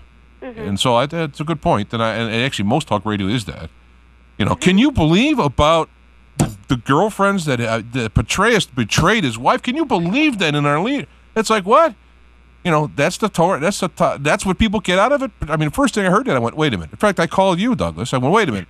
Something's going on here, and it isn't about some lady getting too pally with her. You know, so anyway. Well, I appreciate that input. Okay. Yeah. All right, you guys. By the way, Noreen, I'll give you my opinion on that later. And Mr. Jancik is right, of course, but that doesn't make it any less fascinating or fun a pastime. Right. So I'll certainly speculate on that later. Maybe even on a different show in the future we can bring up what I told Noreen about that. But definitely, to back up what you're saying, Mr. Jancik, definitely allo-historical scenarios, or what we call alternative histories, are bestsellers on the American market now. Everybody loves reading about these alternative histories and timelines, and there's a reason for that. They realize they're on an effed up one. Yeah. They would be thinking about that if things were pretty good. Yeah. No, you're right. And that's why it's such a new phenomena. It is a fairly new phenomena. People have not thought about this before because people were under the impression that was diluted into them that history was right, that history was on a right track. And at this point, people are beginning to realize that exactly as you say, we're on the rails, we're derailing, and everybody is saying, hey, we're on the wrong track. But they're trying to identify different alternative histories where the track might be worse, so they feel better about the one that they're on. Now, what about Iceland? They seem to pretty much look at the World Monetary Fund and say, "No, we're not going to play anymore." And granted, they're no one talks about them. They've been pushed out by the Office of War Information into oblivion, but they are surviving, and they seem to be even thriving. And though it doesn't get much play, they are prosecuting the banksters who are in charge of some of the things that went wrong there. And do you think that they might even possibly be an example of what might be done? Well, what it brings us back to is actually Brazil, ironically enough, because of what Noreen brought up. What Noreen doesn't know about Brazil, or apparently doesn't know about Brazil, is that, to give you an example of this, just as communist China under Mao was a rival form of extreme collectivization that began to be an enemy of a rival form of communism to that of the Soviet Union, something which ultimately led to armed conflict. Brazil is to the United States in capitalist terms what China was at that time to the Soviet Union. So whereas the United States represents a northern form of capitalism, Brazil represents a very different form of capitalism. And what Brazil's capitalism has taken to doing is refusing World Bank loans. They have refused the International Monetary Fund and its programs, which told them that they would not get any money if they went for hybrid cars. Brazil made it a national law that every car that's built has to be a hybrid car. Every car in Brazil has to be converted to hybrid. And as a result, Brazil has also used the corn fuel, the various other biofuels, and has basically taken itself off of the need for energy dependence that so much of the world, the rest of the world, is on. So in that sense, Brazil is not a third world nation. That's Office of War Information Propaganda. And Brazil has actually advanced in leaps and bounds, and yet it has the largest African population on Earth statistically. There are two populations that it has. The largest black population in the world outside of Africa is in Brazil, and also the largest Japanese population in the world outside of Japan is in Brazil. So you've got this interesting cultural mix along with the European descent that is very colored, and it's taken it to a kind of future that remains yet to be seen. We'll see what happens with Brazil, but obviously it has potential for great success and certainly serves as a capitalist model that is apparently more sustainable than that of the northern capitalist model. So hope that puts that into some perspective. Yeah, it actually, in the chat room, we have a person who said that Brazil is considered a third world because it doesn't play the same game, and that places others are considered first world. So I mean, you got to talk them down. If they're doing it without you, they're got to be down. They're bad. They're no good. Well, look at America. Look, we're the best defended third world nation on earth, and the truth is that our defense hasn't gotten us squat, right? I mean, this is ridiculous. America is. People say, oh, it's a first world nation, a second world nation, and a third world nation all at once. Well, that's really not true. I mean, I don't know if they're that well military-wise. I mean, after all, some guys in a cave took down the World Trade Center by having a couple of guys who had about 10 hours of flight training and a propeller take over one of the more modern jets, fly in with precision into the buildings, which, of course, not only did they fight in such precision, they hit them perfectly so they would fall down before our eyes. That's pretty impressive. So, I don't know, I would... Oh, yeah, well, I'm being facetious when I say best defended third world. Yeah. That's why I say dismantle the military. That's why I joined in. Didn't help us much then. So what do you say, sir? We're at 4 p.m. Pacific time, which means it's about 7 p.m. your time. Yeah, I was going to mention, I pre-programmed the video to record for this outrageous time that we'd never hit, and I got no more than 27 minutes left, so we're going to have to wind it down within that time frame because the video would turn off by then. Wow. So anything in closing in this? I mean, we're already committed to doing a show on Roosevelt another time, so I won't even get into that. We talked about some things, but and I just wanted to bring up Lincoln because of the movie coming out. Right. I did have a quote. I got it from you, and I put it on Facebook. I don't spend a lot of time on Facebook. Actually, I don't spend a lot of time doing anything these days. Hopefully that'll change. I guess I should work while I still can. But I did put a quote on there that you had sent along. A person had done a paper on Lincoln, mentioned a quote that he actually stood for. That he never planned on. Let me see if I can get the actual quote. He never planned on.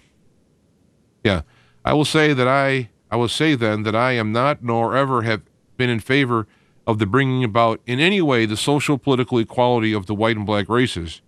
I am not nor have ever been in favor of making voters jurors of Negroes, nor of qualifying them to hold office or intermarry with white people.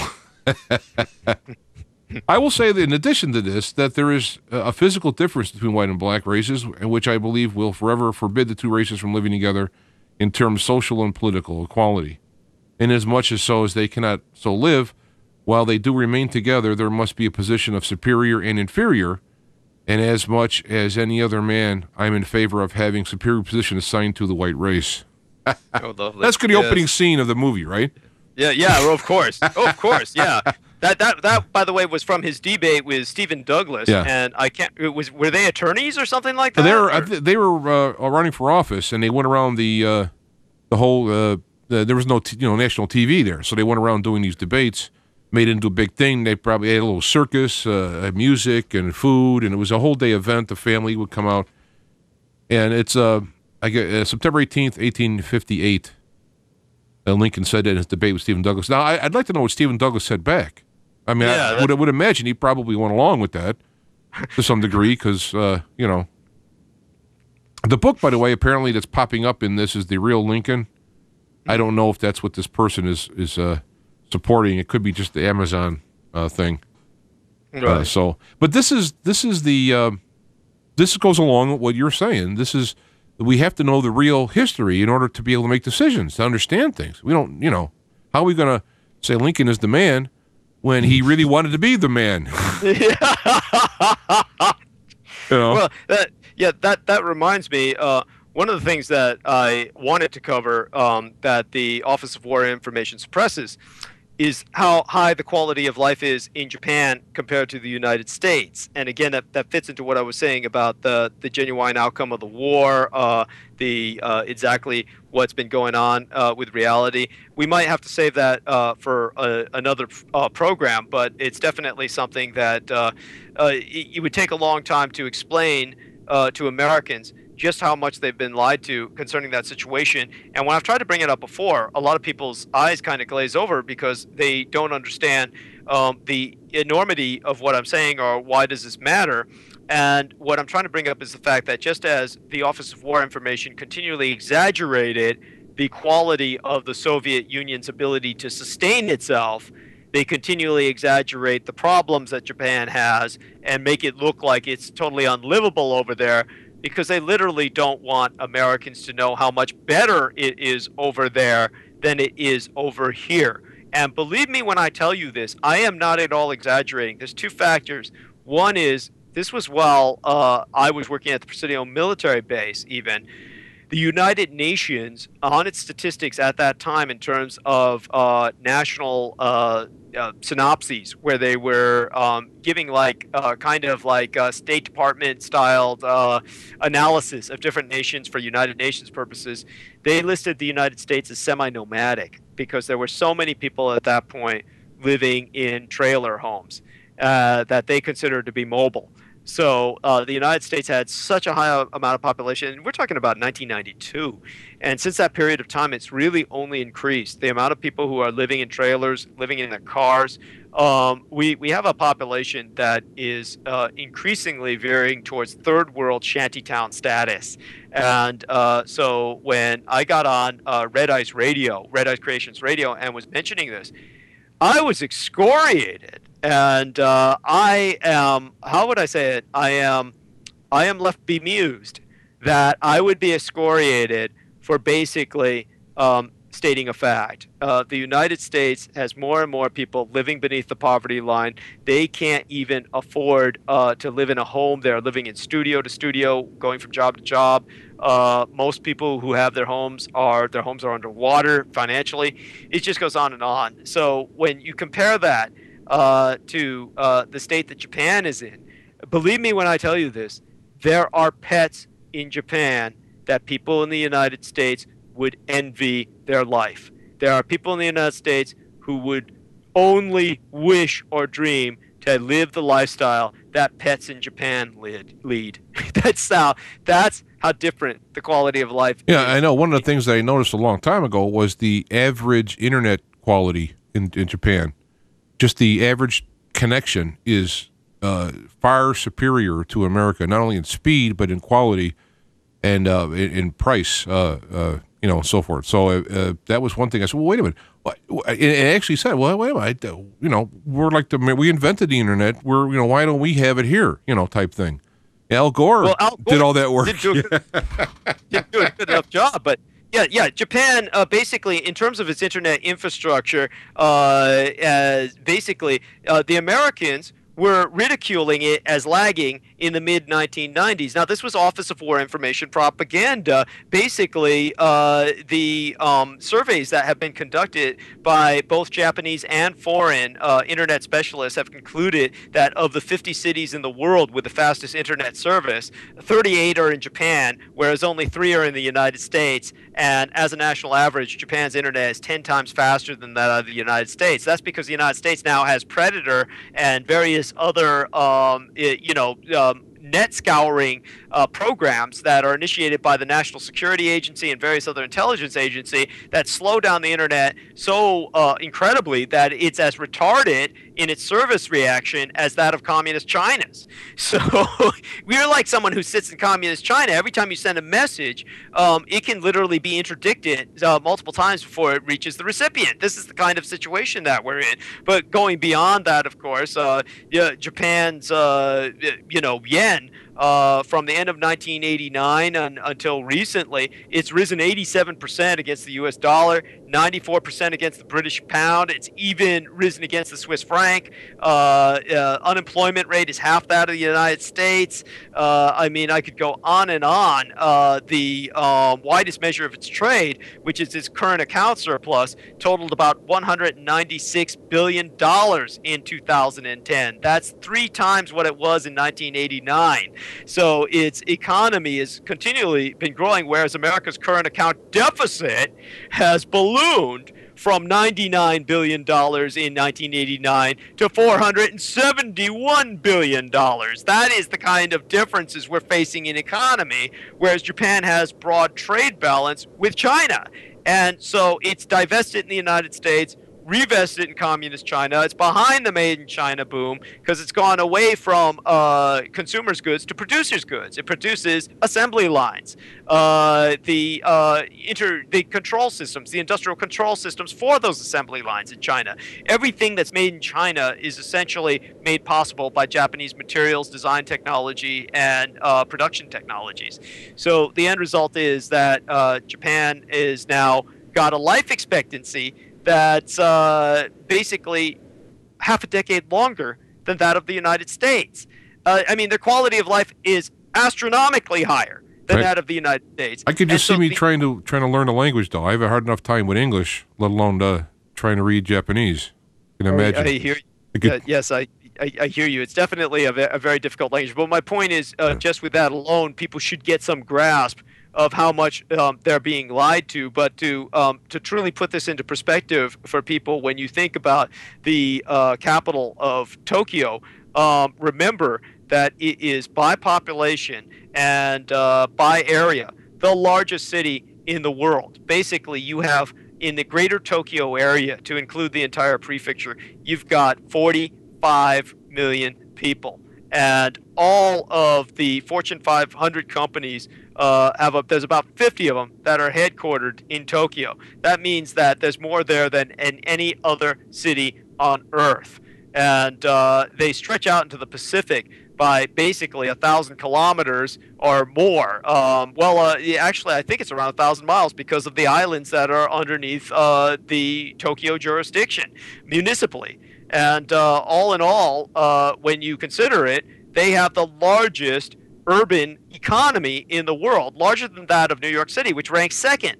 So when you put all of this together, the financial capital of the world is in many ways located in Tokyo, and America has been a poor second for quite some time, including in economic growth, which the Americans, through the Office of War Information, have been using false statistics to give people an example of their growth ratios, which have been greatly exaggerated. It's actually been lagging behind Japan for quite some time. So the end result is, again, OWI has been putting people into a delusory state where they're making incorrect decisions based on incorrect information. The end result is disaster for the population of the United States. And that's I think, what needs to be truly emphasized. And the U.S. needs to get out of that and say, gee, all of our industry is dead, whereas Japan has moved up to a new level of post-industrial economy. So what have we done? We've moved into what they tell us is a service economy, which means that we're driving trucks and flipping burgers. that's what yeah. I mean, and Chloe, we're starting to run time here, but I just happen to notice that, and this should prove it, the point how it is. In America, they're saying LOL, right? Well, in Japan, they're just saying W, which stands for the word laugh. So they even got that down pat to just a simple W instead of typing the extra letters. Really efficient. They do have some basics here. The mean yearly income in Japan is 2,175 yen versus 2,500 yen, but the average American medical expense in Japan is 185,000 yen versus 494,000 yen. A little less alcohol, but get this: the soft drink in Japan, 22 liters a year. In America, 216 liters a year. Well, let's say this: the Americans work harder than any other population on Earth. They work more hours. They put in more hours than any Japanese or German or any other culture on Earth, and they get the least amount of money for it. And that is the tragedy. I mean, you and I all realize Yeah. that when we're contending with our jobs every day. And that's because they have a social network in these other nations, by the way. The socialized medicine, for instance, America is the only developed nation on Earth, supposedly, that doesn't have socialized medicine. That's because we're free over here. By Yeah. golly, we're free to die. That's Yeah, about the work thing, I'm amazed now that current job I'm having, which is why I'm having trouble doing shows, it is just assumed, there's no thought whatsoever, just assume I will work 14 hours a day and then some, and somehow make my books work. This is what they want you to do. 14 hours a day until I hit 70 hours. Then I would get 34 hours off and then work 14 hours a day until I hit 70 hours for the rest of my life. And when I have a vacation day, I get 8 hours pay. Wait a minute. I work 14 hours. But, you're required to give you 8 hours pay by the law or something, But that's not what, when I was first started driving a truck on the other end of my 29 years ago, it was 8 hour day, overtime after 8, double time and a half on Saturday, double time on Sunday. If you went to work, they couldn't let you work for 2 hours. You had to get paid for 8. They don't want you working more than 8 because they have to pay you a time and a half. I'm like, there's no overtime now. I work 14 hours. Well, the first 8 hours is pay, and you get overtime. No, there's no such word as overtime anymore. So this is what happened within my 20 or 9 year lifespan. It went from, like pretty much, and these guys are actually pretty good compared to other places. right. Other places, they hire you with the intent to beat you into the ground until you quit, and then they'll hire someone else. That's the model, where at least these guys want to have you stick around. Anyway, so That's frightening. And this is what the deal is here. So we're coming to the end, and I think I said this before, and I'll dangerously approach it again. Anything in closing? Because we say that everything in closing, it ends up for another hour. But Well, what I can say in closing is I can bring to people's attention some of the things I do want to bring up about the DVDs, etc. So Yeah. every interview is kind of like a bathtub. It doesn't work without a plug. So I do want to bring up the website. Please, Yeah. please visit www.douglasdietrich.com. So Douglas is spelled with one S. Dietrich is spelled like the famous actress who I'm distantly related to, Marlene Dietrich. You're all probably too young to remember that, other than Mr. Jancik and myself. So Dietrich is spelled like diet rich. Put the words diet and rich together. Over there, you'll find the DVD sets we're offering for 2 for the price of 1. One of them is Roswell and the Rising Sun. The production of that led directly to my mother's death. So we don't want her sacrifice to be in vain. Do check that out. Mr. Jancik has reviewed both of these DVDs himself. It's important to remember that the other DVD, and by the way, Roswell and the Rising Sun discusses in detail the Battle of Los Angeles, the Roswell incident, many things that are very important to the history that we're talking about that has been totally suppressed by the Office of War Information. And the greatest enemy of your mental freedom or your capacity to think or make correct decisions as an informed electorate are those people with OWI. The other DVD is Satan's Crusaders, which is about my experience at the Presidio, under orders, liaising for almost a decade with the officially recognized satanic chaplain of the U.S. Army, Colonel Michael Aquino. And it's important to remember, you'll see photos there that you won't find anywhere else, photos of the victims of human sacrifice at the Presidio military base and animal sacrifice, which Mr. Jancik can attest to. He's seen those DVDs himself. I took those photos using a mini-cam, a very tiny, small spy camera back in those days, like you used to see in the James Bond films manufactured in Germany, with film that we used to keep in the refrigerator. I learned the trick for doing that from City College of San Francisco's criminology instructors, who were the same people who taught the Black Pope of the Church of Satan, Anton Szandor LaVey, the magus who founded the first Church of Satan, who learned criminology so he could become a police photographer and avoid the Korean War era draft. And so the instructors who taught him just before they all went into retirement taught me everything that they had taught him. That's how I learned to get those photographs out. So aside from those 2 DVDs, we'll be analoging and transcripting the Roswell and the Rising Sun into text format, book format, and sometime soon. And the other DVD, Satan's Crusaders, I'll be speaking to the contents of that when I open up the second Super Soldier Summit in Las Vegas, Nevada, in April of 2013. The first Super Soldier Summit was successful enough. We're holding the next one just half a year after the first instead of a full year after. As for the two books, one, of course, will be Roswell and the Rising Sun. The other one will be The Reality of the Red Undead, the untold story of the supernatural Soviets. Concerning a subject Mr. Yancik and I have never even discussed yet.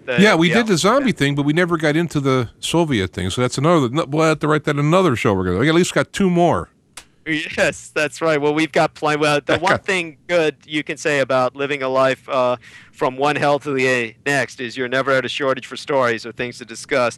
At any rate, the interview that I conducted, a very long Skype interview with Thomas Kirchner of Nexus United Germany, of course, went into Nexus magazine, which is published out of Australia, written in English. It's not allowed to circulate in the United States. It's not allowed to appear on American newsstands. However, you can subscribe to it, or you can get it electronically. You can download my 3 interview segments from Nexus Magazine for $1.50 each by going to www.nexusmagazine.com. Nexus is spelled N-E-X-U-S. And NEXUS, nexusmagazine.com. Just go over there, and I don't make a penny out of this. We're just trying to get the information out.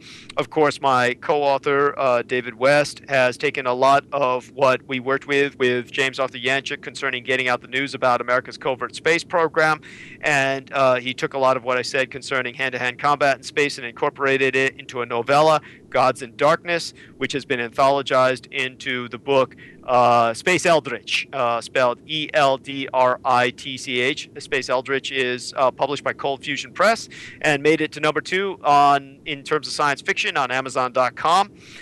New York Times bestseller, so do check into that. And, of course, there's my radio shows that you can check into as well.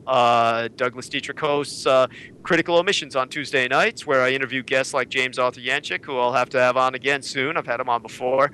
And, of course, on Saturday nights, I just do open lines, where you can call in and ask about anything you want based on all of the documents I destroyed for the state of California, or for the U.S. government during the 80s through the 90s, or anything else you want to ask about my experience or anything. I certainly get all of these people who challenge my background. The interesting thing is they have every opportunity to call me on Saturday nights, where I'm sitting there for 2 hours, and none of them have ever called to challenge me about anything on air, historical topics, personal background, or anything. Everybody talks about this in their masturbatory little blog spots and their circle jerks, but they never seem to develop the cojones to call me up and ask me about anything face-to-face, so to speak.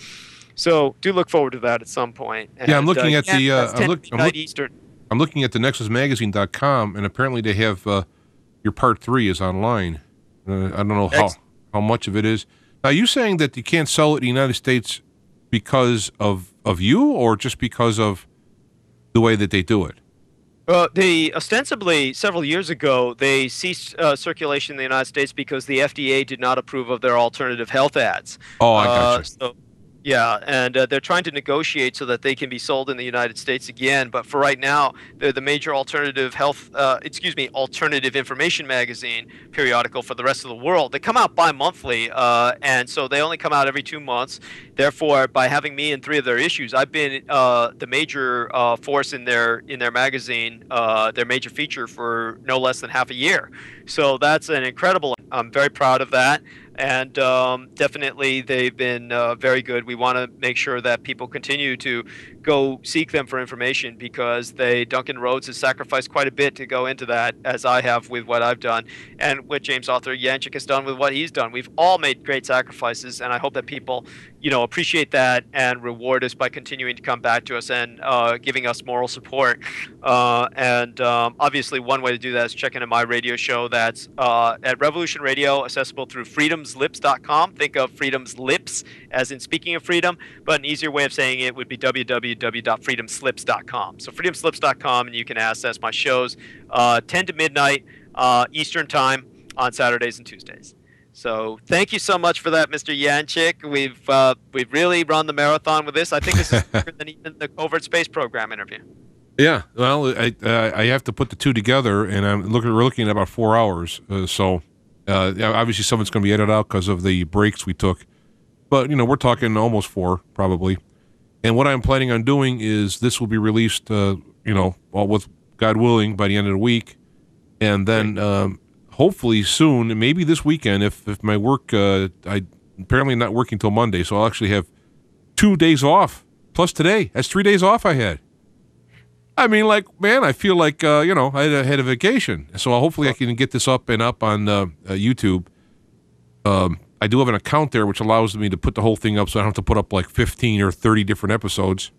Right. And we'll get that out. And your first full-length one about zombies is up there. For those who haven't seen that, a lot of extra annotations are along with this. So we'll see how this works out. It's a lot extra more work on my side, but apparently it's appreciated, and it does get the word out because a lot of people have joined both the mailing list here as well as on the YouTube channel. And so we'll work out that. And we'll put this one in the can, and we'll start working on the next show. You, at one point, you surpassed the most return guest on my list, and surpassed the most hours from any other guest. And that record, I think, is the new Babe Ruth record that's going to not be broken while I'm alive, because we're not done. And we've already had many, many, many interviews with that. I'm also trying to work on coming up with a DVD that one could buy to have all of these things on there for just a modest price to duplicate it. But I'm always waiting. Always got another one to put on there. So it's like, oh, I don't want to do this yet because there's another one I can put on there. So I'll work on these things, and I will give you the links and the copies to do what you wish as well. So, all right, I appreciate the time. It's good to see you right there on the camera, and there might be a little bit of a lip lag when I actually do this, and we'll have to determine if this is worth doing again because of that. I think it is, though. But anyway, we will talk again. So take care. Yes. Thank you. Thank you so much. All right. So I'm going to say adieu, and we will try again with the Feet to Fire. I've been doing this now as I can do it, and so we will continue that trend, and we'll see where it leads. And send an email about the video if it's even worth doing for you, because I'm just sitting here talking, so it's not like I'm doing a song and a dance and all this stuff. But let me know how that's going, and we'll continue with Feet to the Fire the next time. So take care.